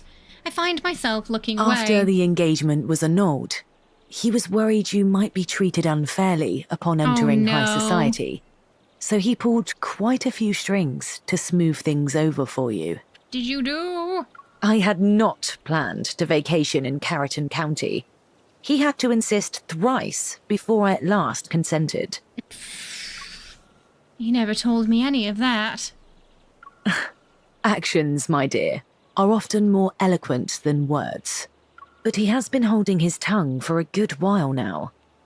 I fear we shall have to resort to more extraordinary means. He doesn't get the hint. She sounds a bit like Lady Danbury from Bridgerton. I think it might be intentional, yeah, because she's got kind of the same position, hasn't she? I scoot closer to the Lady Hurling, eager to hear more.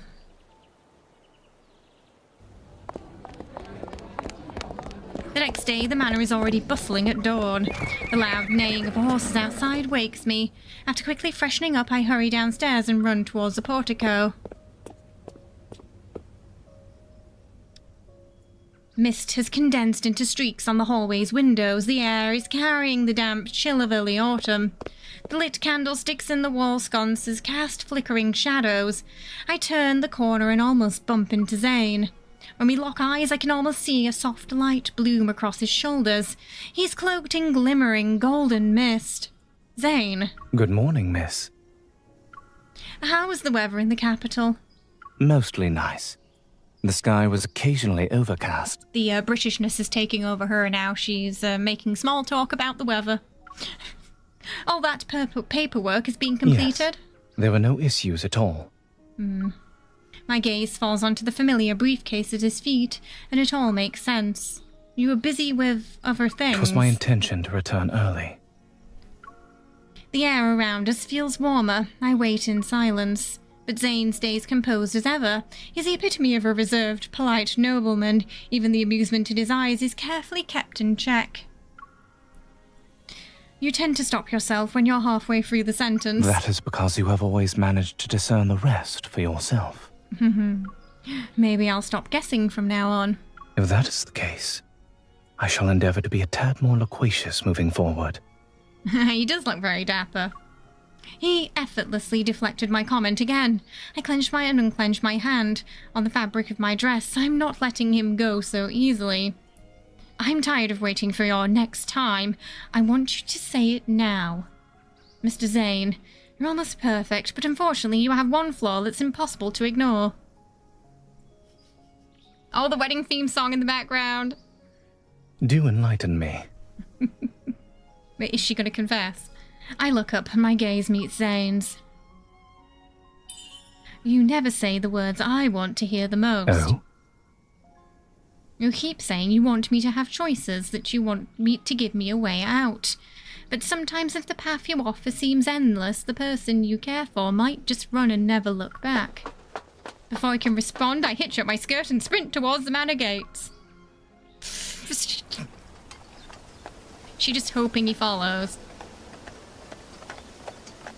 Oh yeah, because he doesn't in that Pride and Prejudice movie. Does she walk out, I think? Or does he? I can't remember who walks out, but then the other one comes chasing after them in the rain, right? Stop. I think it was Mr. Darcy chasing her, right? Miss, I believe we must clear up some matters between us. Pray allow me a moment. So she's working it now.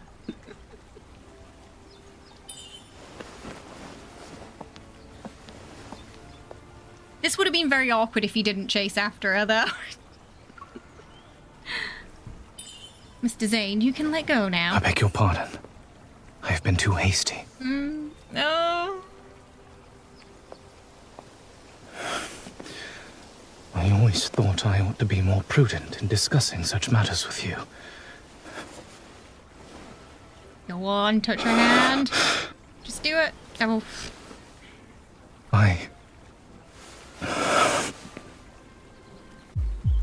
Seems a little nervous. Oh no. He's gonna tear that poor flower apart.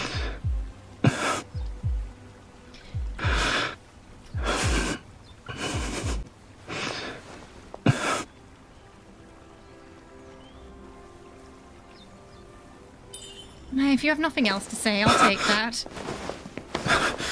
Pray forgive me. I think she knows she just has to give him a little nudge.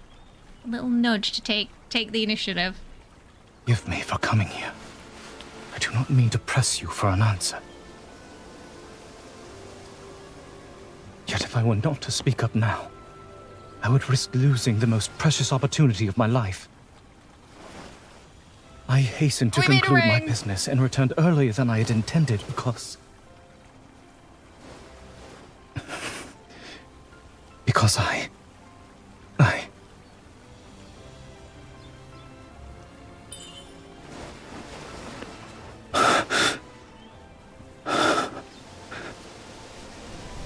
And then he fainted. he put the ring on before he asked, yeah. He did. I wish to renew our engagement.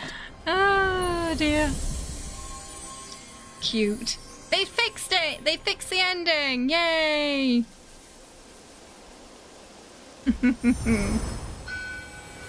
Oh, wow. They had the wedding and everything.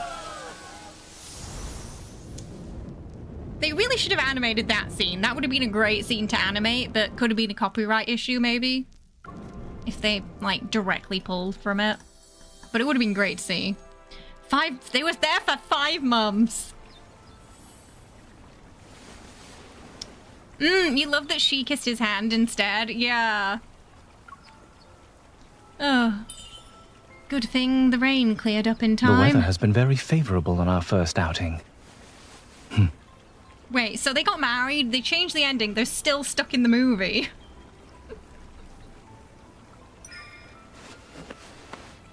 The book lied.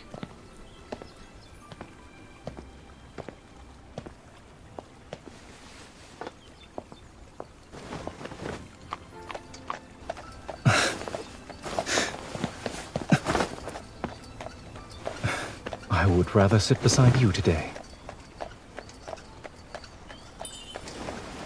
Can't believe it still didn't wait for you. Wait, what did you say? Sorry? I didn't see. It was so fast. I can't believe it still didn't wait for you. Oh, the carriage just went whoosh. Consider it a reminder to a certain married lady. A hasty departure hardly accords with good manners. Will you not turn away from me this time? Aww. I'm following my heart.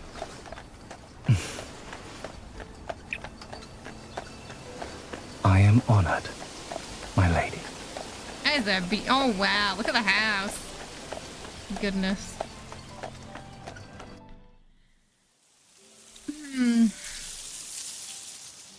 They finally... Okay, at some point, a mist gathers once more. It washes away the colours before me until everything melts into white. The sound of the wind, the creaking of the wheels, Zayne's soft whispers in my ear. They fade away one more time. The movie's world has reached its conclusion. A page turns to welcome our reality. They're back home.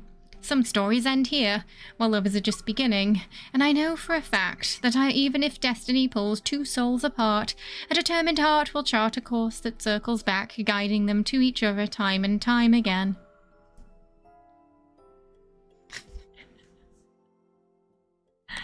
Oh, goodness me. 3 months late? Oh, I wanted to know the immediate reaction to getting out of there.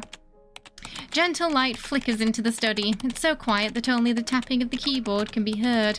And this rare day off, I'm in Zayne's arms and enjoying the peace and quiet as he finishes his work. After returning to Lincoln City, it feels as though we were gone for a lifetime. They basically lived an entire life there, yeah. We tried to find that mysterious midnight movie theatre again, but when we got there, all we found was a cinema that had been abandoned for years. Maybe life was getting too autonomous, so the universe decided to throw us a curveball. Zayne, it's probably because you're working too much. I like how that's coming from a hunter who's always busy keeping Lincoln safe. Okay, it's weird hearing his normal accent now. I got really used to that English accent. Everything that happened in the movie theatre became one of the city's many unsolved mysteries, and a memory we'll never forget. But I still can't help but wonder. I scoot closer to Zayne and peek at the email on his screen. It's from a publishing editor. Mr. Zayne, thank you for joining our ancient medical text translation project as a specialist. Ever since we returned from Carrollton County, Zayne has developed a keen interest in translating material texts from around the world. Oh, so a little bit of Mr. Zarcy rubbed off on him after all, then. The ancient scripts from the movie don't exist in our world yet. How can someone learn to read ancient languages in 3 months? I can only read a little so far. That's why I'm merely a medical consultant, not a translator. Says that like that's not impressive still. Please don't take any more new jobs.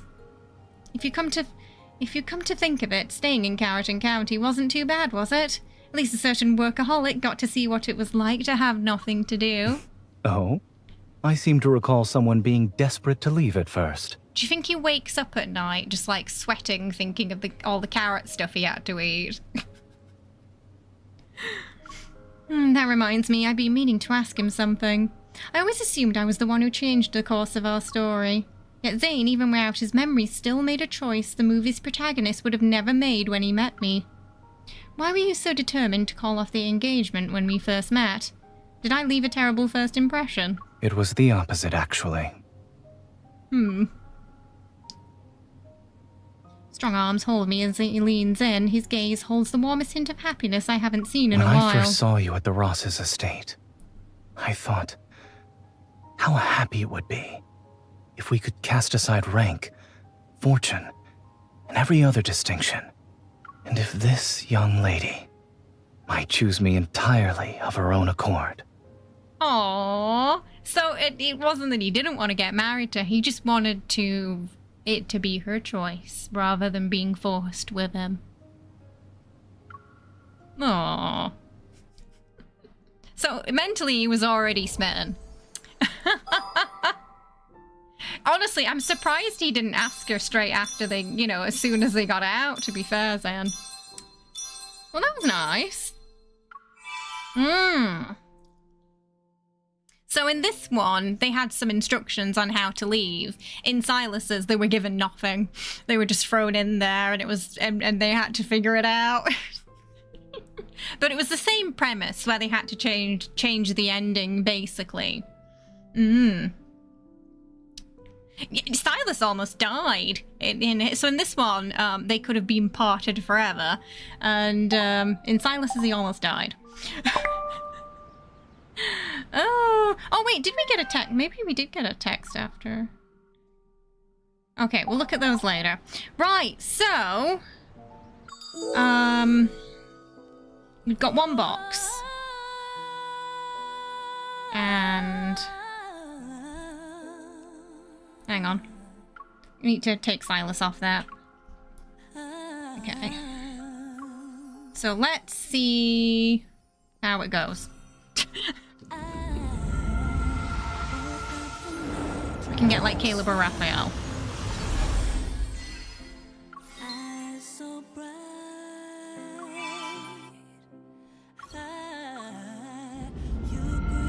No, he didn't know. I don't think he knew until he left. So he wasn't aware of it like she was, basically. She only had knowledge of the outside world, he didn't. Ooh. Not a lucky hour. Even 1,000 miles away, I feel. See if we can. Oh. Okay. No. Okay. Time and time again. Oh, it's making me go all the way down, isn't it? Son of a... And when the sun fades into the sea, promise me. Okay, give us an event card. Make it easy. So we can do 2 more. Okay, fishy, event me, please, fishy. Okay, we got Titanic. Which means we can use the box to get Caleb. So we'll watch 1 today, and then, because we got 4 this time, I will do an additional stream on... I'll do an additional stream on Thursday so we can watch the one left, yeah? How does that sound? So we'll pick 1 more today. And then... we'll have an additional stream on Thursday just to go through the last one. How does that sound? So you've just got to decide. Oh, okay.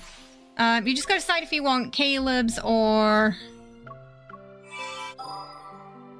Xavier's first, then, yeah?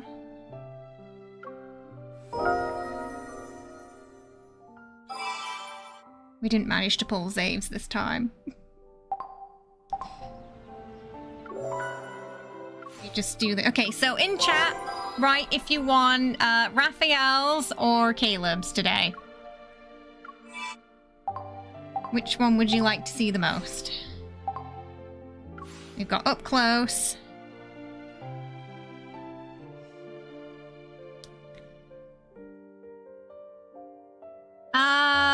We've only got the box. Yeah, I don't want to pull anymore. I'm not going to pull anymore because I need to save my diamonds. So that was the limit of my pulling. Yay, 185.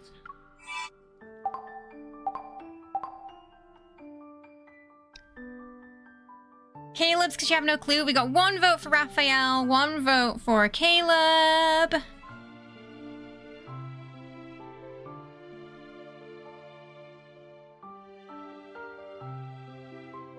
Two votes for Caleb. Oh, I think so. I think so, Zed. Raf, 2 votes for Raf, 2 votes for Caleb. 3 votes for Caleb. Get your votes in, Caleb or Rafayel. 3 votes for... Okay, we've got another vote for Rafayel there. 3... 4... I think it's 4-4. 5... 6... Another vote for Raph, another vote for Caleb. Caleb seems depressing. It does seem a bit more... Yeah. I'm not sure how it's gonna go with that one, honestly. Okay, while everyone's still voting, I'm going to, get our... Oh, I completely forgot to get the rest of the tickets. Whoops. Fine.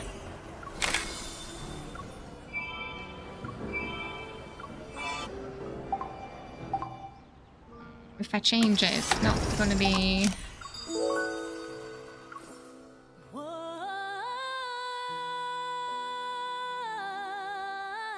Ah, damn it. Okay. Yeah, I'm just gonna use those. I've completely forgot about them.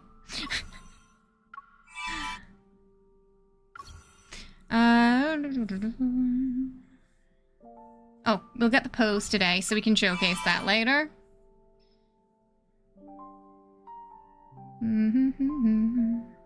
That's Zayne's birthday outfit. Looks like we're gonna be in a war zone for that.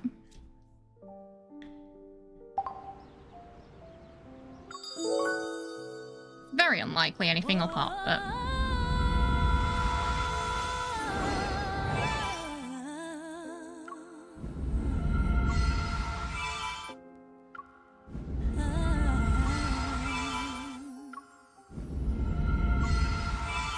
Bring us down for the next one. Okay, there we go.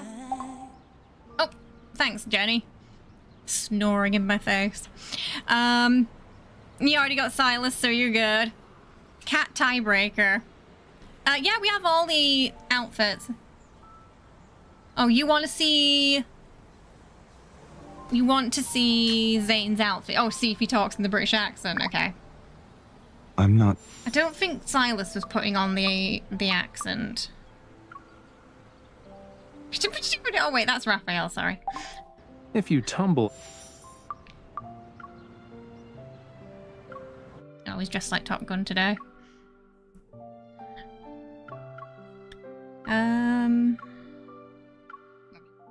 Oh, wait, no, we're supposed to be on Zayne, sorry. I'll come up with lots of ways.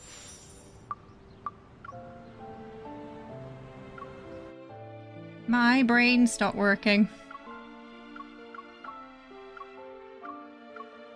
elegant and gentlemanly, that's all you've got. Nothing like heart racing. Perhaps there's no difference between an easy path and a winding one.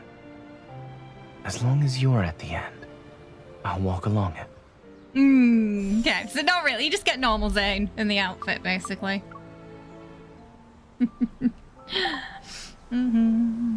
Oh, okay. I think... Oh, did we get more votes for Caleb? I think we might have. Let me just... Hang on. I've got a quick maths.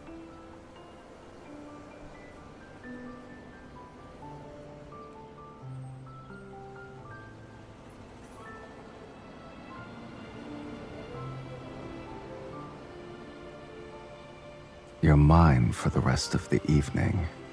Any objection?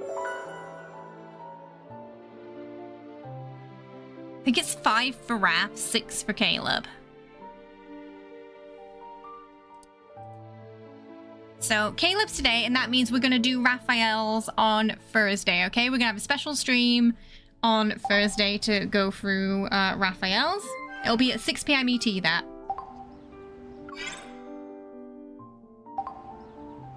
Because I will lose my voice if we if we do 4 this month. 3 is usually the limit a day. Okay, so Caleb's first then. Up close. So this is the only one where I wasn't really like 100% sure. Is it Up? Is it Ghost? Is it Casper? Is it a mixture of Up and Ghost? Is it just like Heaven? We had a couple of theories. The stick man, the sort of, what are they called, noodle plushie trailer made it look more like Up, but there's no ghost in Up, so maybe they're doing Up, but he gets his wife back. I don't know. But it could also be to avoid, you know, like I said, Disney copyright. So they're mixing it with a couple of other things, possibly. The rumors were Ghost, so... But there were definitely some scenes in the preview I saw, though, that were a bit more reminiscent of Ghost than Up. But the balloons in the house is very Up. So I think it might be a mix. We'll see. I haven't, no. Yeah, so... I need to eat at some point, too. So that's why we'll split it up. Right, so I will be right back. I just want to... Jenny... Treat soon, but not right now. She's like, it's time. Okay, I will be right back, and then we're gonna go through Caleb's card up close, okay? Wherever the winds pass, we shall meet again. I'll be right back.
Yes! It's happening, but not now. Goodness me. They're like, where are our trees? It's time. And he was like, doing this with my arm. Like, up. No.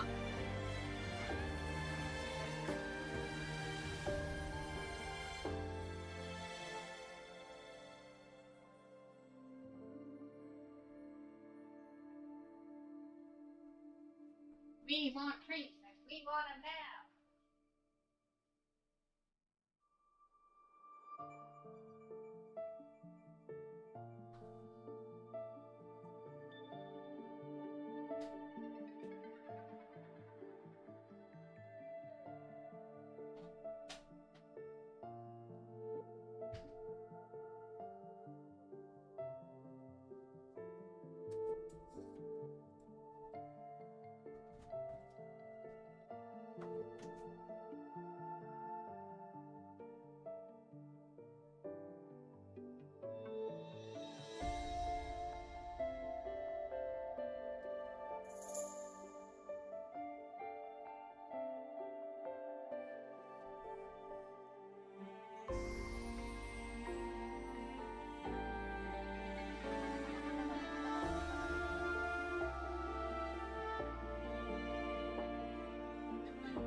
Go on. Ugh, okay.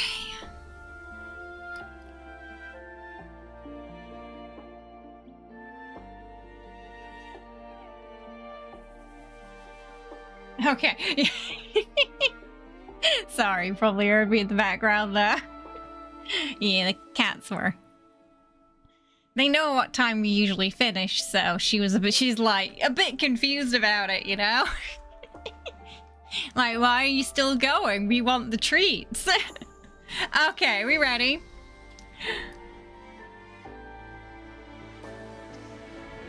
Yeah, so the kiss scene is very reminiscent of Ghost, isn't it? Yeah, so I think it's gonna be a mix. Let's see, though. I feel like this one's probably going to be a lot of depression, so buckle up. Oh, that's pretty. At 42 Blue Sky Road, a small house sits under the sun.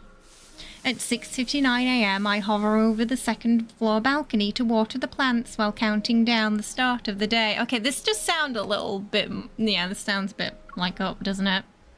5, 4, 3, 2... When the 7 o'clock chime rings, the ice cream truck rolls past on the dot. Across the street, a neighbour sets out her folding chair, newspaper and cat. She opens her parasol with the ease that comes from doing it every single day. She turns, twists the knob on her little radio, and that same old song she probably heard 1,000 times starts playing again. Up next, a song request from Mr. Good Vibes. Up next, a song request from Mr. Good Vibes. May you have a perfect day. So, she's gonna die early then, huh? I was getting ice cream at 7 a.m. Kenny. I'm pretty sure he had one this morning when he woke up. So that's your answer, is it? He's the one getting an ice cream at 7 a.m. In a little while, the balloon vendor will be waiting by the 2nd Street corner at noon when the students are dismissed. The kids will race out to school and swarm him, then the smell of freshly baked bread from the bakery will drift up to this balcony. Even for a movie world, this is ridiculously on the nose. Even fairy tales don't go this overboard with dreamy settings. As if agreeing with me, a loud gurgling rises from below. Startled, I look down. My poor mint sprouts are fighting for their lives. They lift their tiny leaves from the water pooling in the flower pockets. I set the watering can aside and float through the attic wall. Oh, she's already a ghost. She's already a ghost. And float through the attic wall towards the bedroom of someone still fast asleep. Sleeping stood up. 2 minutes until he wakes. Now's the perfect time to get another look. I float over to his bed and slowly lean down. Even the way he tucks his arm under his cheek is exactly the same. This is the Caleb I know. But a few days ago, when the fleet problems had him on edge, I suggested we watch a light-hearted movie to unwind. And everything's gone awry since. Never mind how we got stuck into the film halfway through, or why I turned into a ghost. Why does Caleb genuinely believe he's always lived in this world? So she knows that they're in a movie, Caleb doesn't. As if hearing me complain in silence, he silently turns his head in his sleep. The movie version of Caleb is a pilot too, but he's currently suspended pending an investigation.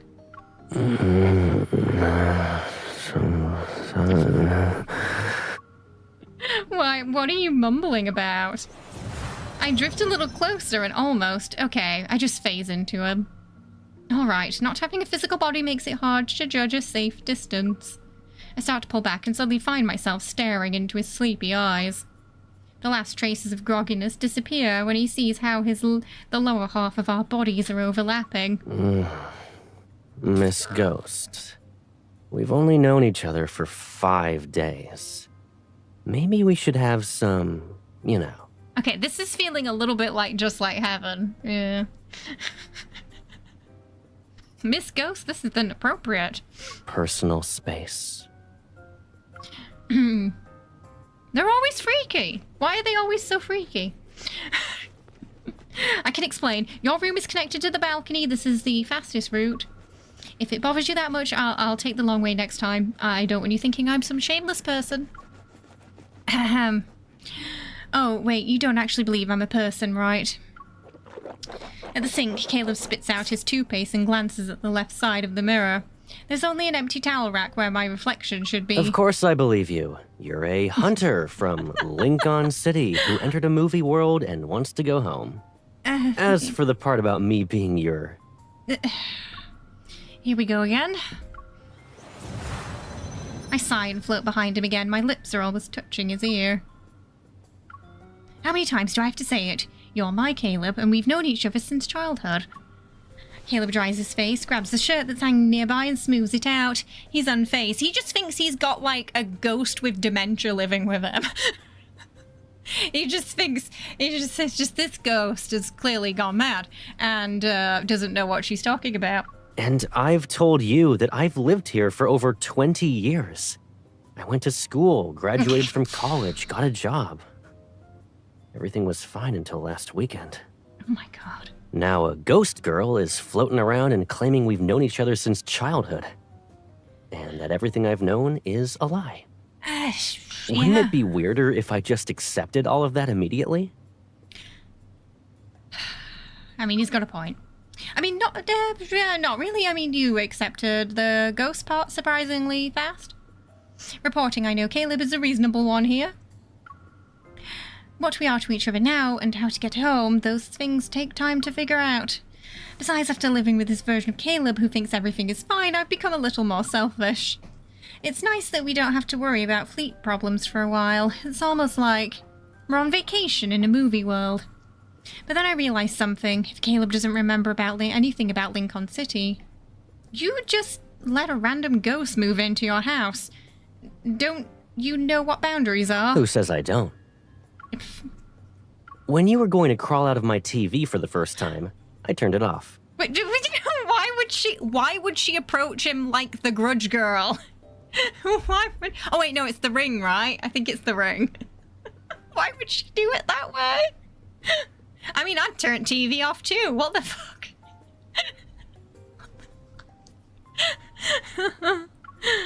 I give up. Just go get dressed already. I was about to do that. He turns his head, glancing from me to the bathroom door. He's polite and painfully reasonable. It's not like I haven't seen your body before. Do you really think I want to stay here that badly? Besides, in my current form, a door won't... Inside the bathroom, Caleb stands with his arms folded and eyebrows raised, like he's been expecting me. I can't believe she actually did it. She actually went through the door, didn't she? A shirt is still draped over his arm and his pajamas remain untouched. He hasn't even started changing. I'm guessing my bathroom is part of the quickest shortcut, too? I back away before he can say something else that won't let me respond with a retort. Bet you can walk through a security checkpoint without setting it off. I haven't tried that, but probably. I can just float around it. So, slipping into a high-security courthouse's archives will be a piece of cake for you, Okay, right? so he needs some help with something. Of course, Wait, hold on. What are you trying to rope me into doing this time?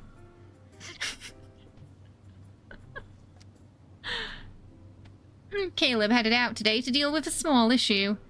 And the reason he's dragged me into it can be traced back to when I first appeared in this world. Several days. Why is he wearing that at home?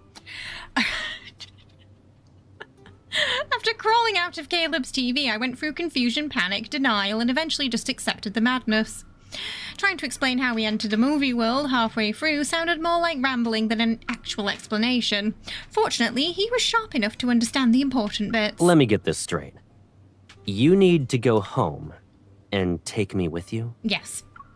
That's the plan. But even if you're telling the truth, that Lincoln City doesn't sound so amazing. It just has more advanced technology. Why do I have to leave with you and not the other way around? Can't you just stay here? Yeah, what? The conversation has taken an unexpected turn. I stare at him blankly, hovering over the top of the fridge. This world's just fine. It's even safer and simpler. You don't need to worry about anything here. I mean, he's got a point. They don't have to worry about Ever, or the fleet, or him spontaneously combusting. Ghosts don't eat or sleep, right? A different form of existence, technically speaking. Oh, Okay, can you stand in the sunlight? You have a point. Like, we're a ghost, so that's definitely a downside to this universe. Yeah. That perhaps he's not considered. Watching him already start to figure out how to live with a ghost, I clench my fist in disbelief. If I had a solid fist right now, I'd knock some sense into That's you. an easy fix. Let's play a game. Hand me the remote. I can't believe what I just heard. You're thinking about changing the channel now? Just give it to me. A second passes in silence, and I pick up the remote and hand it over like it's nothing. See? That works. I just touched something for the first time in this world. How did you do that? You said we're in a goofy fantasy film, so weird things might be part of that package. Either way, I'm the protagonist.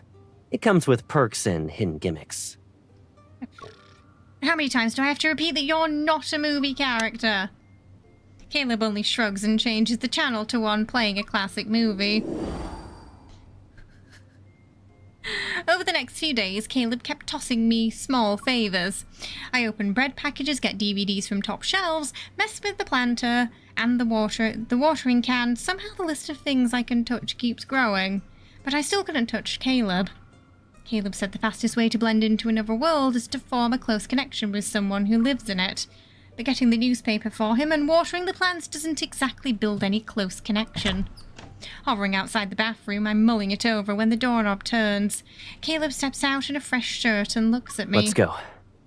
I'll be counting on you today. Okay, we're committing criminal activities with Caleb now. Right, I need to do something that matters.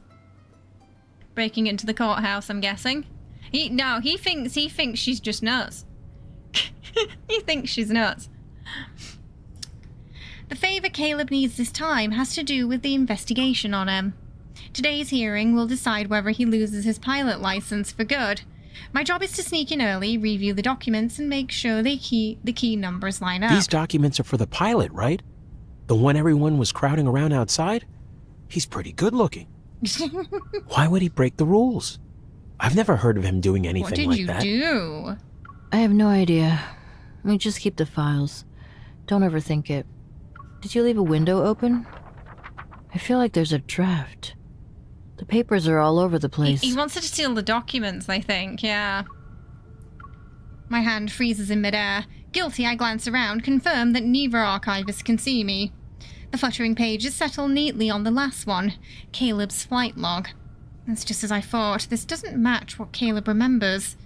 I memorize the suspicious entries, close the file, and pass through the archive's wall.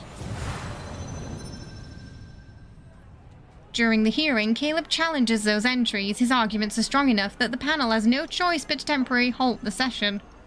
When it ends, I float to the entrance and wait for him. From a distance, I spot his fluffy hair emerging from the crowd. Its tips have taken on the sunlight's golden hue. A few guys walk beside him. One gives him a congratulatory shoulder tap. Are we doing all 5? We're doing 3 today, and Rafayel's on Thursday. Xavier, sadly, we didn't get. When you recited those numbers calmly, some people looked like they saw a ghost. Guess Lady Luck's on your side. You're not wrong. As he speaks, he flashes me a smile. She's here for me. I'll see you guys later. Suddenly quickening his relaxed pace, he weaves through the crowd until he reaches me. Were you waiting long? Do you want to walk around for a bit? You really helped me out back there. I would have been grounded for life. What did you do? And that half-built plane in my yard would have been on the flea market shelf before I could finish it. Is it because he tried to build Its a plane in his pieces will backyard? probably be scattered around and transformed into wall clocks, desk fans, and bar stools.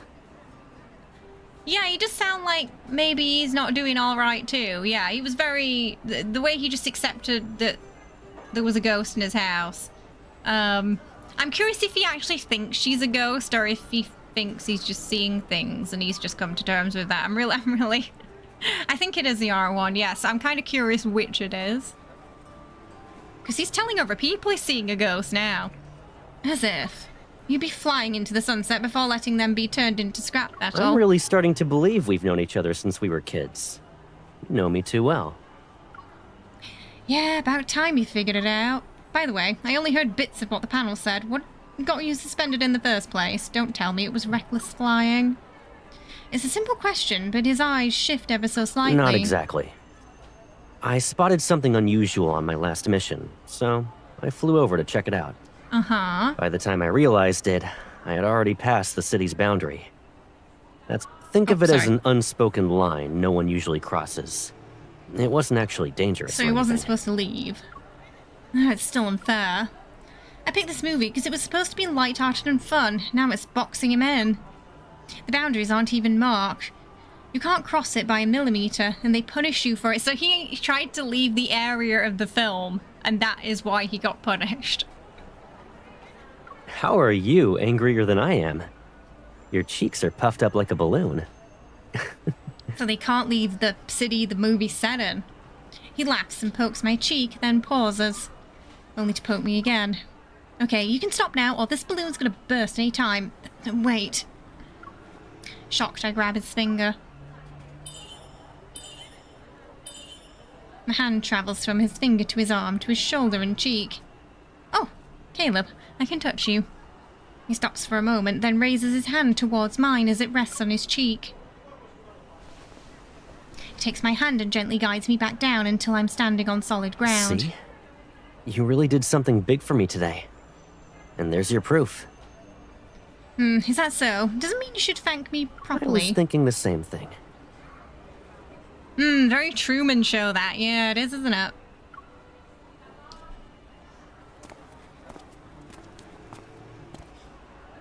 The lights turn green, and Caleb takes my hand. He's leading me to a balloon vendor across the street. Not long before he returns with what must be a dozen balloons. They're in every shape and colour imaginable. Why is he filling the house with balloons? He gathers all the strings into one bundle and loops them carefully around my wrist. If you want to thank someone, flowers are the usual choice. But a bouquet feels more like something you'd give to a lover. Since we've known each other so long and well, this seems more fitting. I'm giving you balloons because that's not what we are. Oh, you're finally admitting it. What can I say? Life's been great with you looking out for me. He still doesn't believe her. He finally realized it. It's only been a week, you know. But I'm already forgetting what life was like before you showed up. Because life didn't exist before you showed up here. Oh. It could... Oh, yeah, maybe. It could be, yeah. So you can see where she is, because she's bumping into stuff. The balloons around my wrist sway and rustle. The wind is picking up. In any world, the wind is still wind, and you can see its shape or its edges, and yet you can feel it all the same. When it lifts your hair, no one wonders where it comes from or where it's going. I think my relationship with Caleb is just like that. This is what we were in Lincoln City? You could say that, more or less. Then I'll have to relearn how to handle this from scratch. Like, he's just... I'm a little rusty, though. You need to cut me some slack. I like how he's kind of just humoring her right now.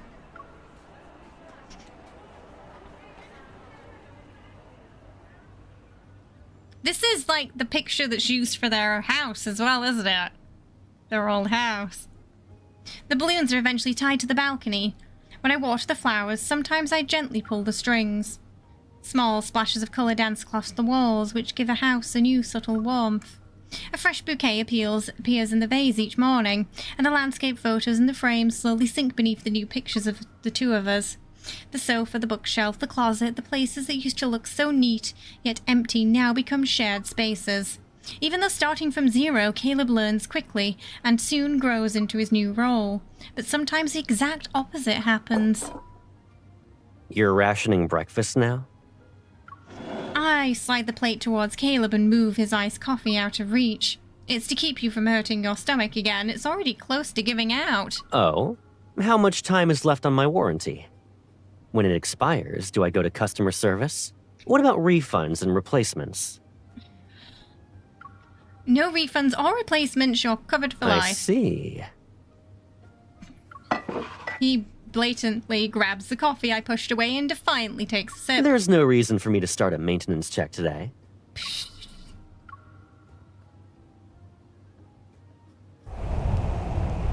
The wind is so strong, and your hands are freezing.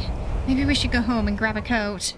Caleb keeps walking against the wind, his coat sash fluttering before me. He turns and gives me a puzzled You expression. remind me of a saying.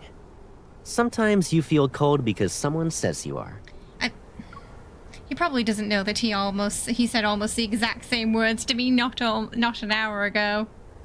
In any world, Caleb has the same set of twisted logic. I just remembered one too. When someone's being stubborn, a couple of punches to the head usually fixes it. They're both being brats, aren't they? Is that so? Too bad you can't float above me and smack my head anymore. Thanks for the reminder. I latch onto Caleb's arm and pivot us towards the house before he can protest. I might have forgotten to tell you, I'm a deep space hunter, and a pretty strong one. What? Yeah, but he doesn't even know what that is. Just gibberish to him. A bigger display cabinet has somehow appeared in the living room. Framed photos now cover the wall of the house and spill into the study and bedroom. On the balcony, the mist is thriving. It's lush and stubborn and refuses to die.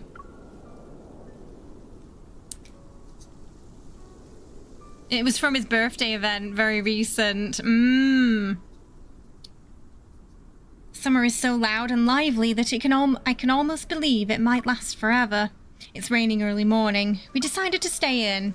Caleb's curled up on the sofa. He's reviewing flight routes and scribbling symbols across the margins of the documents. Bored out of my mind, I lean against him and watch TV. The windows are fogged over, so I draw a circle on the glass. What's that Also supposed to be? Catch-22.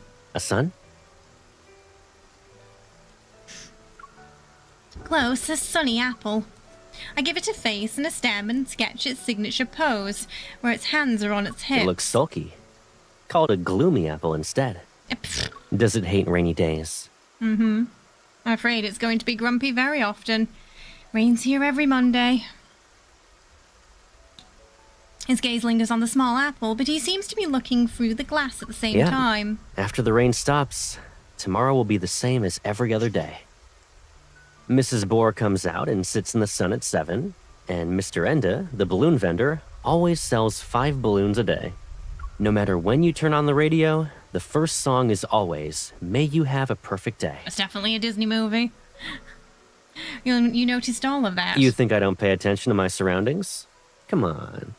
But that's also, again, very Truman Show, isn't it? It's very Truman Show. Caleb ruffles my hair, his hand lingering there as if he forgot to move it. Doesn't it feel repetitive? This world's perfect, yet nothing changes. Sometimes. But the truth is, we never really know what kind of lives the people around us are living. The neighbors might be thinking I'm the one who's predictable and boring. Vanishing during missions, sleeping until it's 10 o'clock on my days off, drinking the same black coffee every morning. Let me correct you, your mornings include at least one serving of bacon and eggs now. Oh, true. He leans back against the sofa again, and this time his head moves towards the crook of my neck. His idle breaths are warm. I've lived alone for so long that I've gotten used to keeping myself at a distance. It's also very Ghost, because they're doing stuff with crime, too. Oh, yeah. I do think it's going to be a bit of a mix, then. A little space between me and the world. It felt safer that way. I agree. I grab a cushion and gently smack his chest with it. So move over, you're squishing me. Nah, you wedged yourself in my one-seater. Is my lap comfier than the chair? Oh, you're such a meanie. You won't even let me sit here for a bit. Before, you used to... I tilt my head up at him out of habit, only to see him turn away with an uneasy expression. Why did you move away? I'm trying to protect my nose. In case you get mad and headbutt me later. So, this before you mentioned. I know, right? Did we also have to fight over one chair back in Lincoln? Annoyingly endearing. She sat on his lap, yeah, just like the Noodle Doll trailer, yeah. Yep, sometimes we even had to share a bed. I clearly see the shock in his expression this time. I'm a guy. Why would I share a bed with you? Is this really how childhood friends get along in Lincoln? Well, when two people like each other, we're going to have to explain the birds and bees to him, aren't we? Well, storms freaked me out when I was a kid. You'd help me calm down. Caleb stares at me for a few seconds. He still doesn't know whether or not to believe me. Wait until she tells him about his birthday last year. You can still call out to me. I know. He's too self-aware now, isn't he? No, it's okay. I'm not a kid anymore, and you're right. You shouldn't be hanging out in my room. Too close to the fourth wall. Ooh. I stand up, pretending I'm unfazed, while my heart is screaming in silence. Does he just want to be my friend in this world? No. 2 weeks later. Ever since that rainy day, that question has been bugging me. The world stays perfect, but never changing. Chances are seen as risks and danger.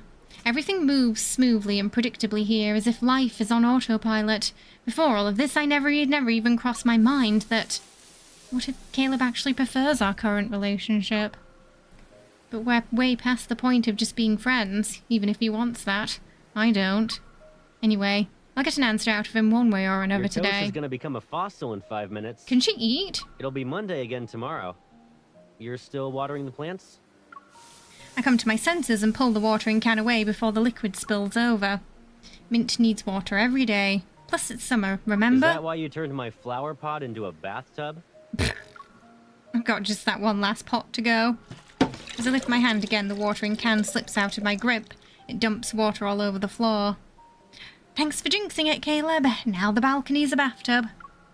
I bend down to pick it up, but my fingers pass through the handle. They're transparent again. Oh no, oh no, she's fading away. What? My heart sinks. I try touching the shears, the planter. My hands phase through each one. It feels like the thin threads that tied me to this world finally snapped this morning. Is this world pushing me out because I wanted change? Caleb went through this too. He barely crossed a line and almost lost his pilot license forever. Maybe in this story, instead of changing it, they have to stick to the script, or they get punished. But if he figured out how to connect to this world, then maybe he knows what to do. Find Caleb. Oh no, he's in the spring banner outfit. I turn around, sees Caleb standing there with breakfast tray. Judging by his expression, it's obvious he saw my desperate attempt. Turn that frown upside down. You're fine. Are we? Eat first. Let me worry about everything else. Can we? I don't think we can. Over the next few days, Caleb throws himself into trying every method he can think of. Anything that might let me touch objects again. But the more he tries, the more obvious my connection to the world is fading. Caleb peels off another sticky note and places it on the fridge. It lists a few ideas he thought of last night. Beside it are more than a dozen similar notes. Each one is crossed out. At this rate, we'll run out of space on the fridge. Then we can get a bigger one. I can stock up on the food you like. I peel off a sticky note. I can't hold back anymore. Caleb, we never truly belonged in this world. We're always going to leave eventually. My connection to it is disappearing. Maybe we'll be going home soon. Caleb pauses, his hand resting on the fridge door. He pulls back the pen and spins it between his fingers. His expression remains calm. You haven't talked about Lincoln for a while now. What was I like there? The question is abrupt, and I can only give a vague response. Well, a summary wouldn't do you justice. You're complicated and people have different opinions about you. You have too many secrets. I can't say I really understand what you really want or the life you wish to have. I thought we were close in Lincoln. Yeah, but you're a liar, pants on fire, aren't you? I still have more to say. And you've been keeping your distance from me lately, haven't you? We can't even sit together on the sofa. Anyway, no matter what kind of life you've lived or what choices you've made, you're still Caleb, the most important person to me. Without thinking, I fold the note into a small paper plane and send it gliding toward him. I feel like she was able to get a couple of frustrations out there that she hasn't been able to tell him in the outside world. I've also been wondering, do you really want us to just live together like this? Like we're close, but we never cross any boundaries. So for her, it's frustrating for her now. It's like she's feeling what he felt before. Caleb smiles but doesn't answer. Instead he picks up the paper plane and unfolds it. You can unfold a sheet of paper, but the creases always stay. If I follow them and use a bit of imagination, I can figure out what it used to be. I don't have the memories of folding it, but I can understand the feeling of holding it.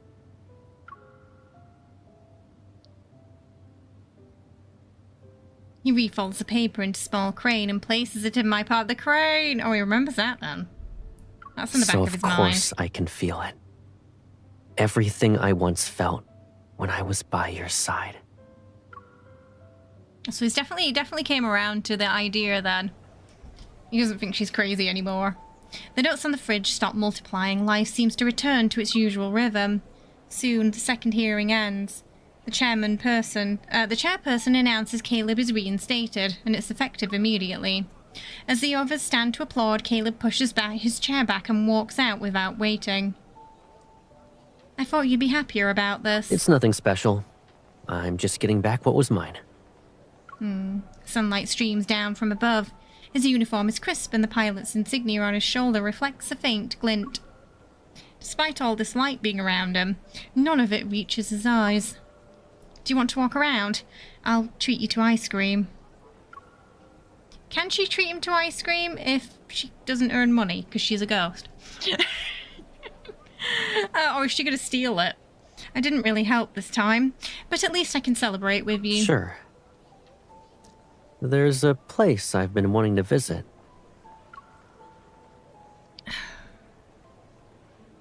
I can fly you there myself now. Oh, they're gonna fly again. He reaches my hand like he always does, but this time our palms begin to overlap. He pauses before slightly relaxing his grip. Let's get going. Here's to a perfect day. Sunlight fills every corner possible. It's the same clear sky as always. Is this like the calm before the storm? Following Caleb's route marked earlier, we fly south in a plane he modified himself. For some reason he brought the DV camera from home. It has all the photos we've taken recently. Oh no, that's the camera I saw in the preview where he's like looking all sad. And he's looking back on. The city outline disappeared below us, and it's replaced by the drifting clouds and a wide expanse of blossoms. I've never seen a sea of flowers that huge. It's beautiful. But if you look closely, the colours are all arranged in almost the same way. It feels like we're flying through the movie's flower field asset library. Maybe no one expected someone to fly out this far. It saves them the trouble of adding details. Our laughter mixes in with the wind blowing outside the window. When the plane's fuel is about to deplete, I see a flicker at the place where the mountains meet the sky. It looks like a few frames were removed from a continuous film reel, which left a small gap.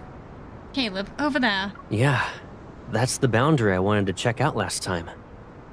I think we'll be in the Lincoln City you keep mentioning once we cross it. Oh, was that his plan? What makes you say that? You saw that flicker, right? I've seen that flickering pattern more than once. Places near the boundary are where they appear the most. Caleb turns his head and looks at me with a serious expression. I saw the same flickering on you when we first met. Oh, so that That's why I said I believed you came from another world. I'm surprised, but then more questions flow. If you knew about all of this, then why didn't you tell me? You never asked. If you had told me sooner, we might have returned to Lincoln on the first day. My feelings become complicated as seconds pass, and I can't resist punching his thigh. You're unbelievable. Alrighty. The exit you're looking for is up ahead. If you want to leave, the remaining fuel will be enough to carry us through. They're gonna get punished, aren't they? They're gonna get punished.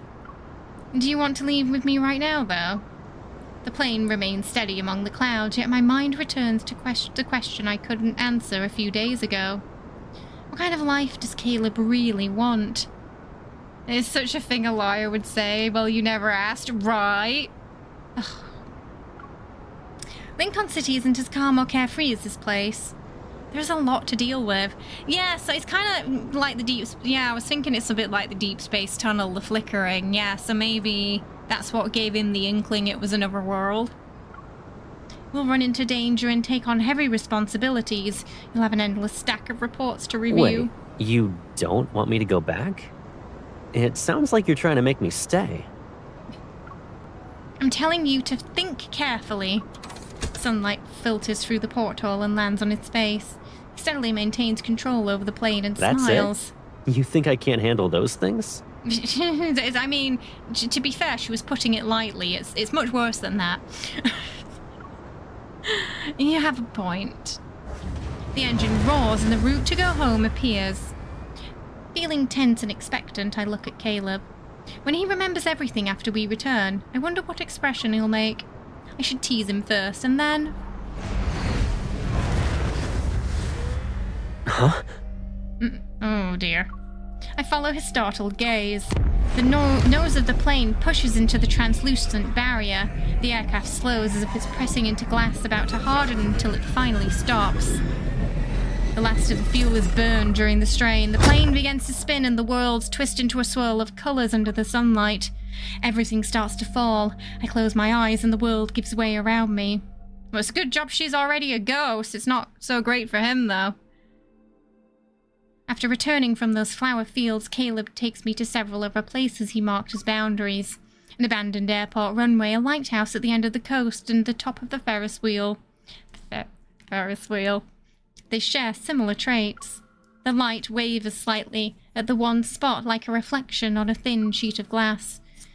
We're trying to get closer to that spot, but even the widest gap among them is only large enough for me to pass through alone. The Ferris wheel completes another rotation. I press my hand back against the cabin window, and more light presses through my palm. Do you want to record something before you completely disappear? Oh my god, why would he say that? Why would you say that? Like a documentary, will it be called A Perfect Day for Caleb and Kay? It doesn't need to be perfect. Oh, so...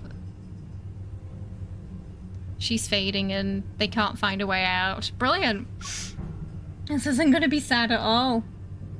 He turns to the side and takes out the DV camera from his bag. The silver casing is bright and clean. I thought it broke when we crashed into the sea of flowers. It came back with the plane wreckage.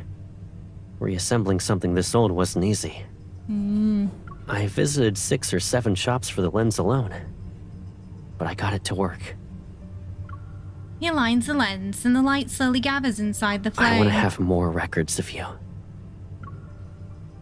Does she pick up on... I guess she's picking up on the camera then. After leaving the amusement park, I hold the DV camera. While Caleb pedals a bicycle, he's carrying me at the slowest pace he can get. The wind nudges from behind us, and the viewfinder the streets move slowly in reverse. You said you'd bring me to that cafe to try the worst drink on the menu, the cilantro latte. It's still open. Do you want to try it? I don't know how I feel about that. We'll probably scare the staff. Pass. We can film ourselves and pretend we tried it. You can get a sip at another time, though. The camera keeps moving as we pretend to do all the things we planned. Pretending to sip lattes and go on a movie date, we act as though we won't run out of time or watch the battery die. I film a sleeping cat in a flower pot, an exaggerated graffiti-covered sign, and a plane leaving a contrail across the sky. Sometimes Caleb takes the camera. He points it at me, at the streets, the shop windows we passed together. Now that I'm looking at them, I guess I never really knew these streets, even though they were always next to me. There are still so many corners I have yet to explore. And Boundaries I haven't recorded. One day, I'll figure out a way through one of them and find you. Everything around us is quiet. Light filters through the leaves and flickers around the lens, so we definitely got some throwbacks to the myth, I think, where they're approaching this inevitable sort of conclusion where it seems they're going to be torn apart. Again. He lowers the camera. His steadfast gaze is clear and fixated on me. That's what I thought I was going to say. Oh. Thankfully, you didn't. It sounded too much like a sign-off. I say it nonchalantly, but I turn my head so he won't see my expression. Yeah, I figured as much. I tried getting a close-up of you and that mountain of balloons you're holding. The camera refused to focus, though. Then I played it back and realized the blur doesn't really matter.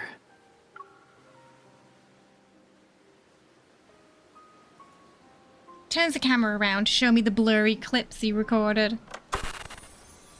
Instead of making flight log entries like, on this day at this time, I went somewhere with you to do this and that. It's your laugh, the sweetness of the ice cream, and the warmth of the sun that I want to remember. Ah! Oh no, why is it heading down a very depressing path? When everything else fades, those blurry yet real moments stay with me. The footage freezes on a black screen. The sound in the background becomes clearer. Is that the wind? Yeah. As long as the air moves, the wind is there. No more. Hey, welcome. Thank you so much for the Ko-fi tip today. I appreciate it. I hope you're having a good one. Thank you so much. I appreciate it. Hope you're having a lovely day. Wind has no shape and no boundaries, so it can go wherever it wants. Do you hear it?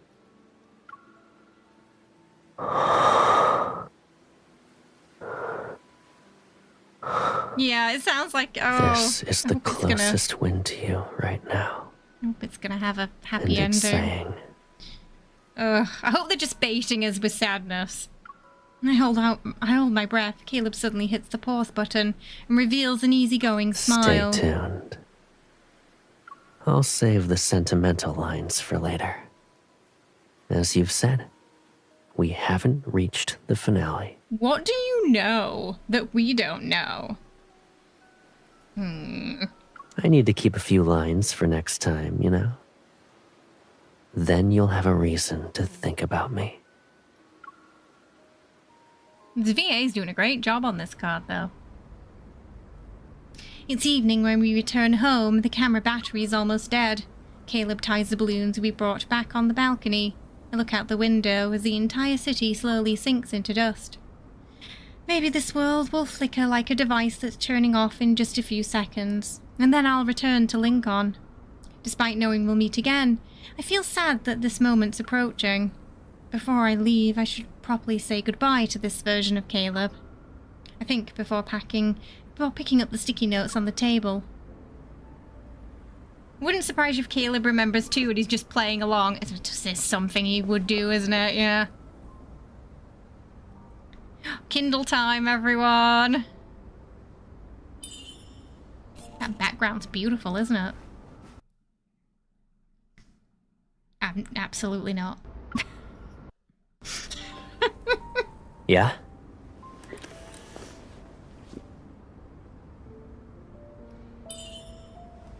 It looks like you missed one. So that's what you were hiding from me. Yeah, and the lighting's so pretty. Get ready to be moved to tears.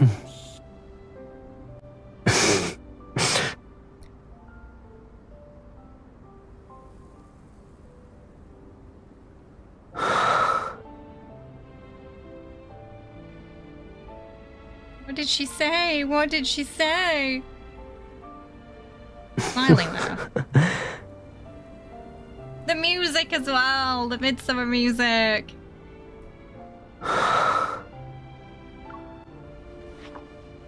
Zero tears. Do I get a prize for that? Give balloon. When you see it's a grin later, I hope it makes you smile and think of me. Oh wait, she's not a ghost. She's flesh and blood. Wait, why is she flesh and blood? Oh dear. Like Oh no. this? Oh no. What? Wait. So right now she's not see-through. She's squished. She's like solid. Oh god. So that means it's not a ghost turning into a person. It's a person turning into a ghost then, or like fading away.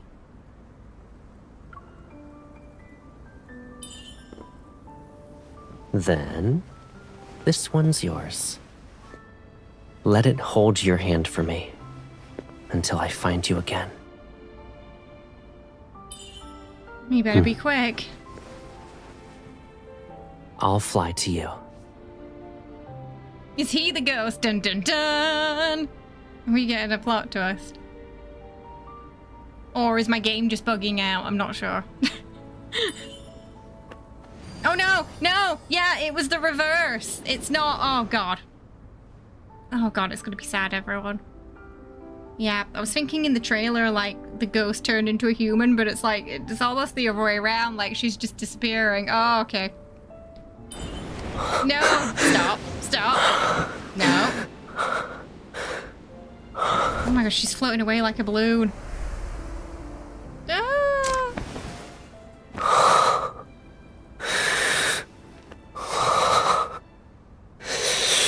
Like proper ghosty now. So she was a ghost like in, you know, like in Just Like Heaven, where he's seeing her as almost like a real person, but she can kind of go through things. Yeah. And now, but now she's leaving.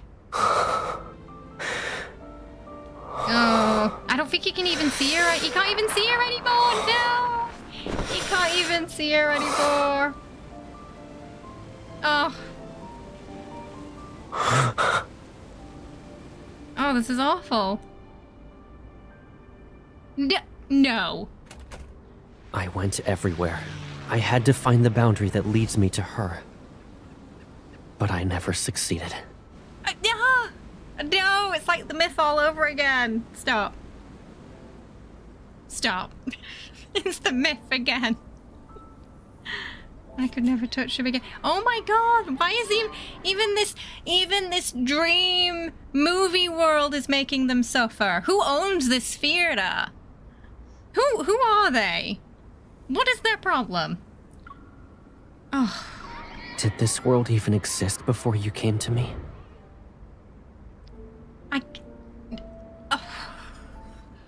She's there the whole time. 1 year later. Oh, you son of a bitch. Mr. Movie Theater Man. Let it hold your hand for me until I find you again.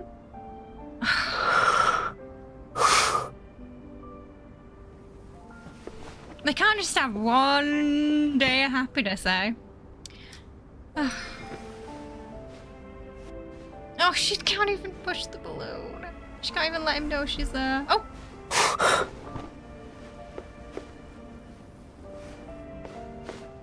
Is that you?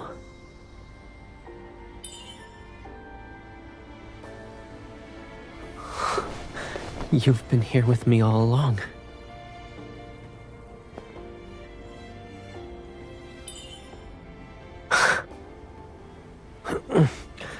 I guess I'll never have any privacy with you around. Yes, she was there the whole time. Do you mind coming a little closer? Oh, okay, maybe there's hope. Maybe it's gonna be like a true love's kiss thing, you know? Oh,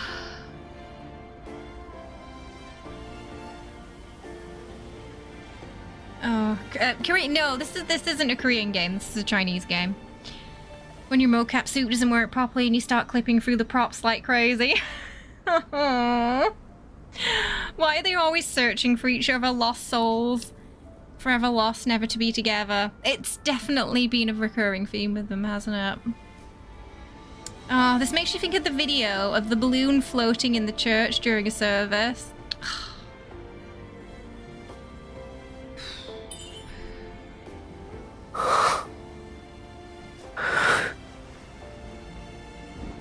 Neighbors think he's just gone mad. Oh, thank goodness. They had me for a second.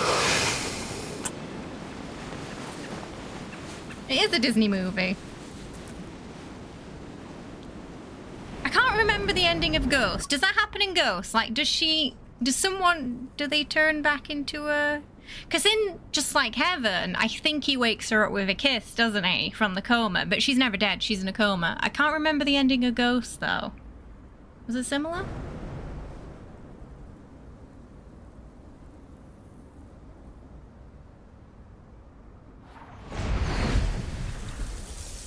Oof. Wind rises and rushes, the sound fills my ears like a plane roars, and it finally breaks through the boundary. I think they finally finished the movie now. Oh, he appears before going to heaven and they get to say goodbye. Oh my god, that's really sad. Oh, but the positioning, like the kiss was very similar, and then he floats up. Okay. Oh, so in this, I guess it was her coming back and staying with him. That was the alternative ending they had to go through. Yeah. Instead of leaving without him, she stays. The sweet, buttery scent of popcorn reaches my nose. I open my eyes. I would say it was more like Ghost, this. Just the only thing that was, like, up, really, was the balloon house and the, like, Disney vibes, and that was it, really. The rest of it was very on par to, like, Ghost and Just Like Heaven. The theatre is dim. Credits roll across the screen and colourful balloons float against the backdrop where the sky is painted blue. Warm fingers curl around my palm again. I turn my head. Oh, that's right, yeah, Whoopi When Goldberg, you're really wasn't it? engrossed in a movie, time flies. Oh my god, he's dressed as in his colonel outfit. Does that mean they, like, rushed from his work to go to see the movie? See you later, Darwin. Have a good one. Oh, yeah! Or maybe, like, the drama Oh My Ghost as well. Yeah, that could also be it's possible a reference. But though it says it's more movies, this, didn't it? Yeah, especially with him struggling to move the objects like she was with the balloon, yeah. And this one ended at an unfortunate moment. If a certain leading actor hadn't kept a few things to himself, the finale would have aired on day one. Well, since the movie picked the two of us, maybe it won't let us go until we finish the last scene. He's fishing for a smooch. Caleb points to his face. He wears the same smile he had on the day we first met in the film. Call it the intuition of a seasoned protagonist. So, did we reach the perfect ending? Of course not. Our story isn't something someone else wrote. We don't have a fixed ending. Once we leave the theater and go home, we'll still have plenty of things to do. And lots of stuff to talk about. I can already see you're ready to interrogate me. She's gonna get him back for making her wait all that time. What he said was true. Many things come to mind, yet emotion always arrives before reason. My heart feels like an overfilled balloon, light, stubborn, certain. It floats past every boundary as it floats towards Caleb. You said you'd save some lines for me. I didn't forget. You owe me an answer since you made me wait a long time. Oh, that. I thought I already answered your questions with actions. Like right now.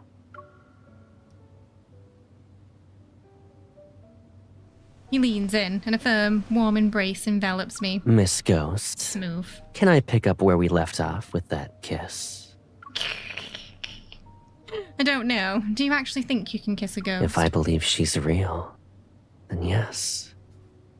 And I know she's always there with me. Our adventure never ends. Okay, I'm sorry to bring some more depression to the table, but do you think he thought that they had that mindset, you know, in the underworld, when she was in the underworld and he was up top? Do you think he thought about that? He had that mindset? Or like always being with him still? Food for thought. The last balloon drifts out of sight. The silence settles, leaving only the wind as its echo. He's talking about lads being a gacha game that'll never end. Oh, sadly, unfortunately, our wallets are things that do have an end. Yeah, you think he'd be a little bit... Yeah. Oh, absolutely. Yeah, I mean, it was raining every time he cried, wasn't it? You think he'd hold on to the fact that they'd reunite again? Honestly, like, screw the guy who owns the theatre, making them go through all that again. Like, what's his problem? What is his problem? I closed my eyes. Because of him, the world unfolded again, like an adventure just beginning. Like, he couldn't give him a cute little, like, a cute little movie or something. Instead, he had to, like, make Caleb relive the trauma of losing her briefly. When I get my hands on that cinema guy. I'm dreading what he's got planned for Rafayel now. Oh. I was worried it was going to have an unhappy ending that for a second though. I don't think Caleb knew at first. I think maybe he might have figured it out during, to be fair, and then not told her. But at the end, it looked like he was genuinely worried they'd like being separated in separate worlds again. Oh, god damn it! And then in Sylus's, she had to like relive the trauma of like him. Well, I mean, she unknowingly, because she doesn't remember Dragon, but him potentially dying on her again, and him thinking he might. And then in Zayne's, the whole, like, worried she wouldn't choose him. Thinking she hadn't chosen him. Being a little too cautious and shy and awkward to kind of cross that boundary as well. Oh, goodness me.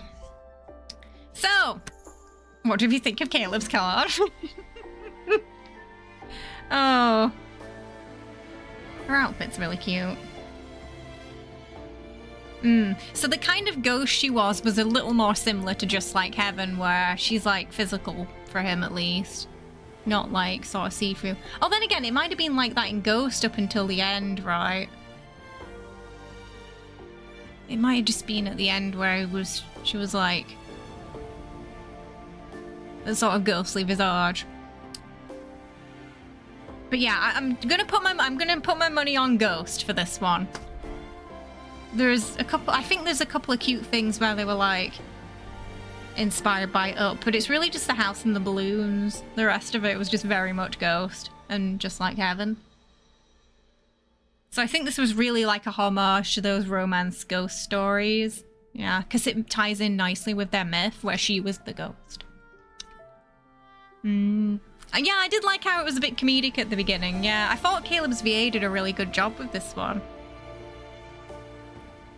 Like, get this man in more things. Like,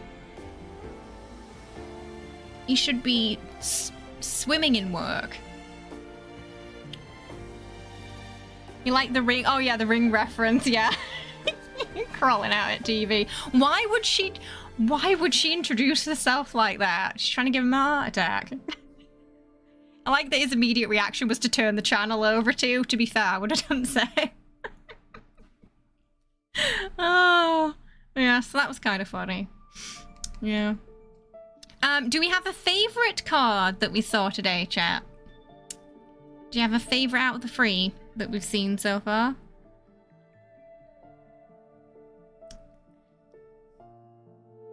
Patrick needed to possess somebody in order to touch her. Oh, okay. It's been a long time since I've seen that movie. I barely remember it. I remember in just like Heaven, she could kind of like get into him, if that makes sense. It took her a while to be able to like touch anything, I think. But she was in a coma, she wasn't dead. Close between Sylus and Caleb. Ooh. I think they were all pretty good today. I like the movie references. I liked the changes they made with Casablanca. Because like I said, I was a little worried when I first saw the trailer and I was like, oh no, it's Casablanca. So I'm glad they kind of like just they steered from certain elements of it and kind of kept the they're just like vague romance plot there instead and put an honor kind of spin on it.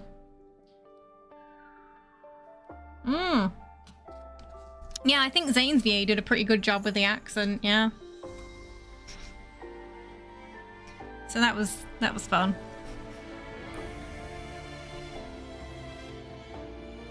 Oh, when they used this music in that scene, that's what almost made me tear up.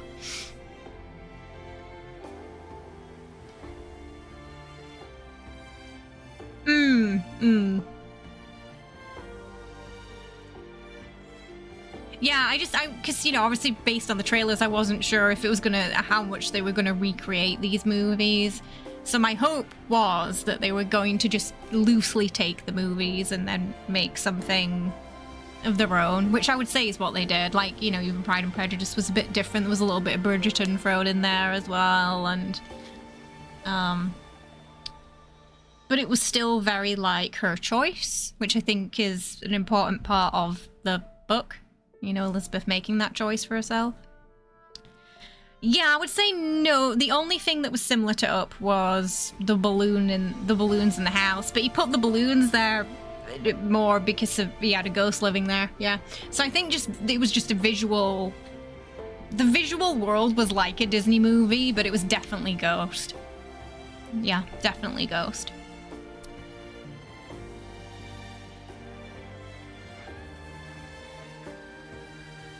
I would say.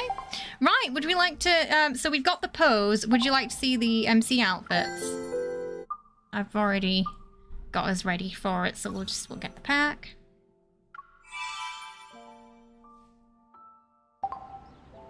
And we'll take a look at those now. See if there's any moments post or anything too. Oh, I'm on the wrong bit. We'll look at them one at a time.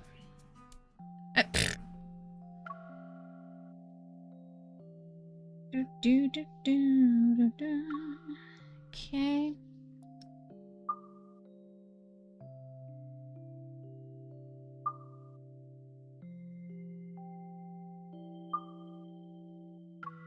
Take the earrings off.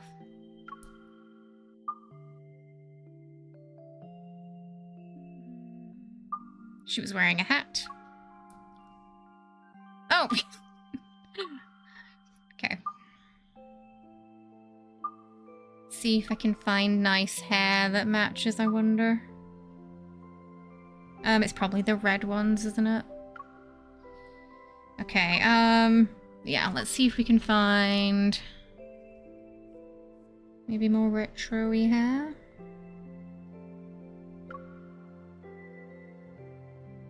Kind of work. I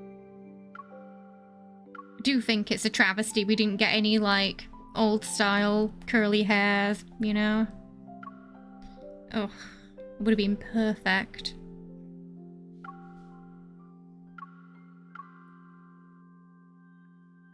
That could work.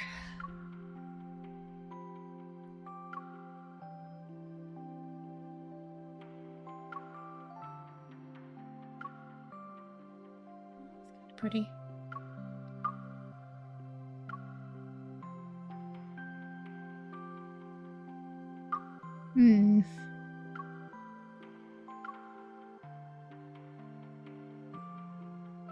Yeah, we really need curly hair for this, didn't we?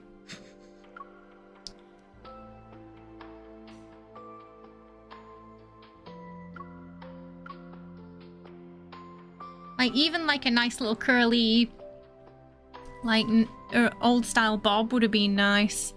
It was definitely Ghost, I would say, Otome. Yeah, it was definitely Ghost. A little bit of Just Like Heaven, too. No, I definitely want something that I can make blue, I think. I think I'm just gonna stick with our usual bob. Or, I don't know. This one's kind of nice, though. Okay, we'll go with that. We'll go for something a little different. We got the pose as well. There wasn't a background this time.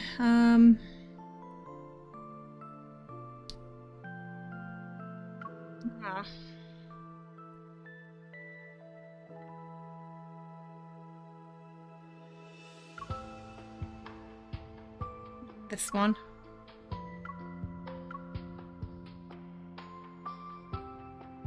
That's cute.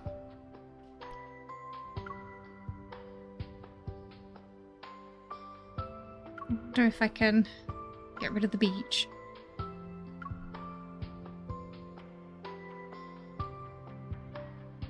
Yeah, something like that, maybe. Sorry, Achilles in the background like, why haven't I gotten my tree toes yet?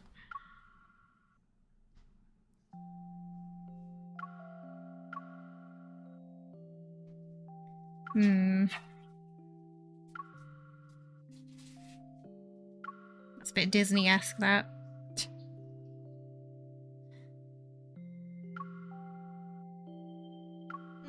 Okay, something like this, maybe.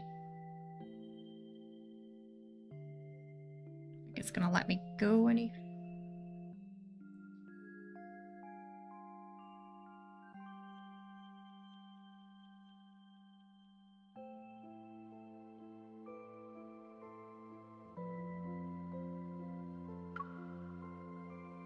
I just moved it up from the beach. It's actually the beach one. I don't think we got anything. I'm gonna put the hat on him just to make sure.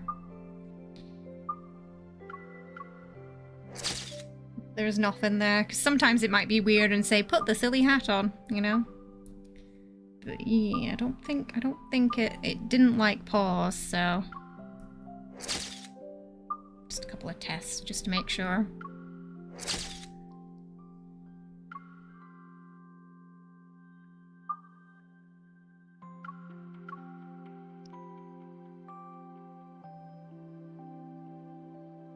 Alright. Okay. So, we'll just, yeah, while we're here... Oh, that's Sylus. So this is MC's outfit, from the Sylus card. Wow, it's actually like... It looks like a velvet texture. Wow. It's actually really detailed, that. The bow on the back also has its own physics. Look at that. This is a really nice dress. The ruffles too. They have separate physics. The necklace does. So does the ribbon on here as well on the chest.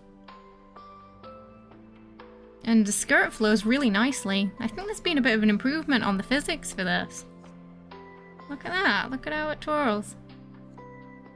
The top and the bottom, like the underlayer is twirling separately to the top layer too.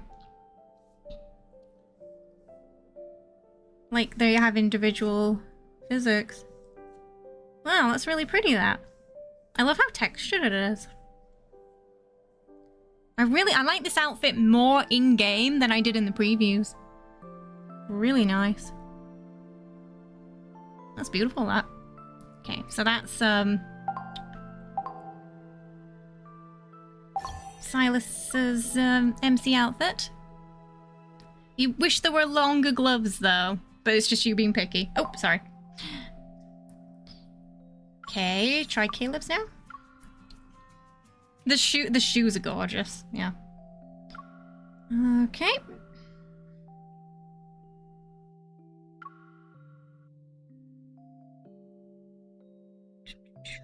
To find it again? Right. We'll do the same shot with everybody.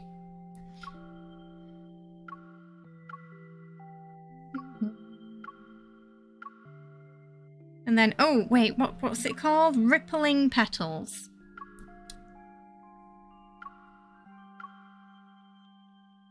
I can't remember. Oh, okay, hang on. Gleaming... No, it's not. I don't think it's Gleaming Moon. Pearly Echo, is it? No, that's probably... Whispery Veil Fall? Was that it? Was it Whispery Veil Fall? It's the only one that seems to match. I don't think she was wearing a hat, right? Was she wearing a hat? I don't think... I can't remember what she was wearing on her head. I think it's the one I was initially on. I think it's got to be this, right? I think it's this. Because it's got... Yeah, it's got blue and purple in it. Okay.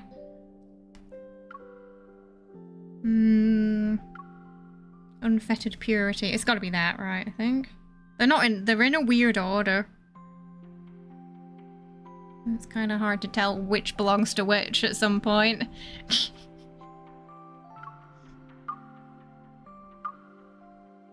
I think her normal hair will work for this one. There we go.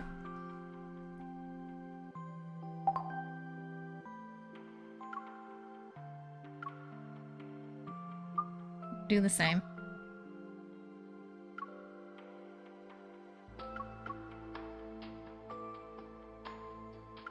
Oh wait, the one with the balloons actually might... Yeah, they'll probably fit for this. Yeah.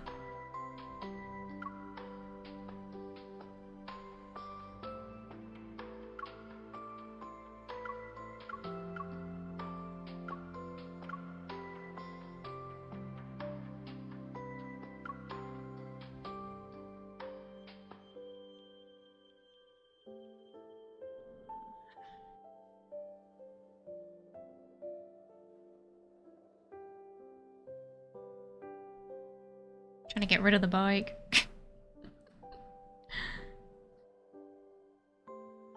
But, oh, it's okay if it's in the background a little bit, I guess.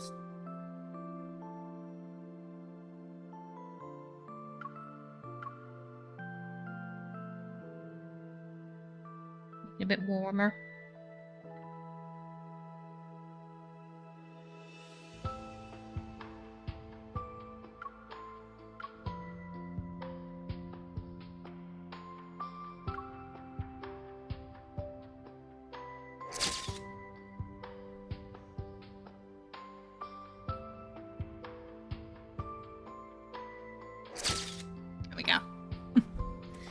Take a closer look at MC's outfit. This one's really cute.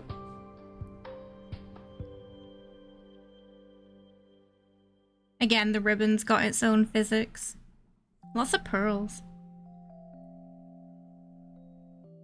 Necklace has its own physics too, so does the headband. Got a little ribbon there. It does clip through the hair a little bit. The dress is nice and flowy again too.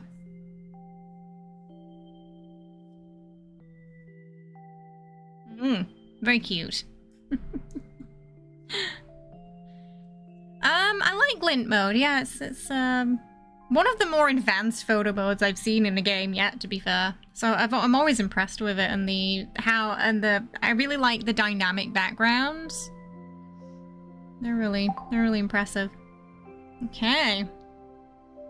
All right, let's check out Rafayel's. We'll be going through Rafayel's story on Thursday at about 6 PM ET. Oh, I keep going back. We're gonna get a little glimpse today. I think it's that one, right?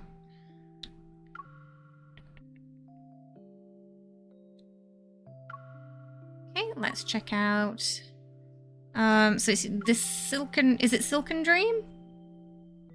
That Mistbound is Zayne's, right? So this one I think is for Oh no, this one's Rafayel's. That one's Xavier. Sorry. I think this is the one. This has got to be the hat, right? Is this what the hat's for? Yeah, I think the hat's for this one. Or is it? Wait, no, maybe it is. Wait, is it Pearly Echo or the hat? I think maybe Pearly Echo's throwing me off. It is the hat.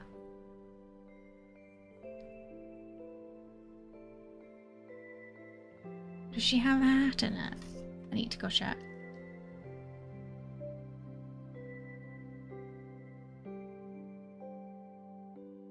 I think it's the hat. Yeah, Pearly Echo was throwing me off there. Is it... maybe it's Quiet Sparkles. Because usually Pearls ends up being a Rafayel thing. I think it's these earrings. I've got the pictures up here so I can... Oh no, I got the earrings wrong for the other one, I think.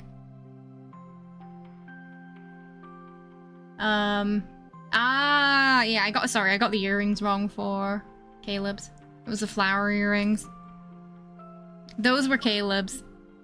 But it's nice to know you can mix and match them. Okay, these earrings for Raphael's. The colors are pretty consistent on this one.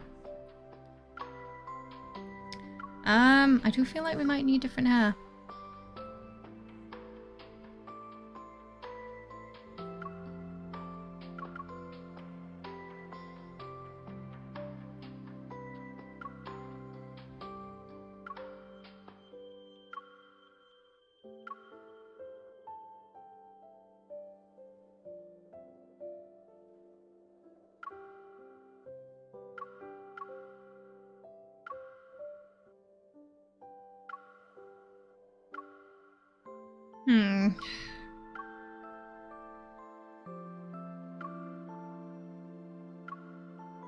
Let's try that.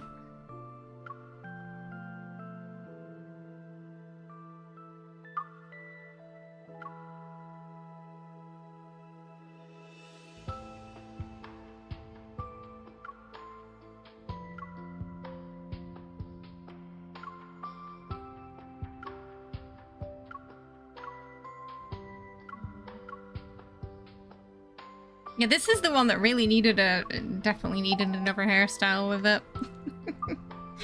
Okay, let's see.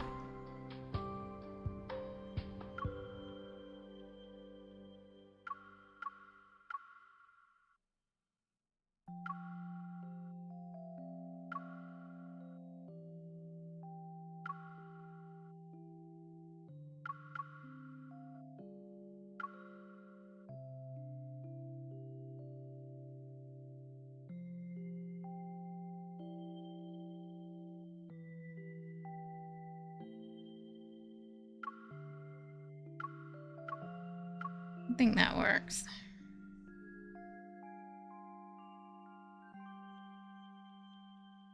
Okay, oh, the lighting down here is a bit...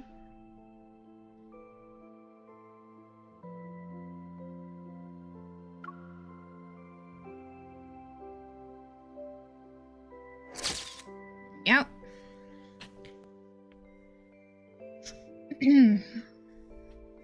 All right. Check out her outfit in detail. Okay, necklace has got its own physics, and so is the ribbon. Oh, the gloves are the texture of the gloves is a bit more detailed than I was expecting. It's like a sheer material. I do think they could have gone harder with the outfit still. Like, taking some more inspiration from Rose. But it also has got 2 layers. It's not as flowy as the others, which might mean it clips less with other poses. The problem with, like, dresses that flow out is they clip a lot and glint, sadly. But it's very classy. It matches his well. Oh yeah, the skirt material is... They've definitely spent a lot of time on the textures, haven't they? It's like a shimmery material that sparkles in the light. Pretty. Alright, we'll check out Zayne's. I do think the outfit pack's worth getting this time.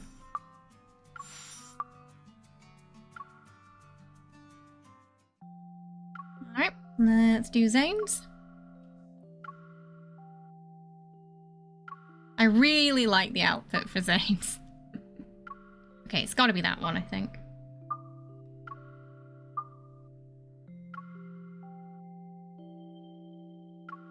I'm a bit of a Sucker for dresses in that era.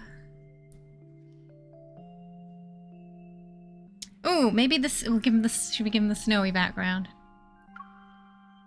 Oh yeah, that works. Yep.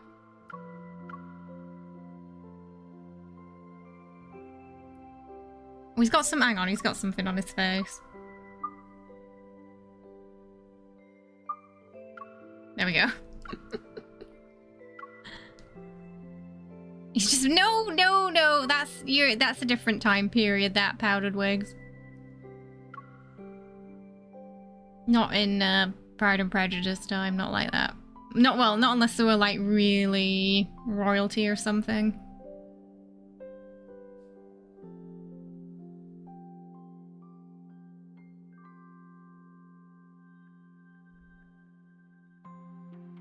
Pretty.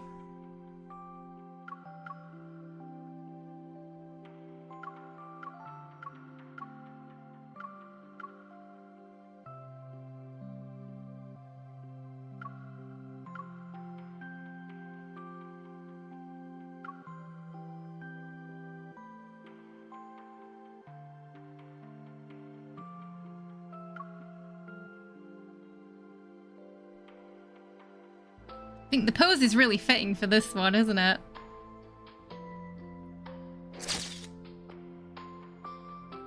Alright, we'll check out her outfit more closely. Wow. Okay, this one has a lot of details. The necklace again has its own physics. It's really... Even the gloves have like floral detailing on them. Wow. It's got interesting layers too. Yeah, top and the bottom layer are separate again as well.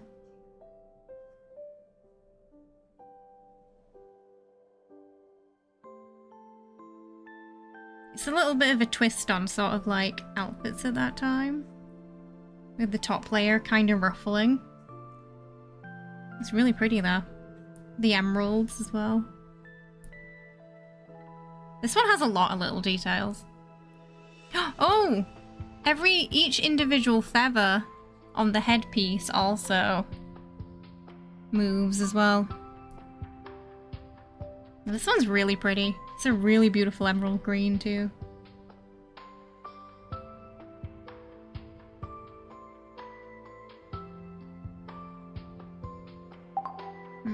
Alright, we'll check out Xavier's next. You just see who you want? Yeah, some of them did.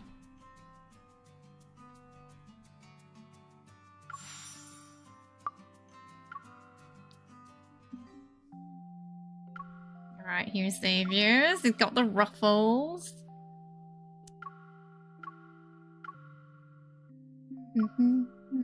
And it's this one, which is also really pretty.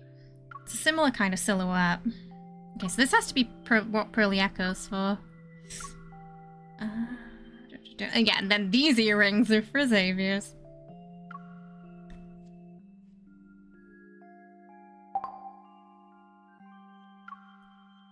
Her dress is very Juliet. His is a bit more like, it feels more like the Pride and Prejudice era than Romeo and Juliet, the outfit. Like it's a bit more princey.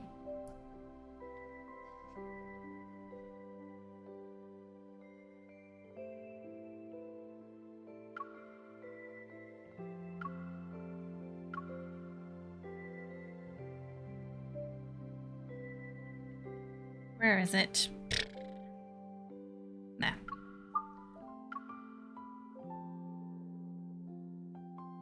No, he definitely has an English accent in his card from what I heard in the trailer. Because, Shakespeare. Even though it's not set in England.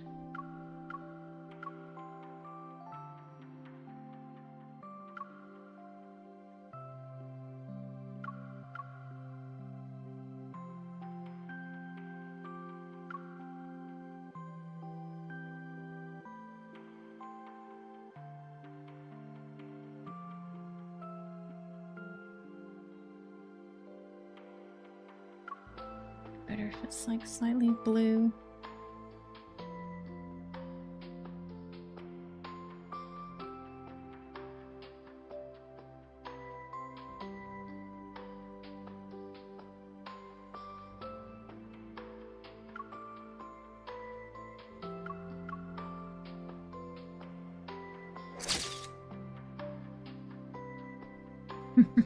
Alright, we'll check out her outfit.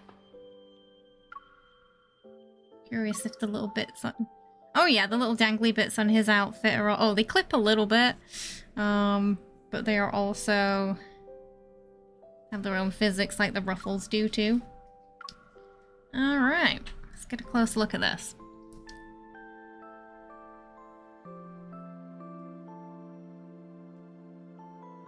Oh, the ruffles on the arms move separately. That's cute. Again, they're all really detailed in like fabric texture, which I think is impressive. It's got some lovely details on the skirt. It's got 2 layers again as well. Seems to be a recurring theme. The shoes are really pretty. I sometimes wish we could have shoes separate so we could match them with different outfits. But it's very Juliet, this. I like it. Really pretty. With almost like a corset-esque style. And an open back. Yeah, all the outfits are great. I don't know which one's my favorite. They're all really nice. They all look really great.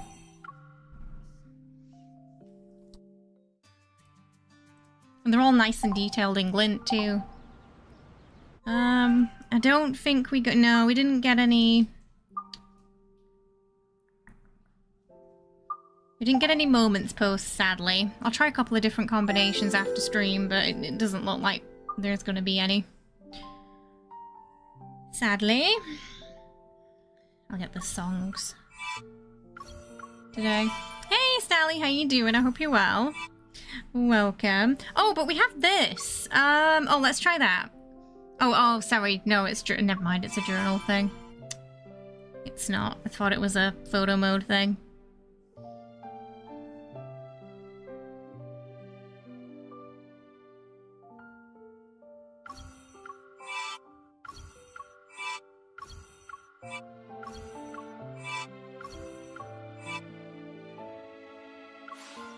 I mean, we could try that with it as well and see if that procs anything, but kind of funny. The Land of Music. That one feels kind of random, doesn't it?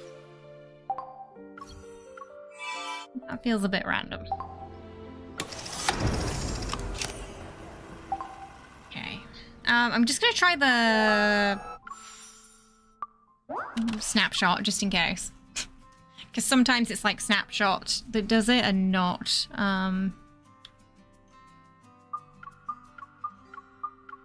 glint. Try the castle-esque ones.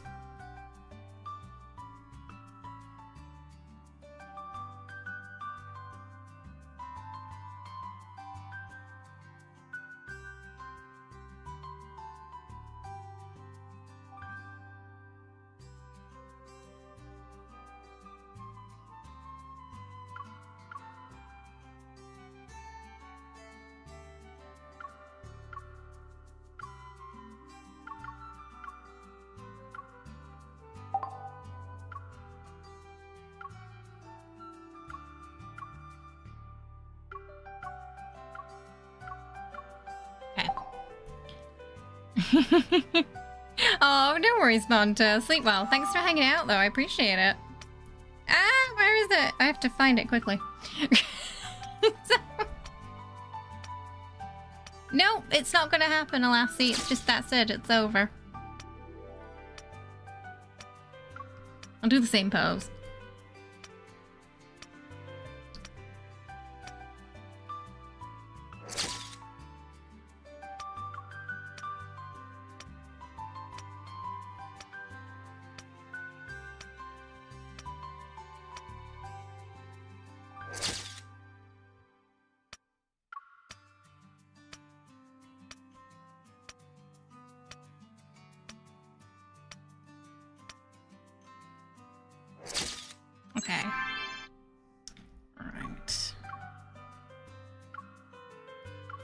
Like the two nicest ones.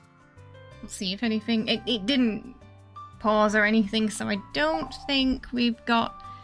I feel like we should get a moment's post for taking pictures with the outfits and stuff every multi, but for some reason we don't. It's like every other multi, it seems. I would definitely put on my survey again that I think just every... Because, you know, especially because people have to pay for the outfits or pay diamonds or whatever. I think it should come with those. Personally. So you can get a little bit of extra affinity out of it, you know? I'm gonna level up Sylus's card and sort of see where we land. Should have enough. Oh, wait, was it? What? Oh, it is red. Okay, I was thinking it was gonna be red. It is a red HP card for Sylus.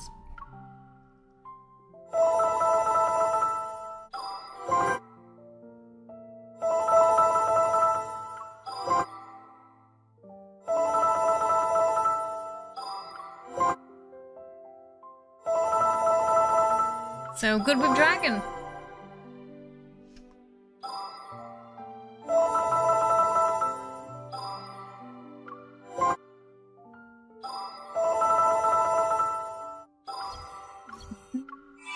Oh, I've got to get the extra bits.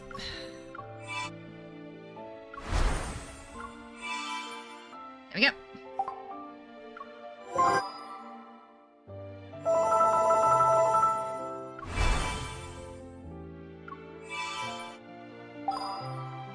Oh, sweet.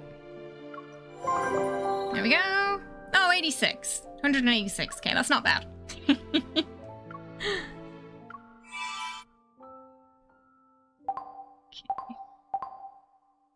Caleb's was pink defense.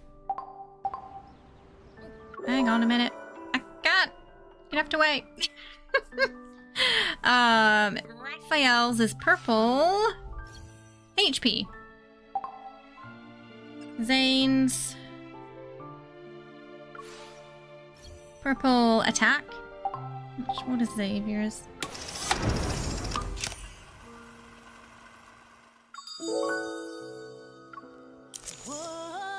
Xavier's is green defense.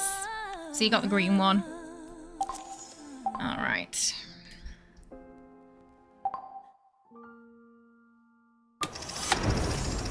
Oh, I've just gotta... So I can get some more points today by doing the story with everyone else as well. We'll go through Rafayel's story for the event on Thursday, because we'll have a bit of extra time to do it. Wait, is it blue? Oh, sorry, did I look at the wrong thing? Sorry, my eyes are drying out with the contacts in. Sorry, blue, it's blue attack. I think it's because I got that one just it was also, I've not leveled it up yet. Thank you for pointing that out, Skura. And I need food. Oh, goodness me. Well, we had some good cards today. So luck. We did get spooked twice, sadly. But we got Caleb, we got Sylus our Freed, we got Zayne and Rafayel. So on Thursday at 6 PM ET, we're going to go through Rafayel's card together. I'll go through his event story as well. If you'd like to see Caleb and Zayne and Xavier's as well, we can do that as well. But it'll be a shorter stream, as we've just got the one card to go through. Yeah. But thank you. Ah, the coat clips on the chair. I hope they fix that. Hey! She just knocked the artifact off the display. Right, time for kitty cat treats. Chaos time, she's just reminded me. Or she's going to break more of my things if we don't comply. Okay. Alright, I will be right back, okay? I'm gonna go get the Treatos. It's Treato time before we end today.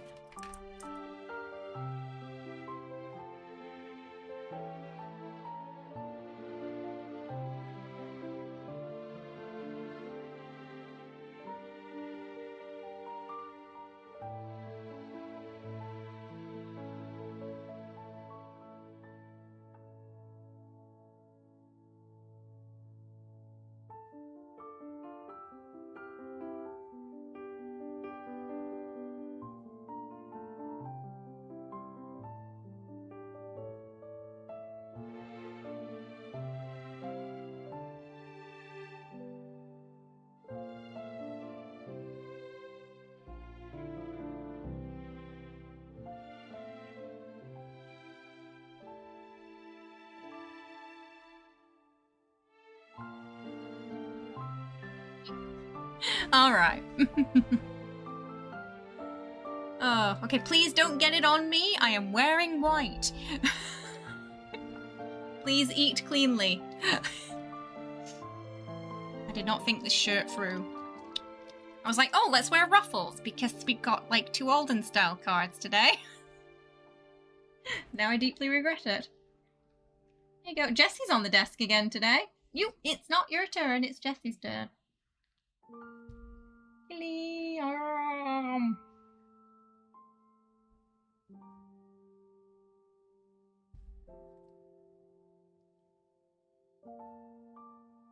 Yeah, she... Yeah, Jenny was like, you better not finish without feeding me.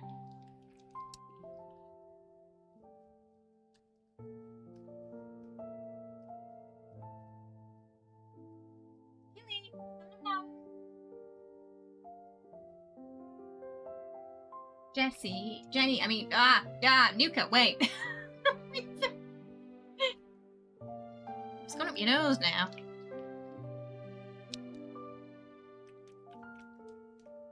Thanks, Darf. Whoa, where did that go? You managed to get it on me! It went out of his mouth and onto me. Alright.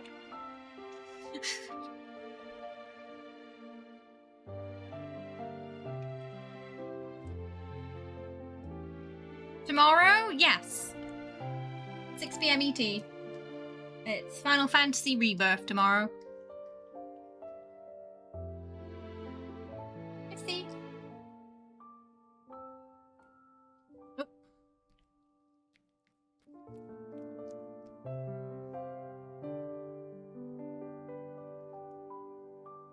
It's all over your nose.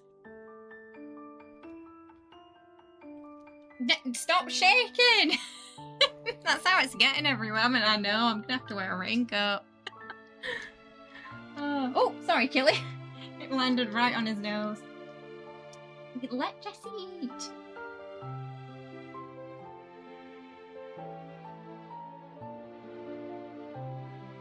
It's going everywhere when you eat it, Nuka.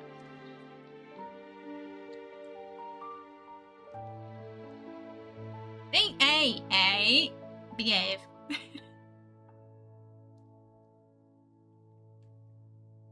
Nuka.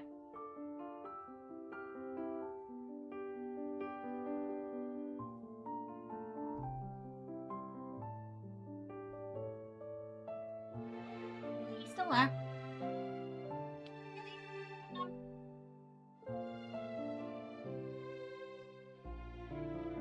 Oh my goodness. Sorry, Roxy. The other week my sleep schedule got ruined. Now it's your turn. I know it's weird on these days because we have to start so late, don't we? Usually I have a problem where I can't turn off after stream if we end late, so I struggle to sleep the night before the next one. Because I'm used to having more hours to unwind, if that makes sense, and turn my brain off. Alright. You wanna have the rest? You go, alright. Oh, thank you so much, everyone, for hanging out today. I really appreciate it. Hopefully you enjoyed the memories today that we got. So there will be another stream on Thursday to go through Rafayel's memory at 6 PM ET. We'll be going through that together. So an additional stream on Thursday. So there probably won't be one on Monday then if we're doing an additional on Thursday instead. Well. And soon we're going to find out if we're going to get version 6.0 in the update stream or not. I think sort of towards the end of the spanner we'll know if that's happening anytime soon, so excited, also dreading, because this has been a chunky dollar bill update too. So we'll see. But yeah, if they announce a stream for a version update, we'll do what we did last time, host a special stream so we can watch it live together. And yeah, it should be fun. There is a stream tomorrow. I'll be here for Final Fantasy Rebirth, which I'm thoroughly enjoying. If you enjoy Love and Deepspace, I think you'll enjoy Final Fantasy too. There's a lot of crossover with the fan base, I think, and you'll definitely like some of the characters in it, so I highly recommend checking it out if you haven't already.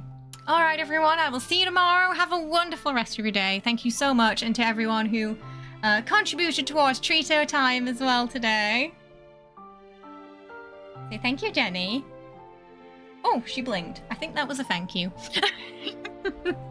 See you later, everyone. Bye-bye.